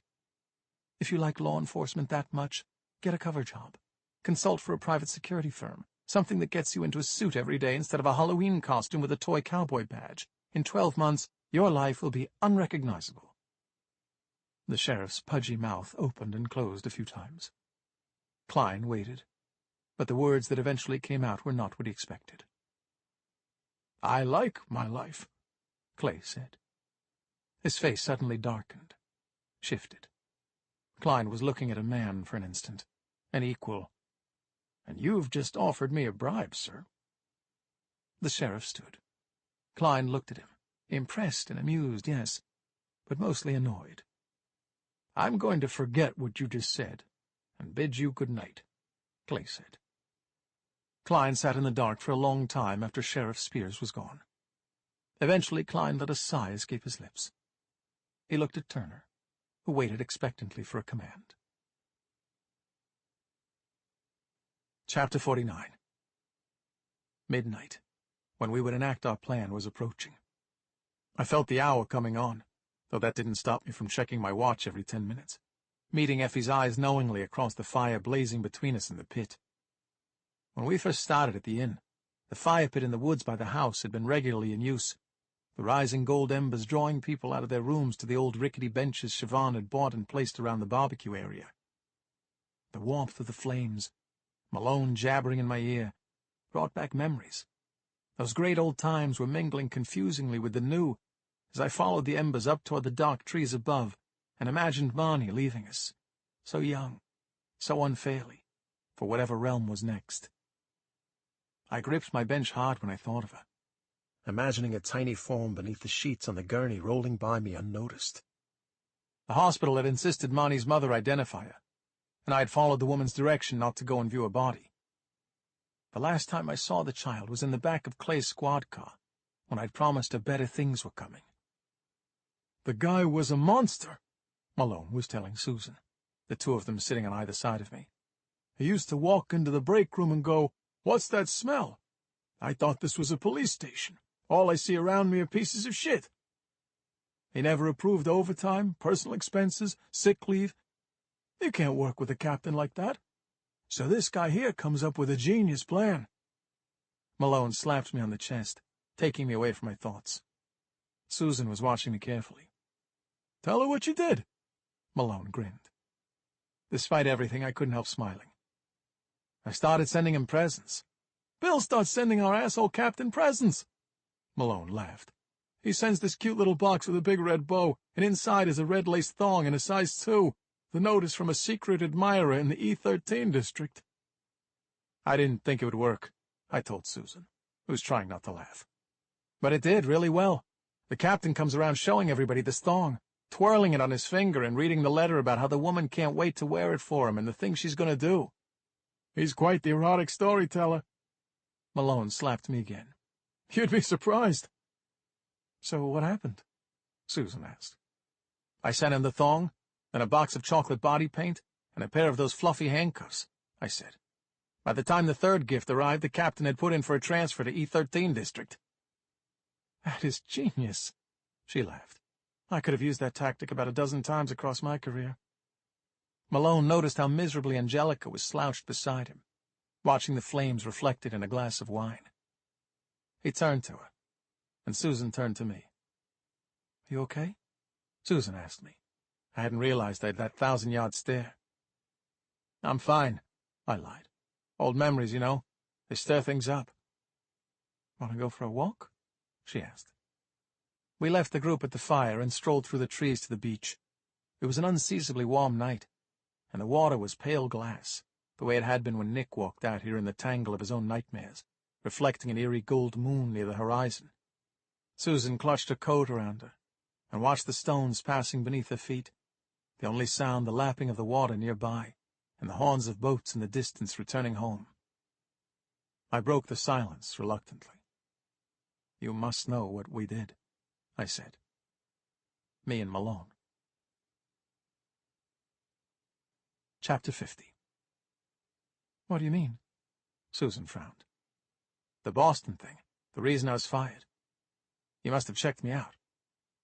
Susan stopped walking and smirked almost bitterly at the horizon. I felt bad for accusing her of snooping into my past. "I was married once before," she said. "Bureau guy, of course. A fellow recruit. We had been very competitive with each other at the academy, sort of rivals, until graduation, when we realized why we were so obsessed with each other. The relationship was always chaotic, but that was exciting to me, you know. We were sent on assignments all around the country where we had to pretend we didn't know each other, and it was electric. We'd rendezvous secretly in alleyways in New York and on beaches in Los Angeles at night, see each other in little hole-in-the-wall bars. What she was describing sounded like a spy movie, and she knew it. She laughed. "We got married too fast. Things changed. It was impossible to live with. Sarcasm became insults, which became shoving, then grabbing. Then he started talking about what he'd do if I ever left him. I got worried. I looked up a couple of his old girlfriends. He'd thrown one of them down the stairs and broken her hip, then later threatened to kill her if she said anything about it to the bureau agents who did his background check. Another was so scared of him that she moved to Australia and changed her name. Jesus, I said. You'd think it would have made me more cautious. Susan looked at me. Her eyes were big and full of truth. But it didn't. I don't look people up anymore. I'm afraid of what I'll find. Once I discovered who he really was, I knew I had to leave. He still works there, I said. He does, she said. He's high profile. So was I. What I did by leaving, it humiliated him. We had the perfect wedding. There were many important people there, people with power and influence, and I left him to explain where I'd gone. I just cut ties. So I try to avoid dealing with the bureau as much as I can. I lost a job I loved and a lot of people who cared about me. But I'm happy here. She straightened and shook herself in a way that made me think she was lying, trying to wear the truth of her words. You're just starting again here at the house? I asked. Are you actually in hiding from this guy? She chewed her lip, looked as though she wanted to tell me something else. Then she said, I don't want to talk about it. She waved me off. If this guy has hurt you, or if he's going to try to hurt you, then I'll deal with it myself, she said, like I did the first time. You? I nodded. Of course you will. You've got the white knight mentality about you. She smiled. Boston cop for a couple of decades. How could you not, right? I drew a long breath. It's more than that. I know I'm too protective of women. It's old-fashioned, and I've taken it too far in the past. How? Oh, I shrugged. It's a long story. Well, don't let it get you into trouble with me, she said. I can handle myself and I can handle my business, and so can Effie. Is she connected to your ex? No, Susan said. She was a case of mine, sort of. She needed to get away, and so did I, so it made sense to go together. But I'm speaking out of turn now. I shouldn't have brought it up. She turned away and started to head back toward the house. But I took a deep breath, put an arm around her waist, and drew her to me. Whoa! She cried. Chapter 51. Whoa! I responded, my face flushing. I let her go, and she stumbled a little on the rocks, put a hand to her lips. We both laughed awkwardly, our faces burning. Were you going to kiss me? Her eyes were wide, full of hilarity. Well, I cleared my throat, looked down at my feet, then up at the sky. Oh, Jesus. I just thought you might... the moon and the water and... I gestured. You know? No, she laughed. I mean, yes, I get it. It was perfect. I just wasn't ready for it. She slapped a hand over her eyes. I was actually hoping that you would. But I didn't think you were going to, and then you just did, and you were hoping I would? Yes. Oh, no. I covered my face. I've ruined it. No, I was definitely the one who ruined it. We both put our hands in our pockets and looked at the stones beneath us. I thought it was over, and then she grabbed a handful of my shirt and dragged me to her. As soon as her lips were against mine, I was sealed in a moment so perfect, so long desired that I felt like crying. I held her against my chest, and she looped her arms around my neck, and all that I'd lost, and all the fear and fury at the threat of losing more dissolved. We pressed our foreheads together, and when I opened my eyes, I found she was smiling as wide as I was. Now, that was perfect, I said. We looked at each other, and then out of the corner of my eye, I caught movement by the trees near the house. Effie. She nodded at me, pointed to a watch. It was time. Chapter 52. The boat was exactly where Squid said it would be, about 3 nautical miles off Gloucester, cutting laps up and down the coast until it was time to come in. Nick was at the stern of our tiny tin boat, and Effie and I were huddled at the bow, as though by keeping low in the vessel we might avoid the boat being seen on approach. The moon, high, white and full, wasn't good for cover, but the 3 of us had decided to go that night before Klein got to thinking about what our next move might be. Nick cut the small engine a long way out from the vessel and let the bigger boat drift into our path. Sweet relief. The hand-painted letters on the side of the boat passed under my fingers as I climbed the rope ladder slung over the side. I helped Effie up, and then hurled a rope I found coiled on the deck to Nick to attach to our boat. The thrumming of the engine underfoot and the wash from the stern was a worrying sound screen. It could hide the approach of footsteps or the shouting of men who might have spotted us. We crouched by a stack of crab cages. Nick had his lips almost to my ear so I could hear him over the sound of the engines. "Recon first," he said. "Meet back here in 5. You take the bridge. Effie and I will take the lower decks." I crept along the side of the boat, ducking under the porthole windows. The narrow stairs to the bridge wing were slippery, the rail crusted with salt. I was struck suddenly by the beauty of the silver path the moon was cutting across the sea. I wondered for a moment what the hell I was doing. There was one man on the bridge. He was bent over the chart table in the red light, marking out his position with a pencil. A cigarette was clamped between his lips. Effie and Nick were already back when I arrived. "One man on the bridge," I said. "Great." Nick grinned, his eyes shining with excitement. "There are 2 contacts in the galley, one asleep on the lower deck. Let's go down first, Cap." He moved, but I grabbed his shoulder. "Keep your head," I said. "Tell me if you're starting to lose it." "I'm not going to lose it." Nick shrugged me off. I followed Nick and Effie into the bowels of the vessel, my gun in one hand, the other bracing against everything as the world rocked around me.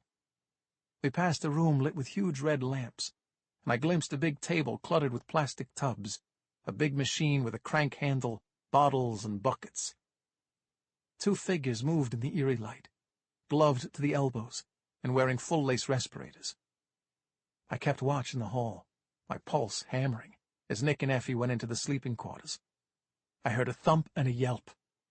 The need to retreat jabbed at me. I imagined aborting the mission now, dragging my friends back onto the little boat, cutting the rope loose and letting us drift to safety, the big boat becoming a dark mass on the horizon. It wasn't too late. Nick emerged from the sleeping quarters, tucking the duct tape into his jacket pocket. "He's down," he said. 3 to go. Chapter 53. Clayton Spears didn't mind the night shift. Once a week he got out into the quiet streets and roamed around Gloucester patrolling, responding to bumps in the night, breaking up drunken parties, and pulling over the occasional drunk driver.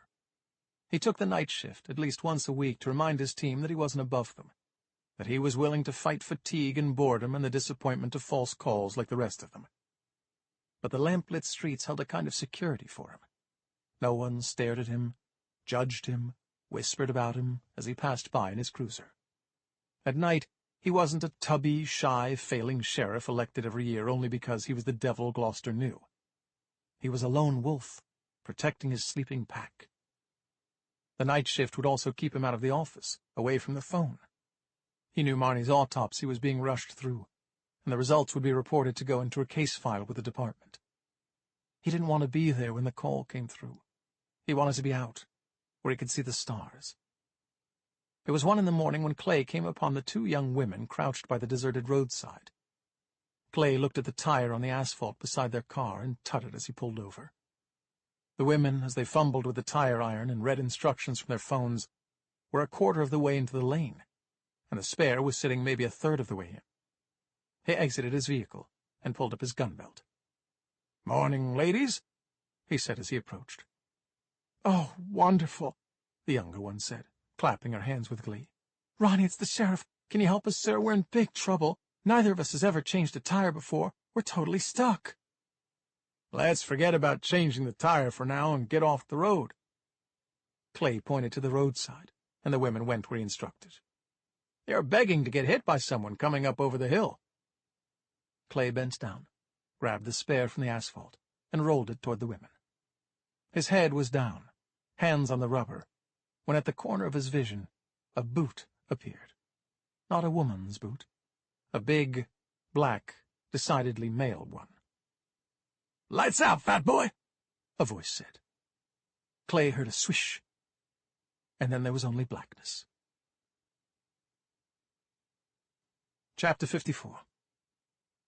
Nick and I sent Effie up to the bridge to take care of the captain, and hold a gun on him until we were done downstairs. We stood in the darkened hallway, our guns hanging by our sides, and I watched as that strange light flickered in Nick's eyes, the same one I'd seen as we launched into an attack on Rick Kraft at the Greenfish, the same one that lingered there as he stood in the freezing waters near our home. I wanted to ask if he was okay, but he sprang into the room before I did, his voice booming, the guns swinging before the two bewildered men in full-face respirators. "On the ground! On the ground! On the ground!" They didn't go down easily. Gloved hands went up, and then they reconsidered, perhaps acting on a lesson Klein had drilled into them from the beginning about their fates should they ever let him down. The man nearest me grabbed a canister of red powder and flung it at us. The glass burst against a porthole window. I could taste the dust in the air, burning and metallic. I launched myself at him, and the edge of the table jutted into my hip. A tub of pills tumbled and scattered as we hit the floor together.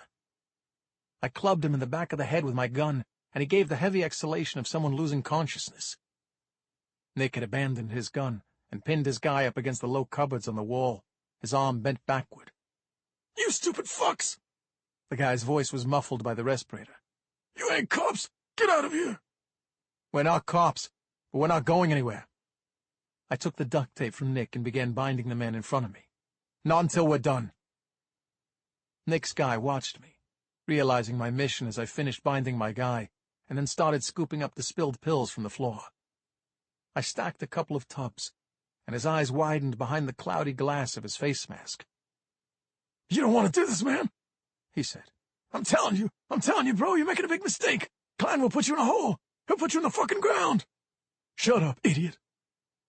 Nick forced him to the floor and put his knee into his back, and wound the duct tape tight around his gloved hands. I took 3 stacked tubs full to the brim with colorful pills and walked back outside. The pills disappeared into the white moonlit surf as I emptied the tubs, one by one. Chapter 55. Dirt. The sheriff tasted it as he came to consciousness, granular on his lips and strangely reassuring. He had the sense that for some time he'd been lolling around the back of his own squad car, heaped on the seat like a sack of bones, the acrid smell of the men's cigarettes making him gag. He could hear them now nearby, the small one complaining, and the big one barking back at him like a dog.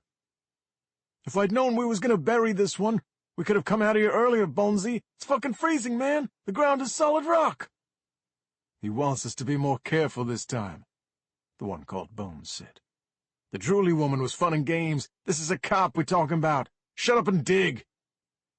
Clay tried to roll onto his back to take the pressure off his ribs, but as he moved he found his hands were numb, his arms twisted behind him. His own cuffs were on his wrists. His head protested with the movement, pain branching out from the wound at the back of his skull, like white-hot fingers running through his hair. He staggered to his knees with difficulty, and then got to his feet, wobbling and groaning with the pain. The men stopped digging and assessed him. He recognized them from Klein's house. Bones and Simbo, 2 of the sneering henchmen Klein kept ever at his side. It took a lot to make Sheriff Spears angry, but he felt the dull thump of anger hit him now. It crept up through his chest and neck. An old friend returned. "Sheriff, you can make this easier on yourself by lying the fuck back down," the big one said, pointing to the soil. Clay looked around him at the forest. Moonlight streaked through the dense trees. For a moment he thought he might be somewhere near the inn. Then he remembered the Drooly woman's body in the depths of Dogtown, her headless corpse lying on its side, dumped like trash. "This is not very nice," Clay said. The anger was taking over. Mean whispers and vicious sneers were flickering through his mind. The bad Clay inside, usually a solid sleeper, was up and knocking at the door of his heart. "I don't deserve this." The men before him pulled enormous knives from their belts. Clay wondered if the plan was for his head to appear separate from his body, maybe dumped out here somewhere, maybe washed ashore weeks from now, covered in crabs and snails. The thought made his jaw lock with fury. "You go first," the small one, Simbo, said to his partner. "Dude's 4 times my size." "Stop," Clay said, his warning half-hearted. left over from his training. The good Clay calling back as he fled, leaving the bad Clay at the wheel. "Go now and I won't hurt you." "You?" The big guy grinned at his partner, laughed with surprise. "You won't hurt us?" "You've got 3 seconds, Clay said. His speech was slurred, his head still foggy from the blow. The 2 killers in the dark considered their options, then advanced toward him. Chapter 56. Clay didn't let them come. The distance between him and the big one was maybe 20 feet, and for every inch of that distance, Clay ground his feet into the dirt and then hurled himself forward with all his might. He slammed into Bones at full speed, his wide shoulder driving into his gut, not slowing until the man's back connected with a huge tree. Clay felt the breath leave Bones, felt his ribs crunching and muscles collapsing against his shoulder. Clay backed up a couple of steps, ready to kick the man when he hit the ground. But Bones was unconscious immediately, a shattered insect squashed in the dirt. The smaller one, Simbo, wasted no time. He raised the knife, and Clay took the adrenaline surging through his system and swung his foot up and across Simbo's arm, knocking the blade away. The move threw him off balance, left him sprawling on the ground. The small, stocky guy was on him, and Clay clenched every muscle in his body and snapped upward suddenly, aiming his headbutt as best he could. It was a glancing blow off Simbo's mouth, but it was enough to shock him. Clay rolled, got up, stomped on the writhing figure in the dark again and again. He heard more bones crunching. Simbo's forearm snapped like a branch. Clay kept stomping until the man was still. The sheriff stood in the dark, panting. Muscles and tendons that had been inactive for years were now alive. Sweat dripped down his neck into the collar of his torn shirt. The last of his courage.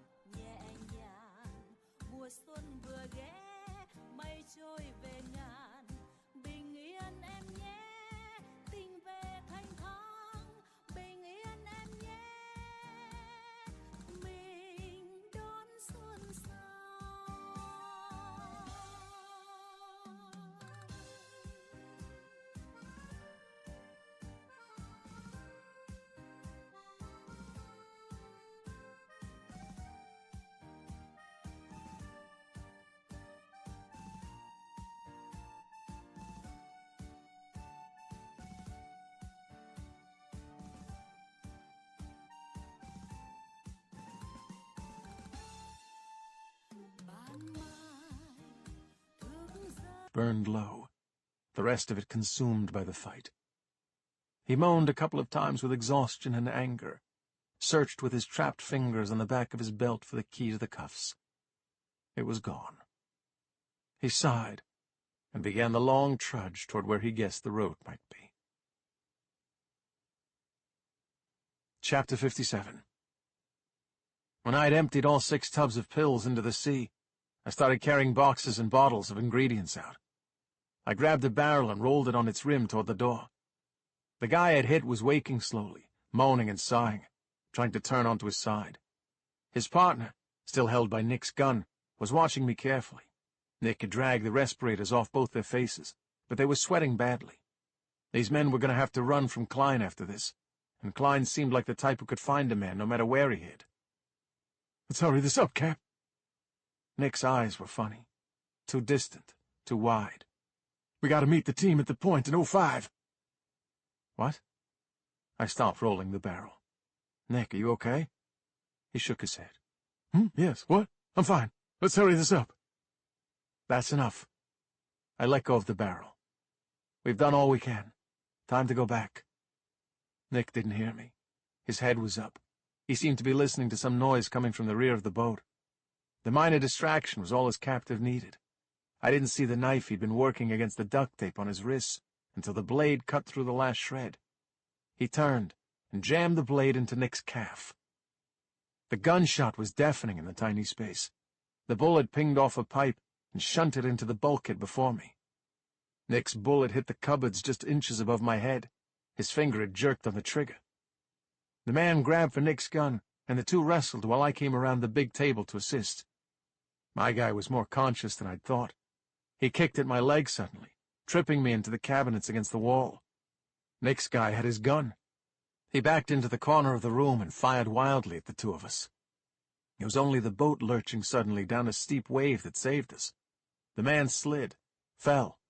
The gun was knocked out of his hands as he hit the ground. Nick snatched up the weapon and pointed it at his opponent's head. "Nick, no!" I cried. Chapter 58. Vinny saw them coming long before they knew he was there. Two tall, thick men jogging quietly through the trees toward the house, guns out. He sat still in his wheelchair at the corner of the porch, his hands beneath the blanket on his lap. He'd never been a good sleeper. More nights than not, he wheeled himself out here to watch the silent forest and think. The journey to the porch had taken longer this time, because his left wheel was held in place by an undersized bolt Doc Simeon had found in a jar in the garage. The ancient gangster smiled as one of the men skirted around the house to check the perimeter, while the other walked directly toward him, not seeing him until he was only feet away. Vinny watched the man assess him in the moonlight. The wheelchair, the newly bandaged leg, the blanket on his lap, and the hat clamped on his withered head. Like people always did these days, the young man underestimated him. The pair were wearing balaclavas, but Vinny could see that there were tattoos on the man's hands. Some kind of insects. Spiders, maybe. The tattooed man said nothing until his partner returned to his side. The two looked at each other, assessed Vinny again, and then turned to go. "What?" Vinny smirked. "You're not going to kill me? You're not worried I'll roll up behind you while you're inside popping heads in beds?" The men glanced at him, bewildered. "Old man, you just sit there and feel lucky," the tattooed one said. "I ain't about shooting pathetic old cripples in their chairs. You can be the one who tells the story."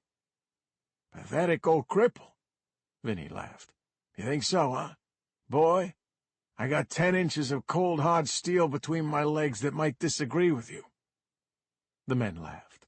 Their laughter was drowned out by the roar of the gun from between Vinny's thighs. The blanket over his knees was shredded as the bullet passed through it. The tattooed man's kneecap exploded, sending him sprawling on his face on the gravel driveway. The partner fled. Vinny lifted the heavy Desert Eagle pistol and tried to grip the trigger, but his hand was strained from the first shot. He grabbed the knife from his shirt pocket, turned, threw it, felt a rush of satisfaction as it chunked into the partner's thigh as he made for the porch door. The guy stumbled and then wrenched open the front door and disappeared into the house. Chapter 59. Nick thought he was back there, back inside the nightmare of his war again. That is the only reason I can give for the shot. A merciless blast from only 4 feet away that should rightfully have taken the life of the man on the floor in an instant. Whatever Nick was seeing, whatever fantasies he had about the threat to him from the unarmed man, they did not include the respirator still clinging to the back of his head. The bullet glanced off the steel canister on the respirator, deflecting it away from the man. I lunged at Nick, swept him into a headlock, and pushed the gun away in time to direct the second bullet into the wall. My partner's strength was furious.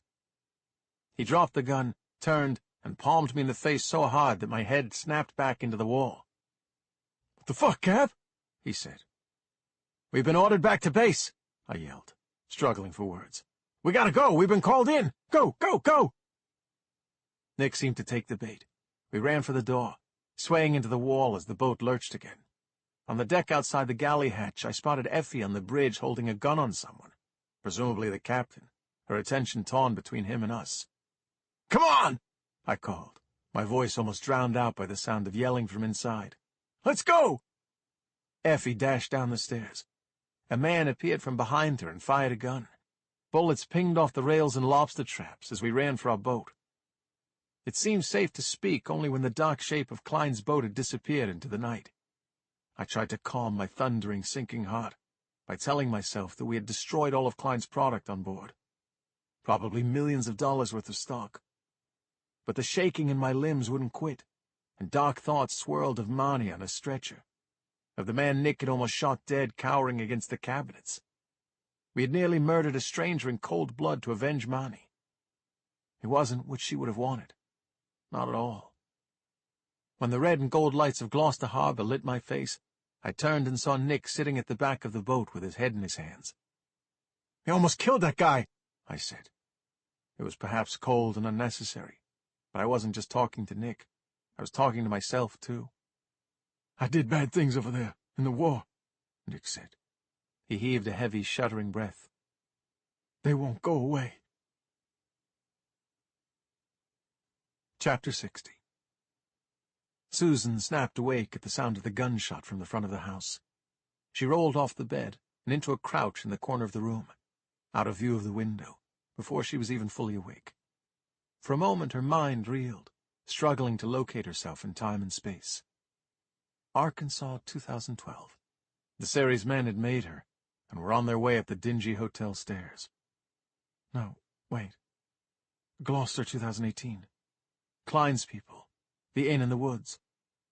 She took her gun from the desk and crept to the door. Across the hall she spotted Malone, his high cheekbones and wild eyes illuminated by a silent television screen behind him. They locked eyes wordlessly and slipped out into the dimly lit hall. A howl of pain from the front porch. Someone swearing, begging. Malone and Susan moved into the dining room, eased their way to the bullet holes in the wall. "Stop your whining, you little pussy," Vinny growled as he wheeled slowly past. There was a man on the driveway clutching his knee, curled up in a ball in pain. 10 feet away from the man, probably flung there in the blast, a pistol lay on the pale gravel. When Susan turned, Malone was gone, and there was a gun in her face. "On your knees," the man said. Susan put her hands up slowly, keeping her face neutral. She started to go down, waiting until she could see the tension in his body shift as he anticipated her surrender. That's when she struck, batting the gun aside, punching out as hard as she could. She was aiming for his balls, but went a little high. Her knuckles collided with a belt worn low, but the force was enough to shock him, double him over. She turned and felt his arms come around her, and now the gun was in both their hands, the aim wavering over the walls, the ceiling. Malone slammed into them, wrenching the man's head back so that Susan could grab the weapon. Her mind was a constant hammering of half-formed thoughts. Panic she'd once been taught to keep at bay, now unleashed as soon as it was triggered. How many are there? Is anyone in the house already dead? Chapter 61. Susan swung the pistol, tried to pick out the shape of the balaclava she had glimpsed in the dark, but before her was a tangle of shapes as Malone and the intruder wrestled. They crashed into the dining room table, crushing a bookshelf, spilling books and ornaments. Someone got free. She heard the crunch of bones and a gasp of pain, and her heart sank as a silhouette appeared in the doorway. Not Malone, but a bigger, stronger man, who glanced back as he headed down the hall. "Stop!" Susan pointed the gun, but he was already gone. "Stop right now!" He was in the kitchen. Susan ran and pushed the swinging door open, and almost immediately it swung back and hit her awkwardly, the shock enough to jolt the gun from her hands. His hands were on her wrists as he dragged her into the dark, and she twisted, planted a foot in his gut, and wrenched herself free. The knife block tumbled under her hands, spilling blades, but there was no time to get them. She grabbed a pot on the stove, turned, swung, and landed a solid blow to the side of a face. She heard what sounded like a tooth rattling as it hit the floor. He was outnumbered and outmaneuvered, and he knew it. Before Malone was fully through the door, Susan saw the shape of the intruder skirting past him.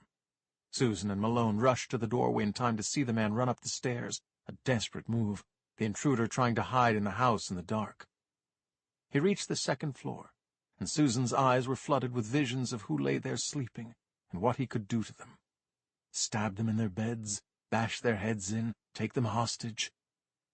For a split second she could see all the atrocities she'd witnessed over the course of her career.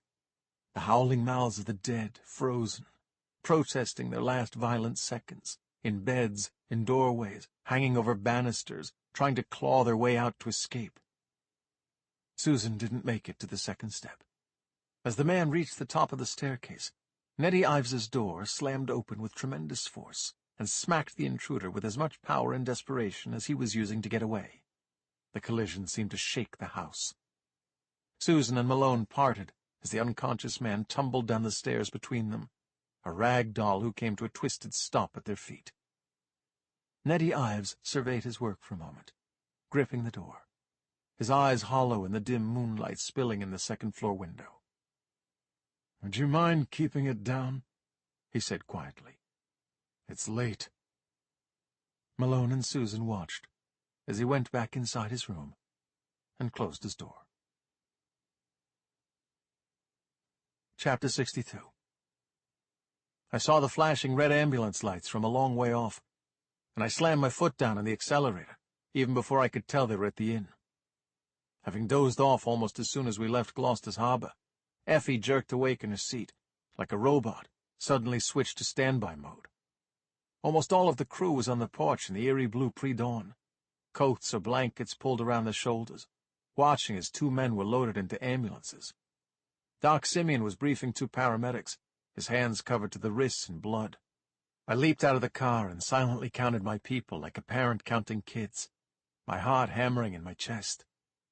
On the stretcher, a man I recognized from Klein's house was sucking oxygen and howling with pain, one knee swathed in thick bandages already soaked through with blood. Another man was cuffed and sitting up on a stretcher, looking mildly dazed as he was wheeled toward the vehicle.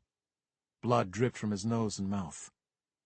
"You didn't tell me it was this serious," Malone said as I got to the porch. "Vinny stopped the first guy, but the other one got inside." "Vinny didn't just stop the guy," Doc Simeon said, walking past us toward the house. "That man will never walk properly again. His kneecap was shattered. Felt like eggshells in there." Everyone looked at Vinny, who had a blanket with a large hole on it on his knees. His old hands were clasped on the fabric, and his eyes were on the trees. He looked like a man watching a football game, half listening to us. "I don't know what everybody's complaining about," he shrugged. "Guy's got another one." Susan explained what had happened as the ambulances rolled on into the night. Angelica was leaning against a porch column, one hand on the back of Vinny's wheelchair. "Maybe Doc doesn't approve of Vinny's violent approach," Angelica said, "but I think it was warranted. We've shown them that they can't come at us with force. They've shot at us. We've, done some things to them, too. Now I think the only course of action is to invite this Mr. Klein over here to discuss the issue of his leaving town. We could put together a nice lunch." Vinny started laughing, a gravelly hacking sound. "What?" Angelica stroked the sling on her arm consolingly. "People of your ilk have them all the time in the movies. Sit-downs, you call them. With the consigliere." "All that time you spend making shit up in books has given you a real interesting perspective on life, Ange." Vinny nodded appreciatively. "This whole event is like an allegory." Angelica looked around, her voice wistful. "The gunman in the night. The porch here is like a theater stage. The silent trees beyond, an army of judgmental yet silent souls." Dear God. I massaged my brow. "Hey, innkeeper," Vinny said as I turned to go inside. "You want a real laugh? Go talk to the sheriff. He's in the kitchen." Susan followed me through the dining room and across a scattering of broken glass and splintered wood it seemed we had cleared away only a day earlier. I stopped in the hall and put my hands on her shoulders. "I'm so lucky that you were here," I said. A stirring deep in my chest had begun. Terror at the reality of the situation, the danger my guests had been in, the awful possibilities. I might have come back and found them all dead in their beds. "The people here can take care of themselves," she said. "It was actually Mr. Ives who dealt the finishing blow." I didn't know what to make of that. The man with no past, who dwelled in the room next to Marnie's, was emerging, and I had to admit I was feeling a shift in my perception of him. He'd always made me uneasy, like a monster that lives under the stairs, a shadow I crept past like a child. But I was starting to appreciate the guy who lingered in the dark, who could take out a fleeing suspect with a rickety old door and go back to sleep like nothing had happened. Clay was in his usual position, leaning into the refrigerator, loading a plate in one hand with sandwich fixings. I saw in the gold light that at the back of his head, a patch the size of a playing card had been shaved, and a mean-looking gash stitched closed. When he turned to us, I could see the beginning of 2 black eyes. He limped to the table and sat down, eased a heavy ice pack onto his crotch. Look at this, would you? He sighed, gestured to his face. I have to have a meeting with the school district woman this morning. I'm gonna look like a panda. Christ. I sat down, put my head in my hands as he made his sandwich. What happened? Clay explained about the abduction, the fight in the woods, half his story muffled by bites of an enormous sandwich and slurps of Miller Lite. Despite everything, a smile played on Susan's lips as she listened. So let me get this straight, she said. 2 days ago, a housewife nails you in the face with an encyclopedia, and tonight you fight off 2 guys with your hands cuffed behind your back? It was a dictionary. Clay held the cool beer bottle to his forehead. And I wasn't ready for her. These guys at least gave me a second to get my bearings. He's the definition of surprise. I elbowed Susan in the ribs, but she just rolled her eyes. See what I did there? Any permanent damage, Clay? Susan asked. No, they did all the scans at the hospital, Clay said. I got to see pictures of my own brain. I've never seen it before. It looked good, I thought. The nurse said she had never seen a skull as thick as mine. Said it was like a coconut. You're amazing. Susan reached up and slicked down a cowlick on the side of Clay's big head like she was patting the ear of a St. Bernard. I'm just so glad you're home. I can't imagine dealing with... She was going to say another death. I could see it in her eyes, the way she lowered them, almost with guilt. We'd lost Marnie, and the loss of Siobhan lingered everywhere in the house, like the walls were painted with it. Clay let the pickle chaser for his beer linger on his tongue a couple of seconds before he swallowed, savoring it like wine. So what's with the ice pack? I jutted my chin toward the ice the sheriff was shifting carefully between his thighs. Weren't you listening? Clay winced. I kicked a knife out of a guy's hand. Must have been 4 foot off the ground. My body ain't built to move that way. I think I've strained something in... He glanced at Susan. In a man's most tender region. I smiled when something passed over his features as he went back to his meal. Relief, or perhaps some long-awaited, well-earned pride. Though I might have sat forever watching Clay and Susan reveling in the triumphs of the night, I couldn't share their feelings of security.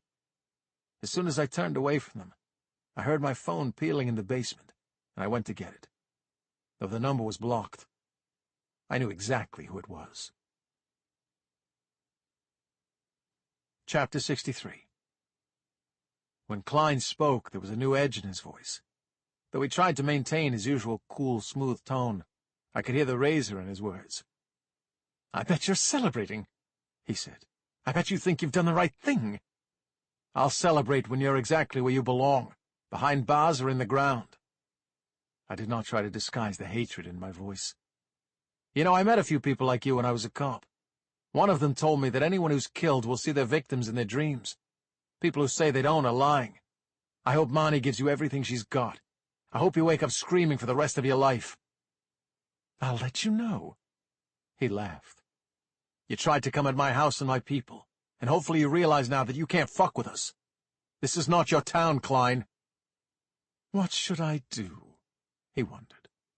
Shuffle on to the next little seaside shithole? Shall I tell them who sent me? I'm sure they'd be very grateful. Klein had hit me right where it hurt. He knew that an enemy in plain sight was far less frightening than an enemy who suddenly disappeared. Maybe taking his evil elsewhere, or maybe waiting and biding his time nearby. The people who lived in whatever town Klein went to next wouldn't be ready for him. I had the measure of him, or so I thought. You don't want me to go anywhere, Klein continued. Face it, Robinson. This is the most alive you've felt since someone painted the road with your wife's entrails. I'm your purpose now. I steeled myself against the guilty thoughts. No, Klein was not my purpose. My people, my house, my town, they were my purpose, and Klein was threatening them. You have a very inflated sense of your role in my life, Klein, I said. You need to think less God walking the earth and more indistinct mass of crud in someone's boot tread. That sounds like a thing someone who's won would say, Klein said. But I've got to remind you, you haven't won here tonight. You don't think? I scoffed. Your product is at the bottom of the ocean. Your guys are in the hospital. "Yeah," he said. I could hear a mean smile in his words. "So what does a guy do when all his men have proved to be useless to him?" I opened my mouth to answer, but the line went dead. I jumped at Susan's hand on my shoulder. She had crept down the basement stairs without my hearing her. "Was that him?" She must have been able to tell it was from the look on my face. "What did he say?" I drew a deep breath. "I think he's bringing in reinforcements." Chapter 64. There were things to do. There are always things to do when you have 7 people under your roof and a rickety old house. But the events of the evening sent me into a kind of mental paralysis, and I could only wander around, looking out the windows, half expecting to see more of Klein's guys on their way to slaughter the people I loved. In time I managed to throw together one of my characteristically terrible breakfasts. This one, watery scrambled eggs, deflated roasted tomatoes, and burned toast. I cleaned up the mess in the dining room, and sat through the brief and uncomfortable interviews of all my residents with a couple of Clay's trusted officers. Gold columns of morning light streaming through the bullet holes in the dining room wall. Clayton called at midday to tell me what I already knew. Monty's talk screen showed she'd had enough fentanyl in the system to kill a horse. When the sun was just climbing over the tops of the pines guarding the sea, I went to my car, which was parked at the edge of the woods. I figured I'd drive into town and run some errands, try to take my mind off things. I slid behind the wheel, looked over, and saw a backpack I didn't recognize on the seat beside me. Thinking it must belong to one of the members of the house, I grabbed the bag to move it to the footwell so it didn't slide as I drove. The zipper wasn't closed, and thick stacks of cash spilled onto the floor of the car. Chapter 65. The house had fallen quiet again. I went to my bedroom in the basement and emptied the contents of the backpack onto my bed. Stood staring at the heap of cash for a minute. I jogged up the stairs and shut the basement door, then pulled the small blind down over the window to the backyard. I counted the cash. $800,000. There was a short note written on a piece of fine cream stationery. Klein didn't do anything cheaply. The note read simply, "Think carefully." I sat on the bed beside the cash. There was no need to think carefully. My whole body shook with fury. Klein thought he could buy me off after he had killed Marnie, destroyed my house, threatened my friends. I began snatching up the bills and throwing them back into the bag. I stopped to look at the cash in my hands, wondering what my next move should be. The only course of action, I supposed, was to give the money to Clay. There would be no proving Klein sent it to me. It would sit in an evidence locker until the state of Massachusetts claimed it as proceeds of crime. I fanned the bills with my thumb. The cash remaining on the bedspread was more than I had ever seen in one place in my life. This was what Klein paid in shut-up money. There would probably be more cash, keep shutting up money, if I accepted it and backed off. How many people was he paying to look the other way, surrender their turf to him? For the first time, the magnitude of his operation hit me. A brief fantasy like a flash across my eyes. A car, a house, booze, parties, beautiful women. Sure, I wasn't the booze, parties, and beautiful women type, but money could make me that way. Fat stacks of money could do anything. Change my life, change my mind. The guilt rippled through me as the seconds ticked by, and the money stayed in my hands. No bad fortune immediately came crashing down on me. The money made me feel strangely good, even though it was just sitting here, stacks of paper sizzling with power and potential. I was drawn out of my reverie by a gentle knock at the basement door. I shoved the cash in the backpack under my bed. At the top of the stairs, above the labyrinth of unpacked boxes and stacks of paint cans, ladders and toolboxes, Susan opened the door. She hadn't been at breakfast, but she had showered and changed and looked fresh and ready to work. She didn't usually wear her hair up, so I'd never noticed how perfect her ears were. Or maybe I had. Maybe in the fog of the past couple of years, I'd always known how beautiful Susan Soley was, but had simply shut my mind to it, and all the trauma of the past few days had thrown open that door. "I knew you'd be down here in your dungeon," she said, rubbing her arms. "I don't know how you stand it. It's freezing."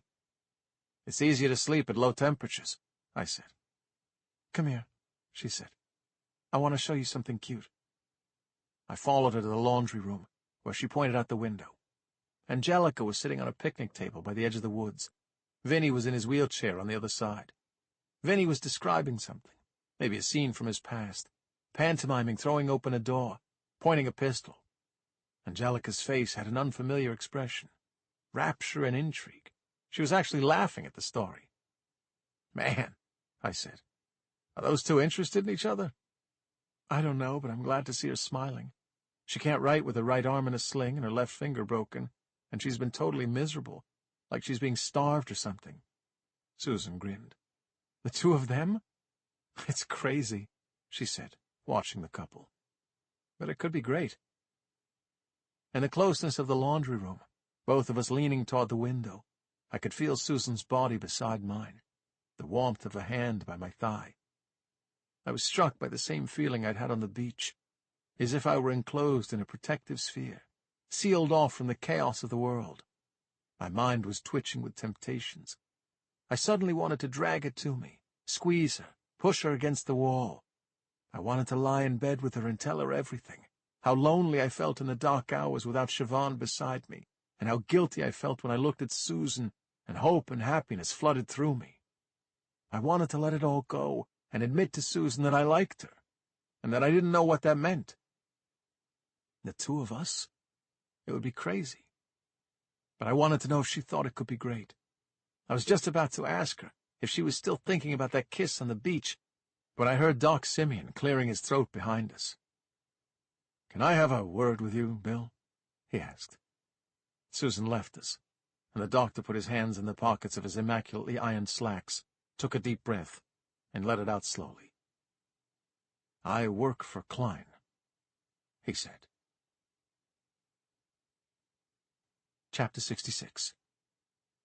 "You—" I shook my head, tried to clear my mind. "You what?" The old man walked past me and out onto the porch. I followed, and we sat together on the wicker chairs there, his back bowed as though under the weight of his confession. "I've been retired for 18 years, he said, staring down at his wrinkled hands. "That's a long time to feel like you have no purpose. Sure, it was my decision to retire. I couldn't keep up with all the new developments and the paperwork, and sometimes people would come to me with problems, and my mind would just go blank. I'd have to look up treatments in medical journals. It wasn't right. But I've had nothing to work for in my life for so long now. No dreams. I went into a real depression maybe a year back, and for a long time I wasn't able to shake it. I used to watch the clock all day, just waiting for it to be a reasonable time to go to bed." Vinny and Angelica disappeared from the picnic table in the distance. The wind had risen, and the pines by the water stirred as the doctor talked. "Mitchell Klein and his guys approached me at the town library," he said. He laughed a little bitterly. "I think perhaps they were prepared to threaten me. But they didn't need to. I accepted their offer. I was happy to do it." "What did you do for them?" I asked. "I write prescriptions for painkillers," he said. "Though I'm retired, my DEA license is still active. That's an identifier that the pharmacies need to distribute controlled substances, and the Drug Enforcement Administration uses it to keep an eye on narcotic prescriptions. Klein probably has plenty of physicians and pharmacists on the payroll." "But who do you prescribe the pills to? Klein and his crew?" "No," the doc said. "He brings me names and details. I don't know who the people are. They're probably stolen identities. Homeless people, maybe. I've never seen anyone in person. I prescribe whatever they want. Oxycodone, Vicodin, fentanyl. Sometimes I just get a prescription pad, sign my name on every page, give it to them, and let them do the rest." "You let them prescribe whatever they want?" I turned, clenched my fists, tried to resist the urge to scream. "This is why you wanted me to back off them." I took a step toward the doctor, telling myself not to hurt him. I felt my resolve failing. Chapter 67. I grabbed the air right in front of the doctor's face, but held myself back. I growled with fury and turned away. "You've got every right to be angry with me," he said. "Angry?" I snapped. "You acted like it was the people of this town you cared about when you asked me to walk away from Klein. You were just trying to save your own skin." "I still think you should look at the people who go to Klein for help," the doc said. "You don't understand what they go through." "You would know," I said. "You're a part of all this." "I am." He nodded. "I'm a fundamental part of Klein's business. He and his crew take the pills they get through me and mix them and cut them with other things. Then that goes into those little colorful capsules they sell." The doc fell silent. I couldn't respond. It felt as though Klein himself had reached inside me and was twisting my organs, laughing in my face. He had done more than send his guys to pepper my house with bullets, execute my people in their beds. He had been in my house the whole time, in Siobhan's house. His evil stink lingered in the halls, billowed through the rooms. "Did he tell you to confess to me?" "No," the doc said. "I don't think he knows I live here. I can't be sure. He hasn't mentioned it. And I saw him only 2 days ago. I've always dealt directly with the youngest member of his crew, a boy they called Squid. He's gone now." "I can't believe this," I said, rubbing my eyes. I was suddenly exhausted. "Neither can I," the doc said a little sadly. When I didn't respond, he opened his hands, trying to make sense of it.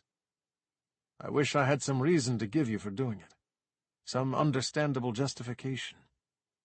But I don't. I'd been bored and lonely for almost 2 decades. I had enough money to survive comfortably but soullessly, and then someone came to me and said he'd pay me $7,000 a week to sign meaningless little slips of paper. That first night my head was filled with all kinds of dreams. I've been saving for a boat. I'd like to try to sail to Italy, maybe see the Greek Isles." I went to the corner of the porch and breathed slowly and evenly, trying to dissuade my body from reacting as it wanted to. I felt like punching the wall, picking up the chair I'd been sitting in and smashing it to pieces. There was also a burning for violence against the doctor himself slithering like poison in my veins. He'd been dreaming of sailing around the Greek Isles, while doling out the drugs that had helped kill Mani and countless others. But when I turned back to look at him, all I saw was a good, kind old man who'd done a terrible thing. The same guy who had leaped in to help a would-be assassin bleeding to death in my driveway. A man who had been a slave to his loneliness and purposelessness. Just like me. "What's your plan?" I asked. "You've told me the truth, and you must know I can't have you living here and doing what you've been doing." "I'm going to leave," he nodded. "If Klein doesn't know I'm with you now, he'll find out soon enough. I'll be in danger. I've got plenty of money. Give me a couple of days to make arrangements, and then I'll be out of your life." He started to leave, and I turned away, not wanting to watch him go. All that I wanted to say was left unspoken, just like it had been with Mani. Another person I cared about had been stripped from me by Klein's hand. I made a silent promise that he would be the last.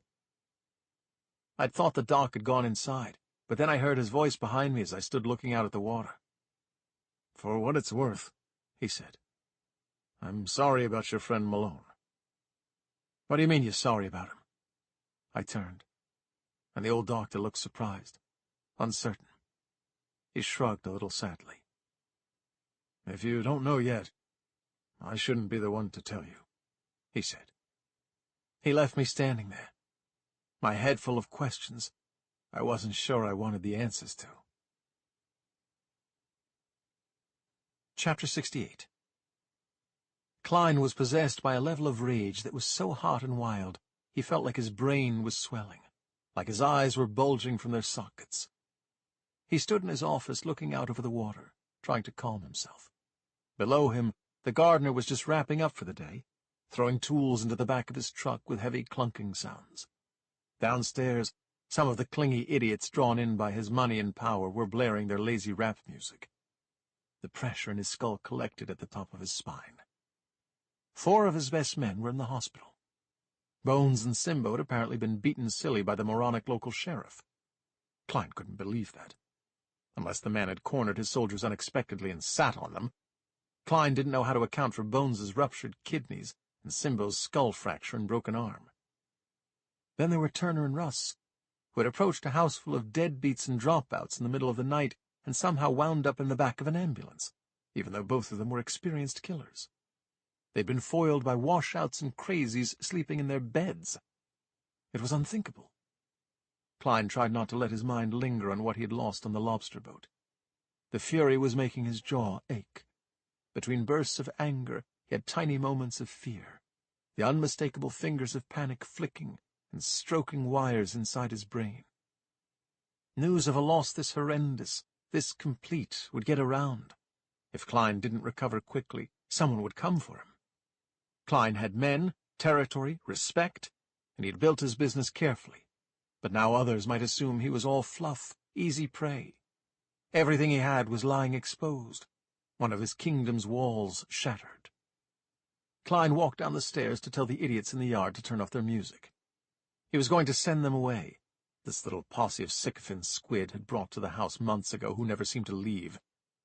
There were 2 girls who were always there, high school dropouts like Squid, most likely, wannabe gangsta bitches Instagramming themselves in his jacuzzi while drinking his champagne and flashing gang signs. Klein liked having easy pussy around, but he hated the music. In Klein's day, rap had been about something. The song they were playing as he walked toward the French doors was just a sonic squealing and the word juice whispered over and over. He stopped just outside the doors when he heard what the girls were discussing. "He was like nothing, man. Like some old cop dude from down Boston way. I seen the fool out here. He was the one put a plant through Klein's windshield, yo. The crew at his house is all like homeless people and women and retards and shit." "And they fought off Russ and Turner? How did they do that?" "Yeah, man, I don't know. I heard Russ's leg was like disconnected, like detached. Some fucked up cripple, one of the cops guys, blew it off with an Uzi." "You're shitting me." "Nah, man. Doctors had to sew it back on and all." "Fuck. This old cop dude sounds ripped." "Hell yeah. He's some badass motherfucker." Klein opened the door and saw the 2 girls on the couch, curled up together, their knees up, and their feet on the cushion. One of them had shoes inset with lights that flashed different colors. He grabbed that one by the neck. "What's that you were saying?" Klein asked, as he marched the girl toward the fountain in the middle of his yard.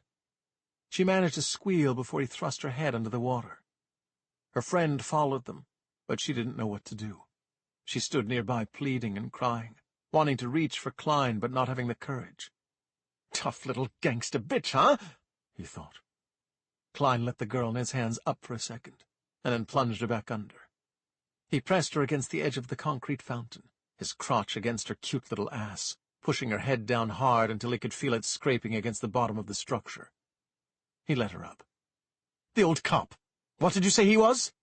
Nothing, I didn't say—" Klein plunged the girl under the water again. Her flashing shoes twisted on the pavement. Her fingers clawed at his hand. He looked at the friend and counted the seconds off, the pain in his head easing considerably. The friend kept begging, but he couldn't hear her. There was only a warm, pleasant humming in his ears. He let the girl up, and she coughed and vomited. "What did you say?" "It's nothing," the girl blubbered. Please, man, I said he's a loser. He ain't—" Klein dunked her head, lifted it. "What did you say?" "A badass. I said he was a badass." Klein dunked the girl again, held her under until she was spasming violently against him, urine mixed in with the water soaking them both, staining her white jeans. When he thought she was just about to go limp, he released his grip and let her slither down the side of the fountain. After a moment she crawled away from him, a loathsome, soaking wet creature, shivering and whimpering. He watched the girls hugging each other and sobbing, and stretched his neck until he heard a crack, the tension and pain melting like butter. "Who's the badass now?" he asked, and he turned back toward the house. Chapter 69. I needed to get away from the inn, from the house where my friends were recovering from their wounds, where blue and red lights had flashed in the night and gunshots had shattered the windows. It was too emotional there for me to properly plan my next move. I invited Malone, Nick, and Susan out with me to the Greenfish, and sat with them at a high table near the windows looking out on the street. Nick and Malone went to order at the bar, and Susan sat close to me, turning a coaster over and over. I told them about the dock on the way here, and it weighed heavily on everyone's shoulders. I just can't see that in him, I told her. He's someone I thought I knew, and that scares me. It makes me feel like I don't know anyone in my house, and my house is full of secret keepers and liars. I thought of Nick's words on the boat, of his claim that he had done bad things on his deployment. How bad were we talking? Why hadn't he, my best friend, ever confided in me? The doc's been in the house maybe a year and a half, I said. He told me he hit a crisis point in his life a year ago. He was that low enough to accept Klein's offer, and I couldn't see it. Guilt and rage picked at me. The words of fury at Doc Simeon rolled off my tongue so quickly and easily, and yet under my bed there was a bag of Klein's cash that I had not yet disposed of. I was one of the liars, too. One of the secret keepers. Maybe Doc didn't want you to see it, Susan said. You ever think of that? But why not? I asked. I'm a good listener. I could have talked him through it. That's just the thing. You would have wanted to help him. She put a hand on mine. You know how difficult it's been for you to let people help you with your grief over Siobhan. I thought of Marnie, of the memorial she had organized with the others only days earlier. Marnie had poked a hole right through the cone of silence I had erected around myself about Siobhan. I thought that if I simply closed my ears and my mind to the memory of my wife, the pain of her loss might go away. But it turned out that Marnie's intervention had been exactly what I needed.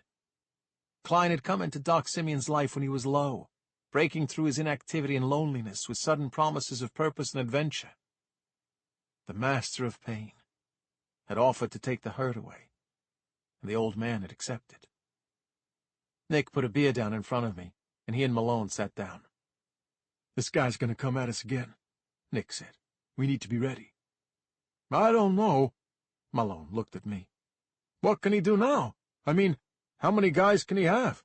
We put 2 of them on stretchers, and your local sheriff took care of 2 others. His little running boy Squid is under a rock somewhere in Augusta. Klein has got to be feeling threatened, at least for now." "He'll have other guys," Susan said. "He might have to reach out to other distributors to get them, but there are always soldiers who are willing to make a name for themselves by doing the dirty work for a boss as powerful as Klein. The guys we took out just leave open spaces for these men to prove themselves. If you ask me, the first order of business for Klein will be getting rid of those men who are holed up and injured." "He's going to kill his guys just because they got hurt?" I looked at Susan. I remembered Klein's words. So what does a guy do when all his men have proved to be useless to him? "I think you can bet on that," Susan said. "When your men fail you, you clean house." Chapter 70. "Drug lords don't offer health insurance," Susan said. "While the injured men are out of action, they'll need to be paid to keep quiet, or they'll be easy pickings for cops who want to question them, make offers." I gripped my head, squeezed my eyes shut. Klein was right. I hadn't won. I'd just put more people in his firing line. "You don't know this for sure," I said to Susan. "You're just guessing." "Think about it." She shrugged. "We've got Turner and Russ approaching the house in the middle of the night, armed and hostile. If we can't prove attempted murder, we can at least go for weapons charges, assault, breaking and entering. With their records, which are likely to be extensive, they'll do serious time. Then there are Bones and Simbo, who will be charged with kidnapping, assault, and attempted murder for what they did to Clay. Some or all of them will trade what they know about Klein for a better deal." "They could get a lot of time off for being helpful," Malone mused. "They could argue that Klein intimidated them and coerced them into coming for us. They might get by with no jail time, or they could make a play for a minimum security prison and witness protection after." "But surely Klein's not going to come for them himself," I said. "He's a coward. He hasn't stepped out from behind his thugs since we've known him." "He hasn't had to," Nick said. "But if we're right, these guys are just liabilities now. They better have security on their hospital room doors. And not the local cops either. We know they're dirty." The table fell silent. A group of young women were crowded round the old jukebox nearby, laughing and play-fighting over the music choices. Their happiness stood in stark contrast to the mood of the people around me. "There are going to be more deaths," I said. I felt the truth of it in my bones. Unless we stop Klein ourselves somehow, those 4 men are on the chopping block. Chapter 71. Nick and Susan ordered dinner, but I couldn't eat. I stood on the deck outside the bar and looked at the lights of Gloucester, and the soft slope of the hill toward the water, where the blinking port lights guided men home from the sea. I thought about Doc's words, his warnings about me suddenly removing the master of pain from the town, and leaving the addicts who relied on him in the lurch. There'd be men on the boats who used Klein's products to get through the relentless hours and back-breaking work of lobster and crab fishing off the coast, the brutal life they led trying to feed their families on the shore. How many people would be left desperate and sick if I took Klein out of the equation? And how long would it be before someone else took his place, preying on the young, the hurting, the hungry of our town with his deadly cocktails? I was deep in my thoughts when Malone appeared beside me, his face a welcome light cutting through my brooding. "I don't know what you're doing sulking out here," he said. "I'd be in there with that lady if I were you." "Oh, Susan?" "Who, Susan?" he repeated, imitating me. He laughed. "I've seen you looking at her, Bill. I've seen her looking at you. I've been dodging fireworks across the table all night." I felt heat creeping into my collar. Is it really that obvious? I guess Nick must know then. Maybe they all know. "Is it serious?"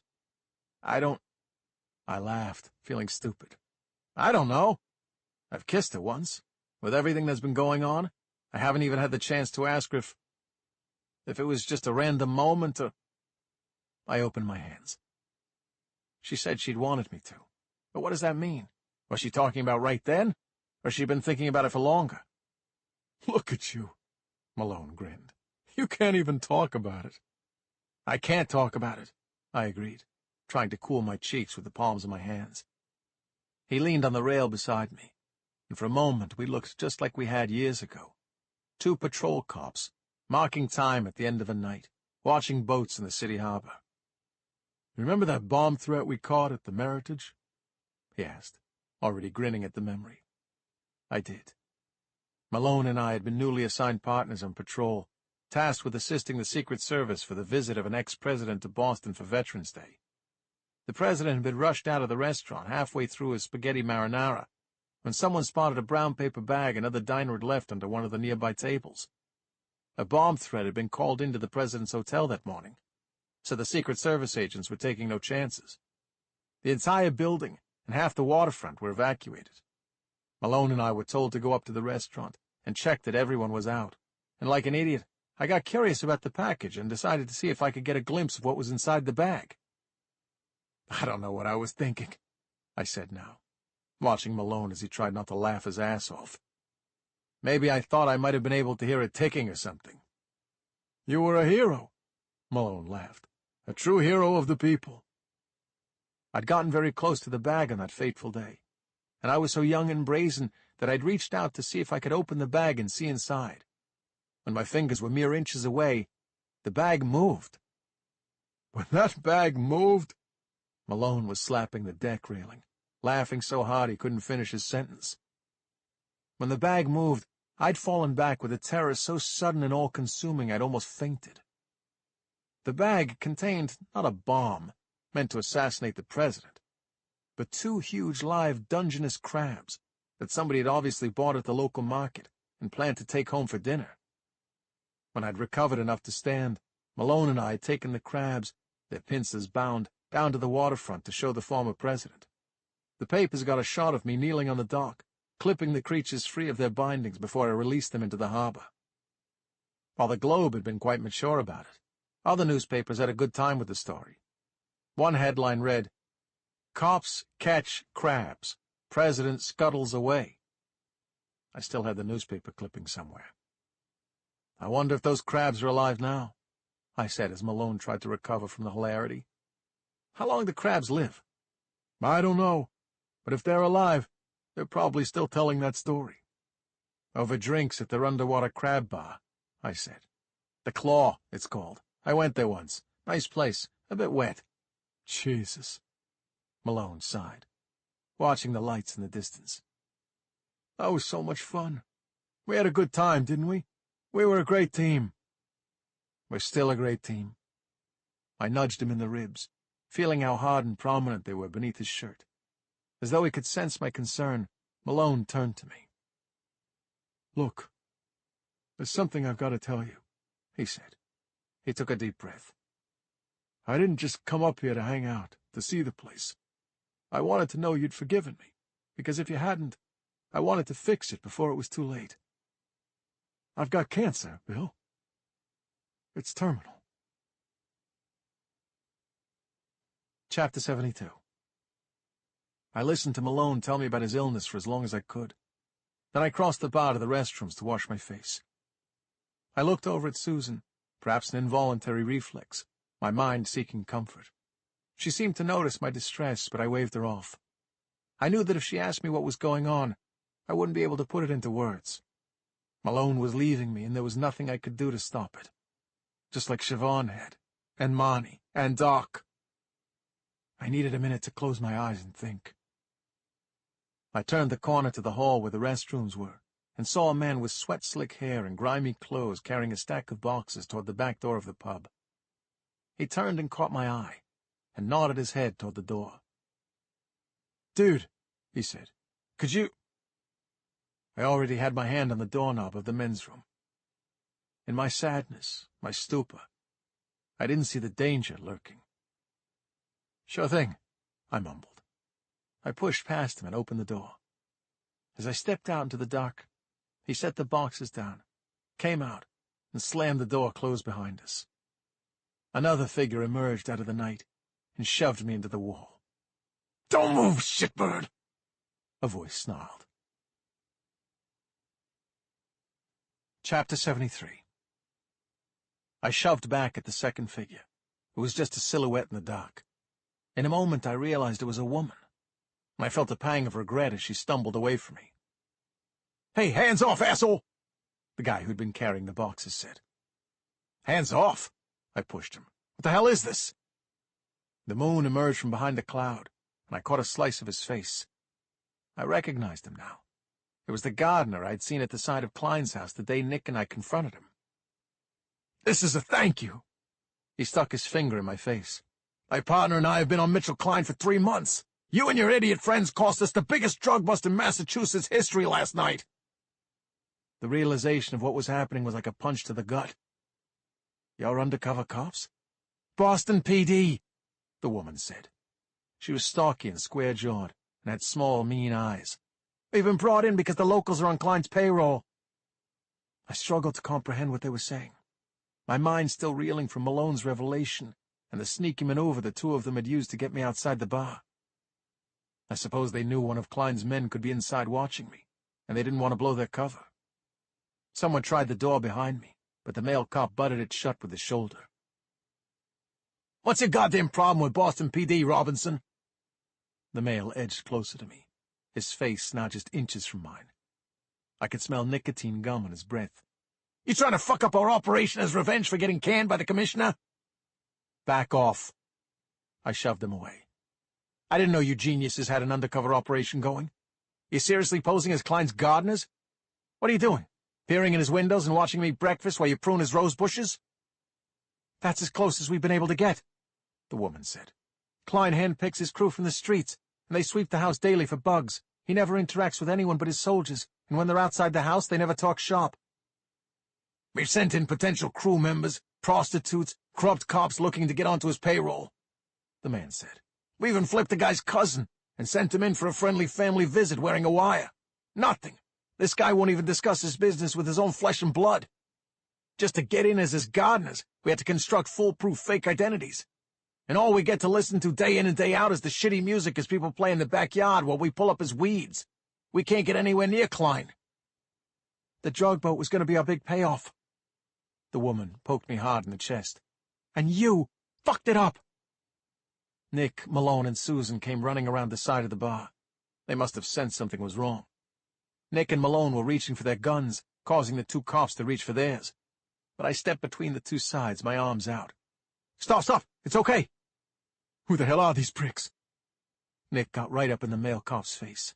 They were nose to nose, as if they were two wolves fighting over food. I explained the situation as both parties stood glaring at each other. "If you knew the drug boat existed, why didn't you just hit it?" Nick shook his head. We had a tracker in one of the tubs of product, the female cop said. We had another one on Klein's car. We were waiting for the two to meet. We were going to jump on him then, but you idiots dumped it all into the sea. We were trying to protect our town, I said. We want this guy out of here as much as you do. Yeah, well, you just did him a favor, the woman said, taking a pack of cigarettes from her back pocket and sticking one in her mouth. And you? She looked at Susan. I'd have expected more from a Fed. You let these guys go running around like vigilantes while you sit back and write stories about circus hamsters for the local rag? Circus hamsters? I looked at Susan. She rolled her eyes. A local kindergartner taught his hamster to walk a tightrope he made out of shoelaces. I needed a feel-good filler. She turned to the undercovers. I could see a new tension in her face. You shouldn't have that information, Susan said. Who gave you approval to do a background check on me? I'm not a part of your investigation. You became a part of it when this guy, the woman gestured to me, turned up and put a potted plant through the windshield of Klein's car. We wanted to know who we were dealing with. Turns out it's a bunch of renegade dumbasses. These dumbasses have done more damage to Klein in 2 days than you have in months, Susan said. Take a look at yourselves before you go insulting them. The female cop came toward me. Though she had to look up at me, she was still intimidating, her features hard and taut. Stay off Klein, she poked me again, or you'll find yourself sharing a jail cell with him. Chapter 74. Simbo couldn't believe it had come to this. He sat on the edge of the motel bed and looked at his hands. They were still trembling. This was not how it was supposed to go. He'd been with Klein for 3 years and never slipped, never gotten himself tangled up in a felony arrest that would be worth betraying his boss to squeeze out of. Klein had made it clear from the beginning. If you go down for serious time, you're dead. It didn't matter if Simbo decided to trade Klein in. The man was going to come for him in any case. The police had come after him, of course. Within minutes of Simbo arriving at the hospital with a concussion, due to the door inside the inn opening in his face, there were 2 cops standing at the end of his bed. They were Boston undercovers who looked familiar for some reason, a man and a woman with the keys to his handcuffs. Simbo had told them what they wanted to hear, made them promises, waited until their backs were turned, and split. He wouldn't turn Klein in. Maybe that would help when the man came for him. Maybe he'd make an exception as he had before. Klein never hired users. It was another one of his policies. Simbo went to the filthy motel bathroom now, and stared at himself in the cracked mirror, tried to breathe through the nausea. He remembered the first time he'd laid eyes on Klein. A face in the back seat of a shiny black Escalade, watching through the window, as Simbo beat a homeless man half to death with a tire iron. The man had come for Simbo's stash, which Simbo had spent the whole day getting, kneeling between the legs of men in business suits and expensive cars, using his body and his mouth because he had nothing else to offer. Simbo had thought Klein was just another one of these men indulging their secret desires on the way home to the wife and kiddies. But instead, Klein had been the one offering something, a way out, a use for the violence and fury Simbo was so accustomed to. Simbo washed his face, tried to stay calm. He went and opened the bottle of Jack Daniels he had brought with him, drank half of it in nervous, jittery gulps, watching the television without really seeing it. After a while, he pulled back the curtain at the front of the motel room, checked the parking lot. Empty. He crawled into bed and lay wide-eyed in the dark, twitching at sounds in the street. He didn't know he was asleep until he felt the man land on him. Simbo tried to roll over, but Klein had braced his legs on either side of him. He felt the scratch of something plastic coming down past his nose, and then a loop pulled tight around his throat. You knew the rules, Klein said. Simbo grabbed at the zip tie, buried so deep in the flesh of his neck that his fingers could only scrabble at the band impotently while the pain rushed to his head. Sounds were coming out of him that he didn't recognize, but the noise of his choking was soon drowned out by the blood screaming in his ears. He fell off the bed, thrashed and kicked, his limbs out of control, refusing to pull him toward the door. Klein flicked the light on and stood there watching, his arms folded. Simbo's whole body was convulsing violently. The seconds ticked by. Klein got bored and glanced around the room at the peeling veneer of the particle board cabinets, the moldy floral curtains. In the street, a homeless man was yelling at someone. An ambulance rolled by, sirens wailing. Klein's gaze returned to Simbo as he spasmed and flailed violently on the floor, taking his time to die. "Look at this place," Klein smirked. "You didn't end up very far from where you started." Chapter 75. Susan climbed into my car, and we left the bar. Malone wanted to get some supplies for home, and he and Nick headed into town. My thoughts were so tangled as I drove along the wooded roads toward the inn that I couldn't keep track of what Susan was saying. Had I done the right thing in starting all this with Klein? People were dying, and he remained in our town in his castle on the hill, like Dracula preying on the villages below him, trying to decide whose blood he wanted next. Susan put a hand on my leg, and I found myself squeezing it, the way I'd done with Siobhan so long ago. "I'm sorry," I glanced at her. "I'm a million miles away." "Talk to me," she said. "What did Malone tell you? When you came in from the deck, you looked devastated." I told her about Malone's diagnosis, what little I knew. It was stage 4, inoperable. Chemo and a spate of experimental treatments hadn't worked. "He has about 2 months," I said. "Maybe less. I thought he could just stay with us at the inn. He doesn't have anyone else." "We'll take care of him," she said. "He came back to reconcile with me before it was too late." "About Boston," I said. She was silent, waiting, probably not wanting to say anything that might tip me one way or the other about telling her. I focused on the road ahead, gripped the steering wheel, and for the first time since it happened, I told the terrible story of my downfall. Chapter 76. "Malone came to me at the end of our shift one night," I said. Susan settled back into the passenger seat to listen. "He said he had a problem. A good friend of his, a woman he went to college with, needed help. Her daughter had gotten involved with a real psycho, a violent, abusive guy, and while they were together, they made a sex tape. It was stupid, of course. The girl was young, and she'd been trying to make her parents mad, so she went for the typical bad boy. She broke up with him, but now the guy was saying he was going to put the tape on the internet, unless she got back with him. And once it was out there, it's out there forever." Susan eased air through her teeth. "Shit." "Yeah," I said. "Exactly. All this boy had to do was click a button. He said if she brought cops into the picture, he'd post it. So Malone came to me with this plan all worked out. He wanted to go to the boy's apartment while he was out and steal the computer that the girl said had the video on it. I said I was in. On the road ahead of us, a mother deer and 2 fawns sprang onto the asphalt, danced in the gold light, then leaped into the trees. I watched them go, feeling a weight ease off my shoulders as I spoke. The night we show up at the guy's building, Malone's got an empty backpack with him. I didn't ask questions about it, hardly noticed it. He says all he needs me to do is guard the lobby, so I do just that. He goes up to the apartment, and after a while he calls me in a panic. The guy is there. Malone was sure he wasn't, but he came out of a back bedroom, and Malone's holding a gun on him. I go up there and... I took a breath. The words were tumbling out of me, bottled up for too long. I just lost it. "What did you do?" Susan asked. "Look, I had a case when I was a brand new officer. Boston cops are walk-around cops. The brass like you to be seen out there on the streets, you know? Out of the cars and talking to the people. Well, one day Malone and I are running down the street responding to reports a guy and his girlfriend are fighting outside a cafe. As we turn the corner to break up the fight, he's got her by the hair. She frees herself and runs away from him, right into the path of a city bus."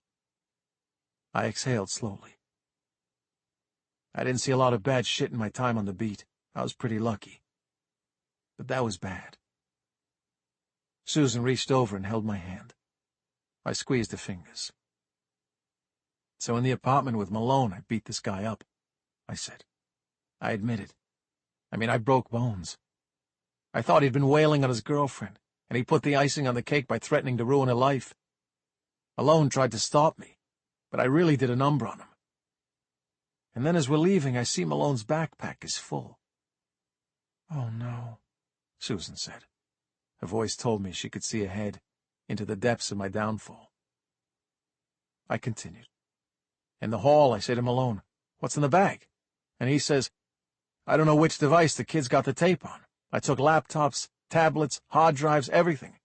I'll find the file, delete it, and send the stuff back." Already I'm fuming, because this is not what I agreed to. We go our separate ways that night, and the next morning Malone's on top of the world. I figured the girl and her mother must have thanked him, and the boyfriend had taken the beating and maybe learned from it. It must have all gone perfectly. I gripped the steering wheel hard, trying to shut down all the screaming voices in my head, the thoughts about what I could have and should have done to stop what happened. Turns out there was no girl, I told Susan. No sex tape. It was all lies. Chapter 77. The apartment Malone robbed, that I helped him rob, belonged to Ivan Pilkos, an illegal arms dealer in Boston, I said. Malone took $250,000 from the guy, and then I go in there and bash his head in about some girlfriend and some tape that never existed. Pilkos was just some low-level scumbag Malone had heard was all cashed up. He'd never even met the guy. He was asleep on the couch when Malone walked in. "Oh, my God." Susan covered her mouth. I nodded. What Malone didn't realize, I said, is that across the street from the apartment building was a private storage facility. A big, expensive, highly exclusive private storage facility. This place has storage boxes and vaults for rich people who don't trust banks, and it has cameras all over the front of the shop. "But surely he looked for cameras," Susan said. There were obvious ones and hidden ones, I said. Malone thought he was taking us in at the right angle so the cameras couldn't see us, but he didn't know about the hidden ones. The firm was so paranoid they had cameras all over the street. Sure, they wanted to get video of the robbers when they were inside the facility, but they also wanted video of their car, their escape route, their getaway driver. The cameras got Malone and me outside the apartment building. They got video of us in the lobby. They even got a shot through the apartment window of Malone stuffing his backpack with stacks of cash, a rooftop camera, clear as day. It was unbelievable. I sighed, exhausted. The people who worked for the secure facility thought we were common burglars, and they turned the footage into the department, I said. We were fired 2 weeks later. "Did they take back the money Malone stole?" The department wanted to keep it quiet, I said. Keep it away from the press. A story about dirty cops in Boston would have been front-page news for a month. They asked Malone where the cash was, but he clammed up. He was fired anyway, and he knew they wouldn't prosecute him. Pilkos wouldn't press charges on the beating. There was a search of Malone's place for the cash, but nothing was found. "Why did he take it?" He said back then it was because he was in debt, I said. I knew he'd bought his apartment at the wrong time, and the market downturn had left him in trouble. But tonight he told me that he came up with the plan just after his diagnosis. He wanted to get experimental treatments that insurance wouldn't pay for. He gave 20 years to the city, and he wanted something back. I mean, I understand where he was coming from. That money would have been used for a good cause. Who knows what Pilkos was planning to do with it? I shifted uncomfortably in my seat.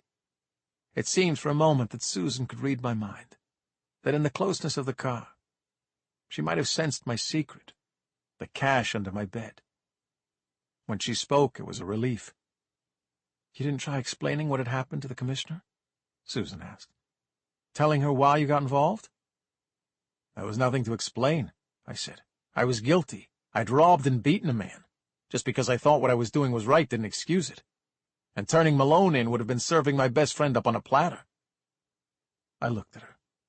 She was watching me, her eyes dark and thoughtful. Whatever wrong I've done in the world, I'd never turn in a friend. "Has he apologized?" Susan asked. "I mean, I don't want to be judgmental. I don't know what was going on in this man's life, but you were his partner. He betrayed you." What can the guy do? He can't take it back. "Well, he owes you," she said, sitting up in a seat. "Big time." I drove in silence, thinking about Susan's words. After a while I began to pick out a familiar stretch of road from the darkness. The trees and hedges that I knew led me past somewhere I did not want to go. I spotted the house in the distance, and saw that a light was on in one of the windows. I made the decision and latched onto it, afraid that if I questioned it at all, I would change my mind. "What are we doing?" Susan asked, as I pulled the car over outside my wife's killer's house. Chapter 78. Klein liked a purge night, liked to get all his business taken care of in one hit, before his targets could scatter like roaches from a kitchen light. The first time he'd cleaned house, he'd wiped out his whole crew only weeks after assembling them. He'd found out he had a rat in his pack when a cop had dragged him in and told him about it. The cop wanted half Klein's stash for the favor. Klein had called the crew in, told them there was a last-minute job on, and driven them to a field in a big van. Then he turned around in the driver's seat and said nothing, while he sprayed them all with an automatic like fucking Tony Montana. Made them dance in their seats. He'd sat in the field afterward and watched the van burn, the coiling smoke and embers rising into the night. He'd felt pure. Now he closed the door of the Escalade quietly, put his gloved hands in the pockets of his coat, and counted off the street lamps as he walked toward Addison Gilbert Hospital's parking lot. He pulled his cap down low on his brow as he crossed the lot and opened the back door that Dr. Raymond Locke had left unlatched for him. There'd be no playing around with Russ the way there had been with Simbo. He'd knelt by Simbo's body after the thrashing stopped and looked at the red starbursts in the whites of his eyes, the color still leaking in the last stutters of his heart. Klein walked the halls of Addison Gilbert and took the stairs to the second floor, following the scrape marks in the paint of thousands of gurneys passing. Klein found the curtains pulled around bed 14. He checked his weapon, nosed the gun between the curtains, and shoved the fabric aside suddenly. The skinny white guy in the bed jolted awake. Klein recalculated quickly. Let the gun waver just an inch. "Who the fuck are you?" he snarled. The guy didn't answer. Klein lifted the chart from the bottom of the bed. Russell Hamdy. Right name, wrong target. Klein walked down the hall, swept the curtains back from all the other beds, checked the vile snoring and moaning creatures he found there. In the parking lot, sweat seeping into the arms of his coat, he saw a black blob lumbering between the vehicles. He recognized her from the ER. Klein walked up behind the woman and stuck the gun in the back of her neck. She froze against her flamingo-pink coupe, the cardboard box of fluffy, shiny treasures in her hands pinned against the window. "Russell Hamdy," he said. "Where is he?" She turned, and Klein stepped back. Yes, this was the one he'd seen at the triage desk once when he'd come to speak to Locke in the ER. He remembered her ridiculous yellow claws and regrettable pink eyeshadow. Bess was her name, he thought. A big buffoon in a clown outfit. She didn't even look at the gun. "I thought you'd come." She smiled, shifted the box in her hands. "When they brought Mr. Hamdy in, I knew it was connected to you. That's what happens when someone like you comes into town. First you get the overdoses, then you get the suicides, then you get the kneecaps blown to dust. And people like me who won't shut up about it, who won't stand by and let you keep on killing, we get sent packing." Klein looked at the box she was holding. He could see a novelty mug with a little crown on it that said, "Sassy since birth." He thought about asking her again where Russ was stashed, but the defiance in her eyes told him he was wasting his time. Klein raised the gun in both hands. Chapter 79. Susan seemed to know my purpose, though to my knowledge she had no idea where Monica Rink lived. I exited the car without waiting for her and started walking up the pebble driveway. Klein had offered to tell me what happened the night Siobhan died, and I'd refused to hear it. But his words had started a fire in me, one that was threatening to consume me. I couldn't wait any longer. An orange cat fled out of my way, leaping into a hedge as I advanced toward the door. "Bill, stop." Susan grabbed my hand as I went to knock. "You don't know what you're—" I knocked. We waited, Susan still holding my hand. I looked at her and realized she was scared, frightened for me perhaps, and the heartache I was about to put myself and Monica through. A figure in a green T-shirt, maybe expecting someone else, bounced to the door and opened it. I recognized her from the photographs in the paper after my wife's death. Her mouth was big and expressive, turning before my eyes from an expectant grin to an uncomfortable grimace. She knew exactly who I was. Monica grabbed a flame-red ponytail as though for comfort, and glanced back into the empty hall. She couldn't speak, so I did. "I'm not here to cause trouble," I said, putting my hands up. "I can't—" She tried to shut the door, but my foot was in the way. Susan tugged on my arm. "Bill, this isn't a good time," she said. "You're upset about Malone. It's been a rough week. You need to just—" "No. You need to just—" I pointed a finger at Monica. "Just tell me the truth. It's been long enough. I can't take it anymore." The young woman hesitated, looked back into the hall again. I wondered if there was a boyfriend or some friends there whom she was mentally begging to call the police. I could imagine them, a posse of 20-somethings slumped in beanbags waiting for pizza or more friends to arrive so they could watch a horror movie and cuddle together, generally enjoying their lives the way Siobhan had once. Siobhan had been a 20-something, and then she had grown, matured, married me, created a dream of running an inn by the sea and falling asleep to the sound of waves on the shore and wind in the leafless trees. I held the door just in case Monica thought she could kick my foot away. "It has been a rough week," I said, locking eyes with the woman whose very house made my stomach shrink. "I've lost some people I love, and I've learned that not only are there terrible things behind me, but more of them are coming my way. I'm taking this moment to cut the bullshit." I squeezed Susan's hand. "I want answers. What happened that night? What happened to my wife?" Monica drew a deep breath. Her lips worked around silent, agonized stutters. "I hit your wife accidentally. Siobhan Robinson. I was alone in the car. There's nothing more for you to know except that I'm so sorry." I looked at the girl before me and knew she was lying. Susan pulled on my arm again, and I almost let her lead me away. I was telling myself that I had all the answers I was going to get when a figure stepped into the hall behind Monica Rink. She was smaller than Monica, same fiery hair and lean, waif-like frame. A little sister, 17, maybe a touch older. She yanked white earbuds from her ears at the sight of me. I looked at the young girl across the miles between us and knew the truth. Monica took advantage of my shock and slammed the door in my face. Susan put an arm around my shoulders and led me toward the car. "That young girl," I began. "I know," Susan said. "She was the driver," I said.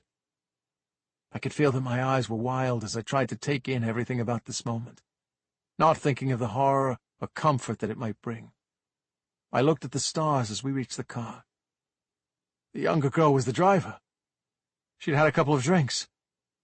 The vodka's open in the footwell of the car. She hit Siobhan and called her sister for help. Monica Rink covered for her little sister. That girl couldn't have been old enough to drink." Susan gripped me by the shoulders, her dark blue eyes square on mine.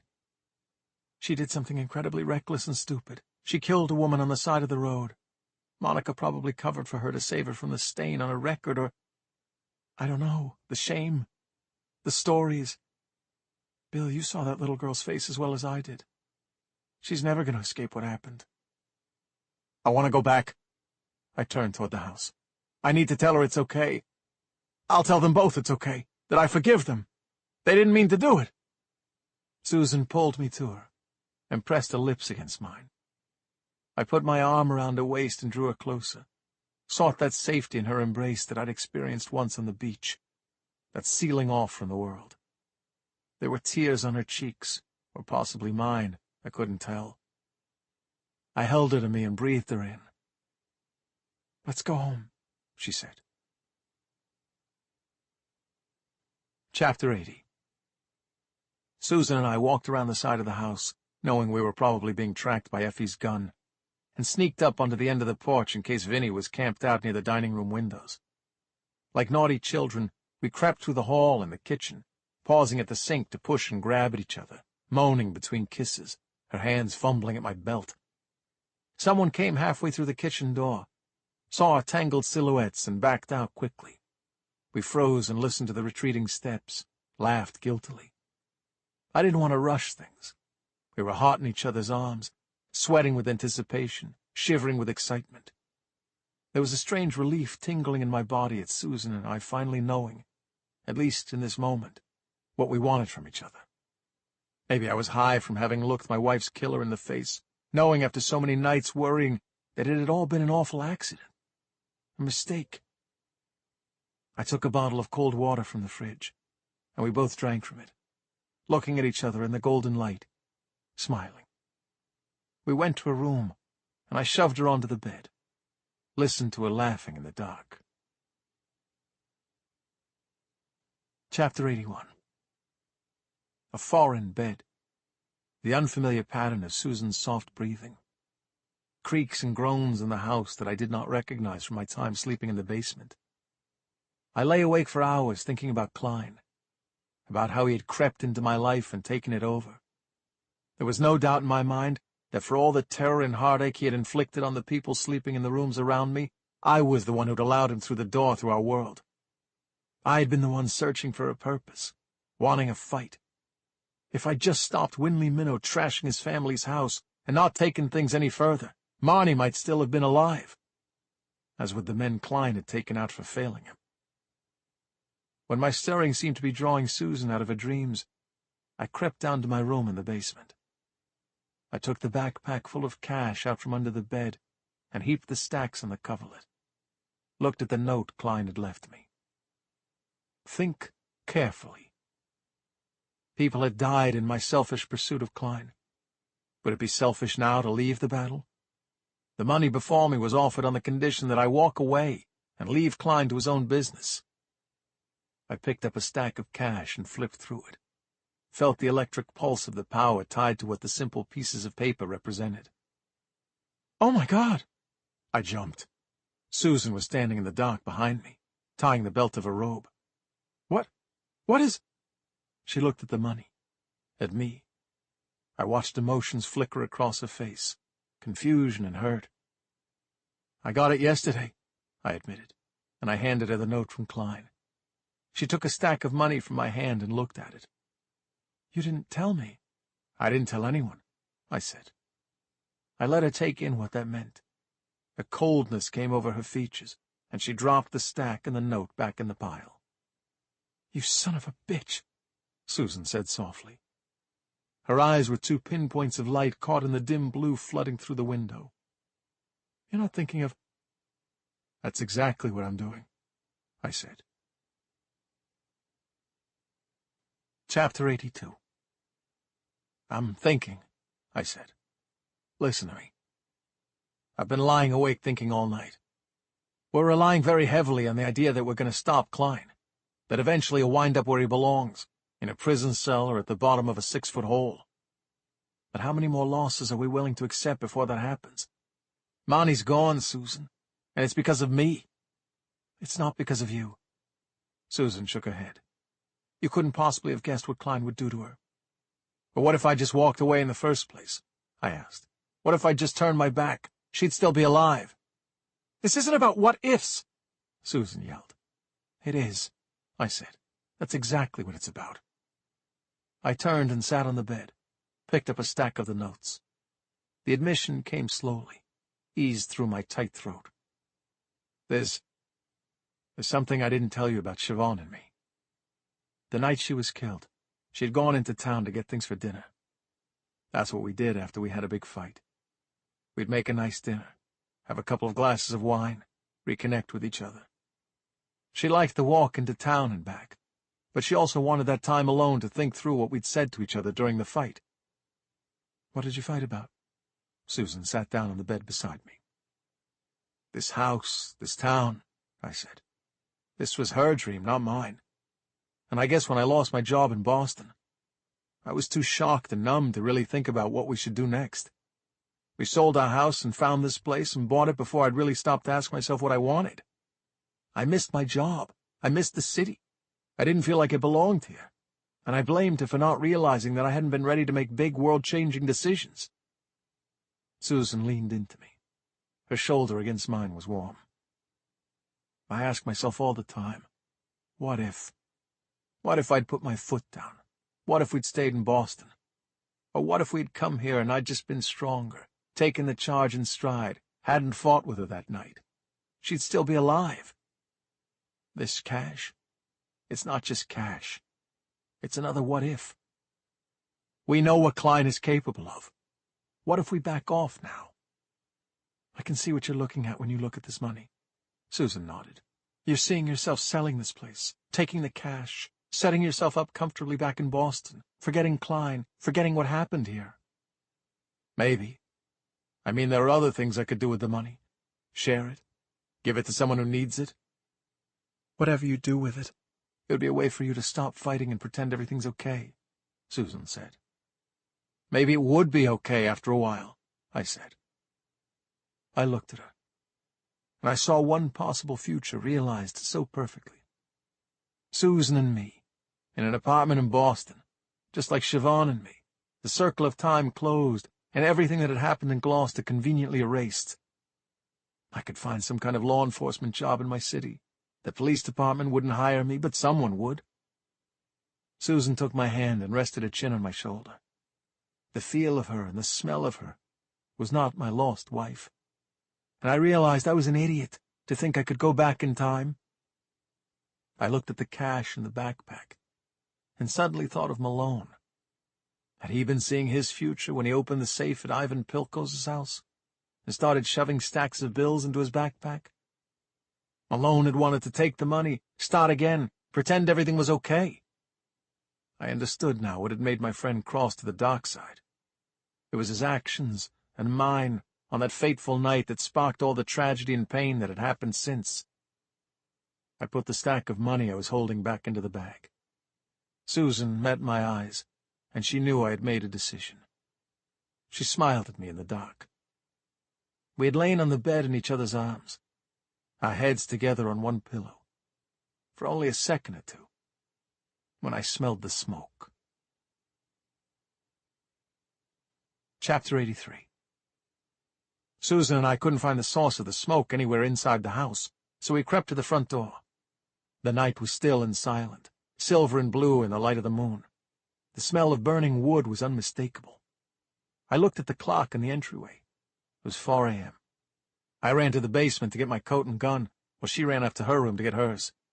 We met at the door, and the air misted at my lips as we crept across the porch and down the stairs. The eeriness of the stillness before me set my teeth on edge. My mind turned 100 shapes into the silhouettes of men with guns. I wanted Susan to follow me, to let me guard her, but she walked ahead, her gun out, following the smell of the burning.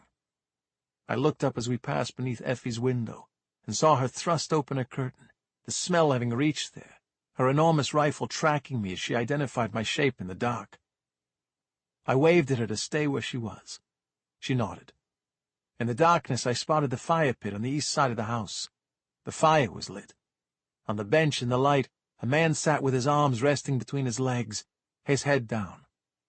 Shadows picked at his shoulders and the dark pattern on the front of his dress shirt.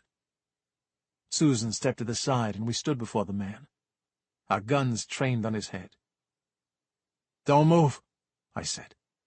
I kept my voice low. All I needed was for the household to wake in panic at another attack in the dark hours. I didn't know who else was out there in the night watching. Had this man come alone? Or was his presence in the fire a decoy for an ambush? I noticed Susan's pulse was hammering in her neck. "What do you want?" Susan asked. The man didn't answer. I stepped closer and realized the dark pattern on the front of his shirt wasn't a design. It was blood. Chapter 84. "He's dead." Susan shuddered. Her hand fluttered near her mouth, but she regained her composure quickly. We rounded the fire on opposite sides and went to the man. He was small, thickly built. His head was bruised and scabbed with wounds at least a day old, but a huge smiling gash across the front of his throat was new, still wet. I looked out into the dark forest, saw no one. There were drag marks in the dirt and leaves leading up to the bench. I fished in his back pocket and drew out a small leather wallet. "Stanley Turner," I said. "This is one of Klein's guys." "What is this?" Susan was out of breath, on the verge of panic. "A sick present?" "He's been dead a little while." I ran a hand over the body. He was cold in the back and warmed in the front by the fire. "Killed somewhere else. There's no blood on the ground." I looked back at the house, thinking oddly of Angelica. The sight of a body with a gaping neck wound propped up a few yards from her bedroom would send the fragile author into conniptions.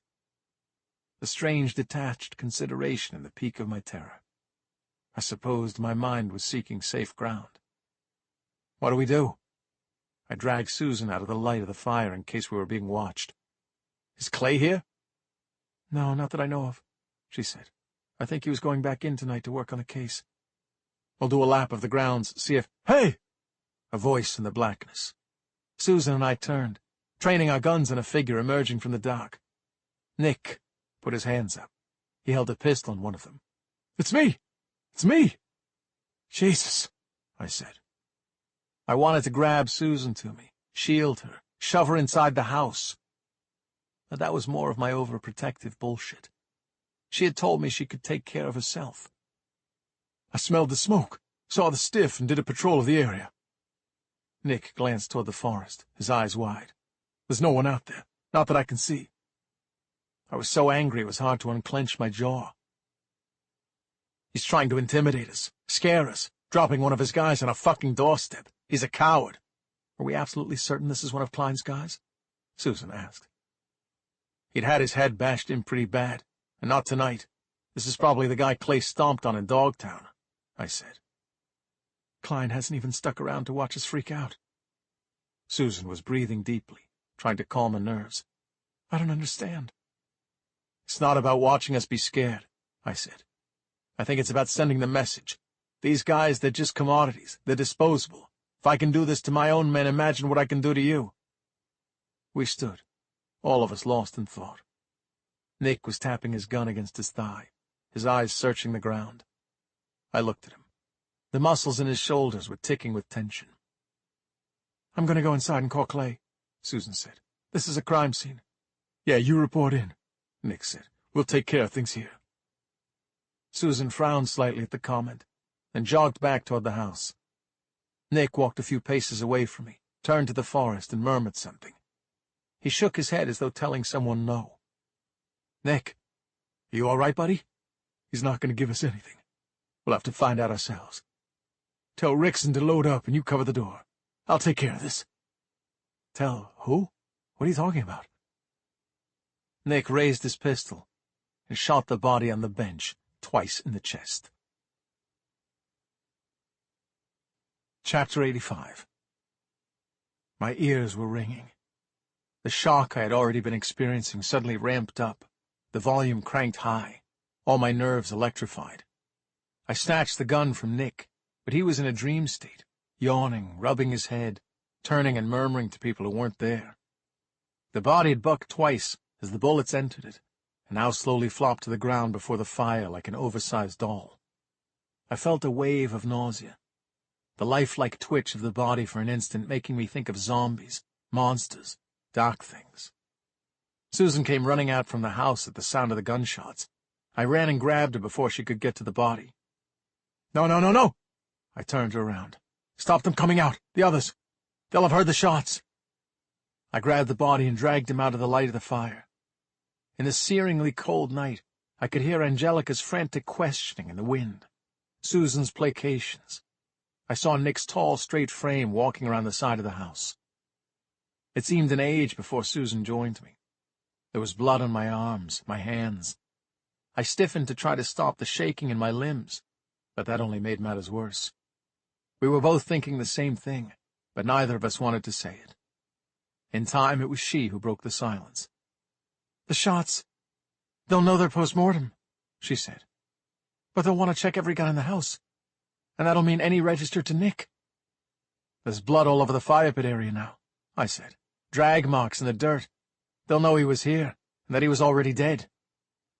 We looked at the body. Without speaking, Susan took Stanley Turner's arms, and I took his legs. Chapter 86. Dogtown.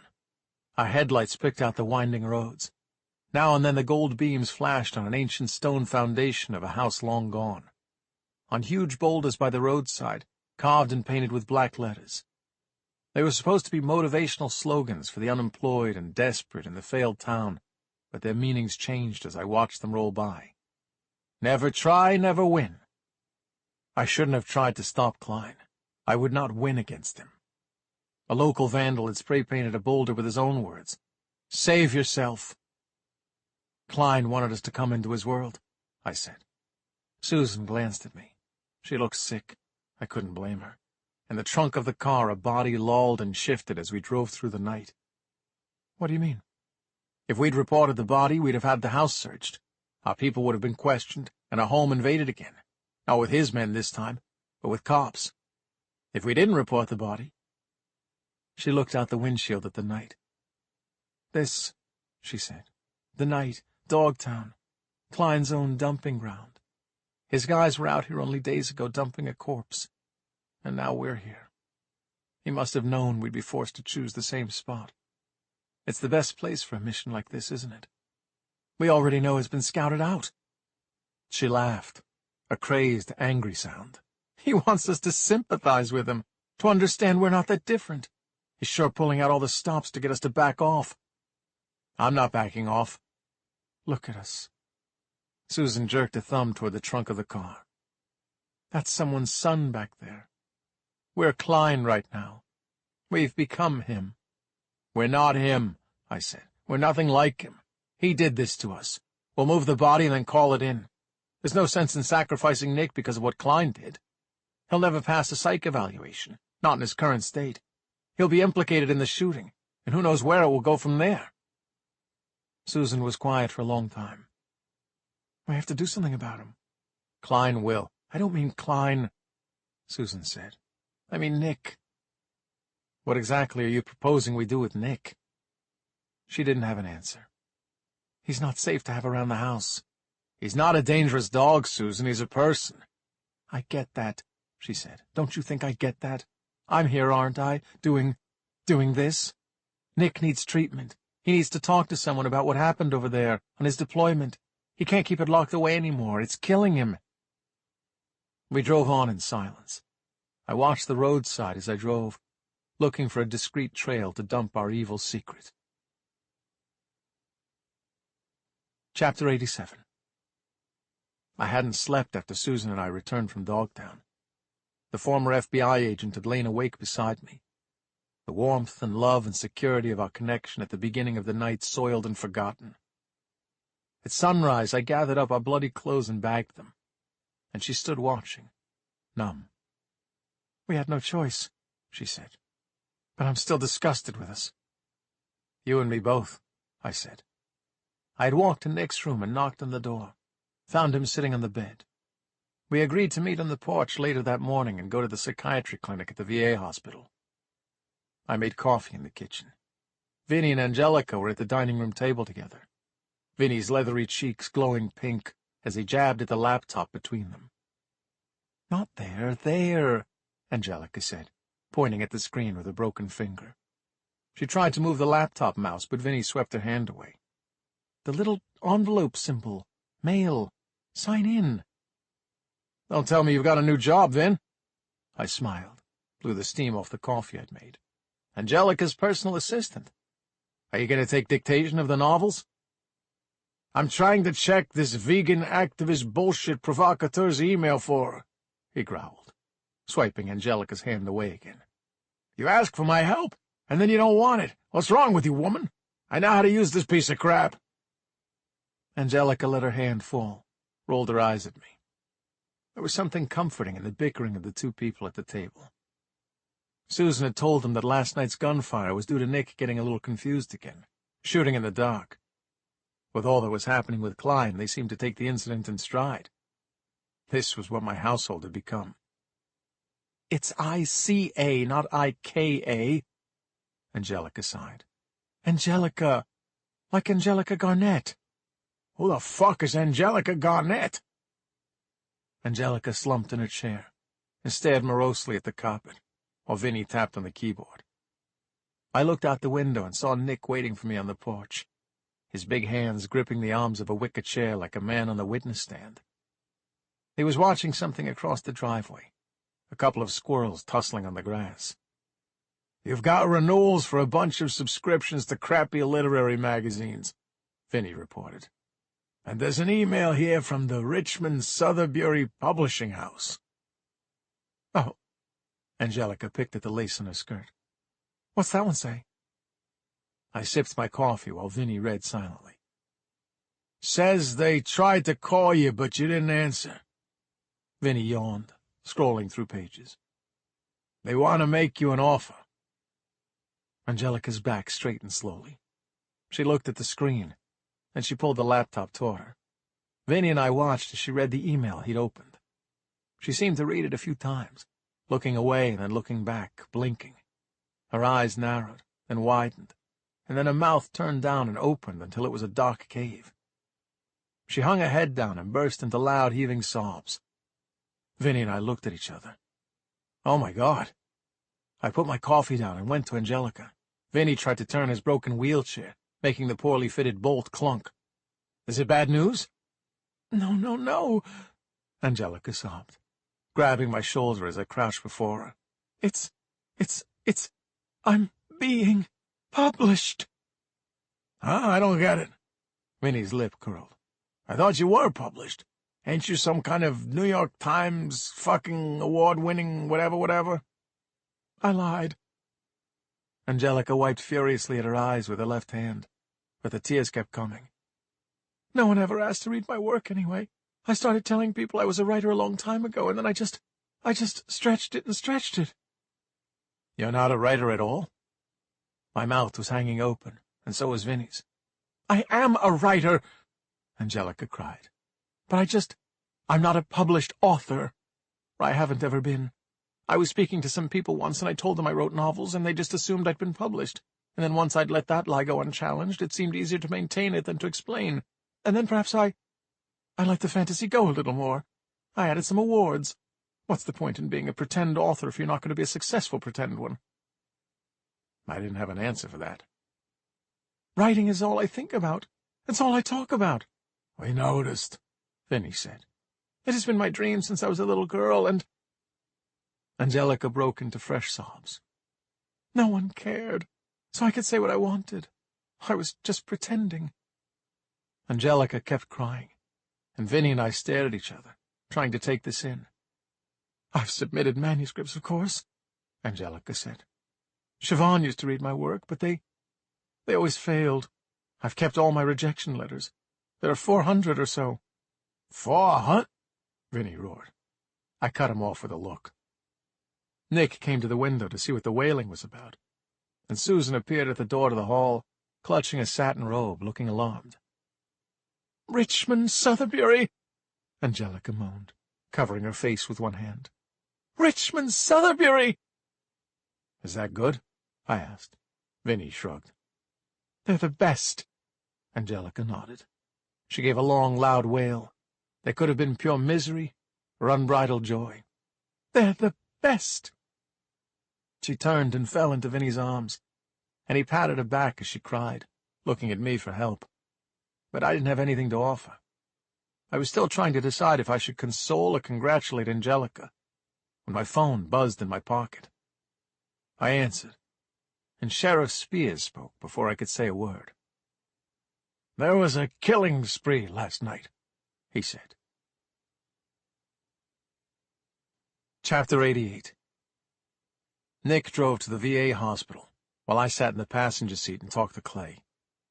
The sheriff sounded colder, less emotional than I had ever heard him. I sympathized with his plight. He was unable to trust his men, and his little patch of New England was steadily growing nightmarish. I followed Nick into the foyer of the hospital. The muscles between my shoulder blades were tight and hot with tension. "You remember that woman from Addison Gilbert? The one with a crush on me?" I asked. Nick looked like he wanted to smile at the memory, but my expression forbade it. "They found her dead in the hospital parking lot last night. She was shot walking to her car." Nick reached for a stand of information booklets, but managed to stop himself before he grabbed it and smashed it to the ground. The veins in his arms rose beneath his brown skin. "She didn't even know anything," Nick snapped. "Klein might have been looking for one of his guys," I said. "He found Christopher Simbo Jackson at a shitty motel in Amesbury and took him out. They don't know where Russell Hamdy is." "Has Clay picked Klein up?" "He can't," I said. "All they've got is a shadowy figure on the security camera in the hospital parking lot. And they know the area has been the site of a few assaults and robberies lately. The footage is not good enough to be connected to Klein. Simbo left a suicide note. The guy put a cable tie around his own throat. Well, that's how the Amesbury cops saw it." "What about the other guys?" Nick asked. "Trey Bones Ramirez has disappeared," I said. "He and Stanley Turner split from the ambulance that picked them up after Clay beat the shit out of them. The paramedic at the scene thought Bones had internal injuries, and he was pretty sure Turner had a skull fracture and a broken arm. Bones is probably being seen to by one of the doctors on Klein's payroll. And we both know where Turner is." Nick exhaled. I tried to shake off visions of Susan and me dragging Stanley Turner's corpse out of the back of my car. If Clay didn't find him that afternoon, I'd have to call in an anonymous tip. "What about the big guy?" Nick said. "The one whose kneecap Vinny blasted out." "That's Hamdy. He went to Addison Gilbert, and then they lost him," I said. "They lost him?" "They literally lost him." I nodded. "He had checked in and was waiting for surgery when he disappeared. He's either hobbling around somewhere with a shattered knee, or Klein got him too." Nick walked away from me, rubbing his neatly shaven head, blowing air out in angry huffs. We took the elevator to the psychiatry clinic on the 3rd floor. Nick signed in, and then we stood in the empty waiting room. The tiles were sticky, and the magazines on the low table offered exclusive pictures of Brad Pitt and Jennifer Aniston's wedding. "I can't do this, man," Nick said, turning to leave. "Klein's coming for us next. Once he's gotten rid of his old crew, he'll assemble a new one. And we're the only loose ends in this thing. We gotta go." I put a hand on his arm, stopping his progress. "You're not going anywhere. An hour or so isn't going to make a difference." "You kidding me?" Nick pushed away my hand. "Klein wrapped up half his business last night. We're fine without you for the moment," I said. "Malone and Effie have got the house. Clay's on the murders. I'll stay out of trouble until you talk to the people here. Nick, you're doing the right thing. You need this." "Mr. Jones?" The woman behind the front desk stepped out holding a clipboard. Nick looked at me like he'd just been shut in the gas chamber, and I was the god about to turn the lock and walk away. Chapter 89. I wasn't worried about Nick. He was doing the right thing. I was sure he had PTSD, and now the Veterans Hospital would take care of him, schedule therapy, maybe put him in a support group. That had to be the hospital's bread and butter. But as I wandered the halls, I began to feel an aching concern in my stomach. There were elderly men in wheelchairs staring out the windows at the parking lot. One was sleeping with his head at an awkward angle, the front of his shirt soiled with food stains. At a counter on the 2nd floor, an exhausted-looking nurse was having a shouting match with a patient on crutches. She stopped to bat away a fly that had been buzzing around her face. I watched the fly go, strangely disturbed by its presence in the hospital. The smell of this place wasn't the same nostril-tingling, disinfectant freshness of Addison Gilbert. It was faintly sour, and tainted with something unmistakably biological. I wandered the corridors, thinking about Klein, my head down, tracing the smudgy footprints of others on the linoleum. After a while I came into a hallway and witnessed another argument, a nurse trying to reason with 4 very large men standing outside a darkened ward. "You have to respect visitor protocols," she said. "We have a system here, and you have to have approval." I watched, my hands in my pockets. The 4 men were obviously military. They had the functionally muscular bodies of men who worked out several times a day. But in addition to the muscles that looked pretty, they'd well-developed muscles in their hands, forearms, and necks, the kind of muscles you get only by picking up and moving heavy equipment across long distances. They were dressed in civilian workman's clothes that had never been worked in, flat tops you could rest a beer can on. 2 of them were backing the nurse toward me without touching her, the big hands up, a moving wall of hard flesh. "Thanks for your concern, ma'am," one of them said. "We got it from here." Something seemed to tell the nurse that whatever it was, their having it was set in stone. and her protests were useless. She turned and brushed past me as she left, bringing me to the attention of the men. The nearest one met my eyes as the four of them walked back to the door, and I saw recognition flash there. "Is there a problem, sir?" he asked. "No problem." I noticed the restroom door behind the wall of men. "Just want to use the restroom?" "There's one on the second floor." "I want to use that one," I pointed. "It's my favorite." "It's out of order." The meathead squared his shoulders. "Move on." Now I knew what I was dealing with.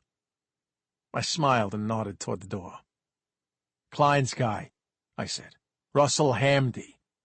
Tell him I want to see him." Chapter 90.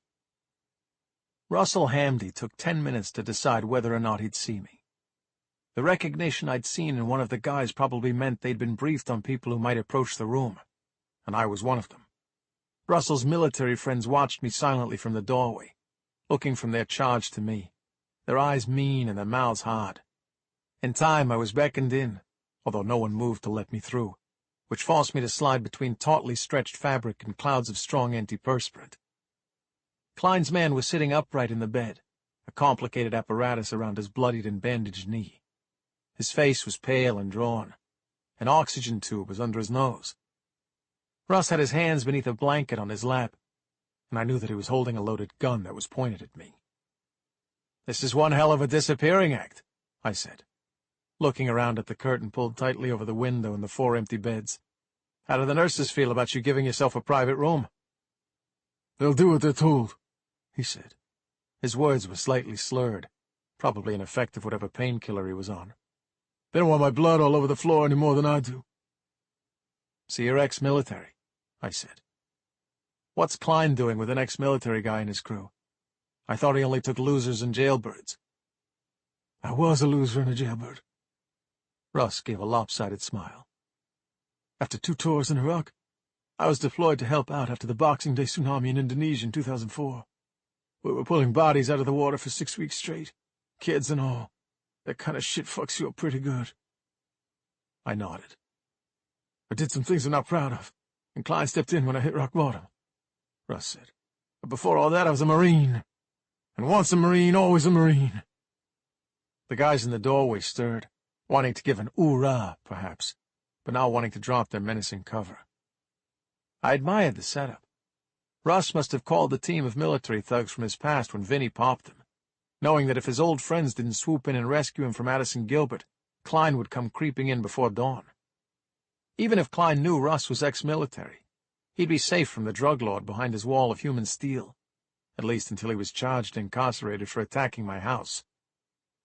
I wondered if Bess, the nurse at the triage desk, had helped the men secure a way out for this damaged soldier-turned-gangster.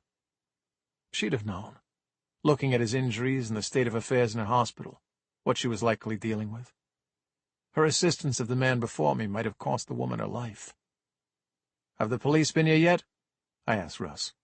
"2 undercovers." He shifted painfully against the pillows. "And I told them the same thing I'll tell you. I'm not talking about Klein." "Are you serious? You'll go to prison for that merciless prick?" I said. "You've got these beefcakes standing guard to protect you from him. You know he's coming to kill you. Why don't you put him where he belongs and save yourself?" "Because if I stay quiet, he might give me a chance," Russ said. "All I can hope is that after a while he'll see that I'm still loyal and give up trying to get at me." "Look at you." I gestured to his mangled leg. "Klein did this. It's your service to him that got you into this fix. You'll never walk properly again. And you want back in with this guy?" "Man," Russ shook his head, "you still got no idea who you're dealing with." "So enlighten me," I said. "Klein's not one of these everyday dealers who's happy to lawyer up and do a small amount of time when he gets backed into a corner," Russ said. "He'll kill to make sure he doesn't ever do time." "Why?" "Because he's got more to lose than just his business," Russ said. "What is that supposed to mean?" Russ just glared at me. He knew he'd said too much. I looked at his leg, fantasized about grabbing the apparatus supporting it and giving it a shake to get him to open up more. But I knew the guys at the door would turn me into a human pretzel at the slightest wrong move. Tell me how I can get to Klein, I said. I'll solve your problem for you. You won't get near him. Russ shook his head. He's cleared his house. He's vulnerable until he gets a new crew. Klein will go to ground for a while, get some new soldiers, pop back up again. Maybe here, maybe somewhere else. I felt the fury rising in my throat. That's bullshit. He doesn't get to just come into my town, threaten and kill my friends, and then disappear. He won't disappear completely. Russ smiled. He'll wait. In a few months, a year maybe, he'll come back into your life so silent and so fast you won't know he's there until he's got his gun in your mouth. That's what he does. A chill prickled through my body, making the hairs on my arms stand on end. I knew that the man before me had seen Klein do this, reappear in his victim's life like a curse, never letting anyone escape him. If Klein hadn't taken care of all his crew now, he would get to them in time. The most that Russell Hamdy could hope for was that the man would change his mind. I realized my best chance to grab Klein was to do it now, before he disappeared and re-emerged stronger than he had been before. My phone rang in my pocket. We had spoken of the devil, and he'd heard himself being discussed. Chapter 91. I didn't let him speak this time. I went out of the room before I answered, and took the call in the hospital hallway. It takes a special kind of asshole to cut down his own men at the first sign of weakness, I said. Klein wasn't ready for my attack. He paused, and then he laughed. My uncle, he said. He bred racing greyhounds. Have I told you this? I was taken aback by Klein's friendly, reflective tone. He sounded refreshed and bright, like someone waking from a long, deep sleep. Killing had done this to him, made him cheerful. I grunted. I forget who I've told things to sometimes, he said. But my uncle, yeah, he had these greyhounds. I was always curious about them. Being as I was a kid and an animal lover, I wanted to pet the dogs, but they were vicious, hysterical, easily spooked things. He made them that way. A good dog will run fast primarily because it wants to catch and kill the rabbit up ahead. But if you add a terror of what's behind it, the motivation is double. These dogs spent their lives trapped between what they wanted and what they feared. You could see the whites of their eyes all the time. I thought about Klein's guys standing outside his house, so ready to jump at anything that threatened their master. They were vicious purebreds, trapped between fear of him and desire for the life he provided. Are you telling me this for a reason? I snapped. My uncle chose the best of the breed. He mated only exceptional dogs, but sometimes things happen. A dog overstrains a tendon. It gets lazy. The inbreeding, it sometimes causes problems. When he had dogs that started underperforming, my uncle would take them and bash their heads in on a concrete block in front of all the other dogs. He had a wooden mallet especially for the job that he would carry around on a string attached to his belt. Usually it took only one blow. So the Klein family is full of psychopaths, I said. I think that's the least surprising thing I've ever heard in my life. I had to cut my numbers down, Klein said. Replenish my stock. You demonstrated for me that I didn't have performers in my collection. I had pretenders. You, Robinson, you forced me to reevaluate. This is all on you. Is that what you tell yourself? Is that how you sleep at night? You know I'm right, Klein said. You've got the guilt. I know you're thinking of walking away now, Robinson. That's why you haven't handed that money back yet. Of course I thought about taking the money, I said. It's a lot of money. There's more where that came from. Well, I hope you drop the rest of it at the police station in Gloucester, I said, because that's where I dropped mine this morning. I wonder what the state will do with it. I hope they put it into rehab clinics. You might have just contributed to the demise of your own business, Klein. I don't think so, chump. The Gloucester Police Department was exactly where you shouldn't have taken that money. Why? Because all the cops there are on your payroll? I asked. That's the very reason I chose to go there. I sat down and made them count it all out, watched them enter it into the evidence logs under the cameras. The whole station came to take a look. They'll know that's your money, Klein. They'll know your bribe didn't work. An announcement calling for doctors to respond to a code on the 8th floor blasted over the PA system above me. I covered the phone mic with my hand. Adrenaline dumped into my veins. Don't panic, Klein said. I know exactly where Russ is. He can recover there with his bodyguards. I'll get him when the time is right. I wondered if Klein was bluffing. It made me decide to try it myself. Let me tell you something that I know, I said. I know why you won't do prison time. Really? He asked. Yeah, I said. Really? There was a pause while Klein assessed my words. I hoped my tone was convincing. I could hear nothing in the background on his end. He was somewhere quiet, collecting himself before he went into battle again. The seconds ticked by, and I bit my tongue, waiting for him to call or fold on what I'd said. They need me, he said. You might think you're doing them a favor, but they need me. I smiled. Nick was walking down the hallway toward me. I hung up on Klein and grabbed his arm. Let's go, I said. I think I've hit on something.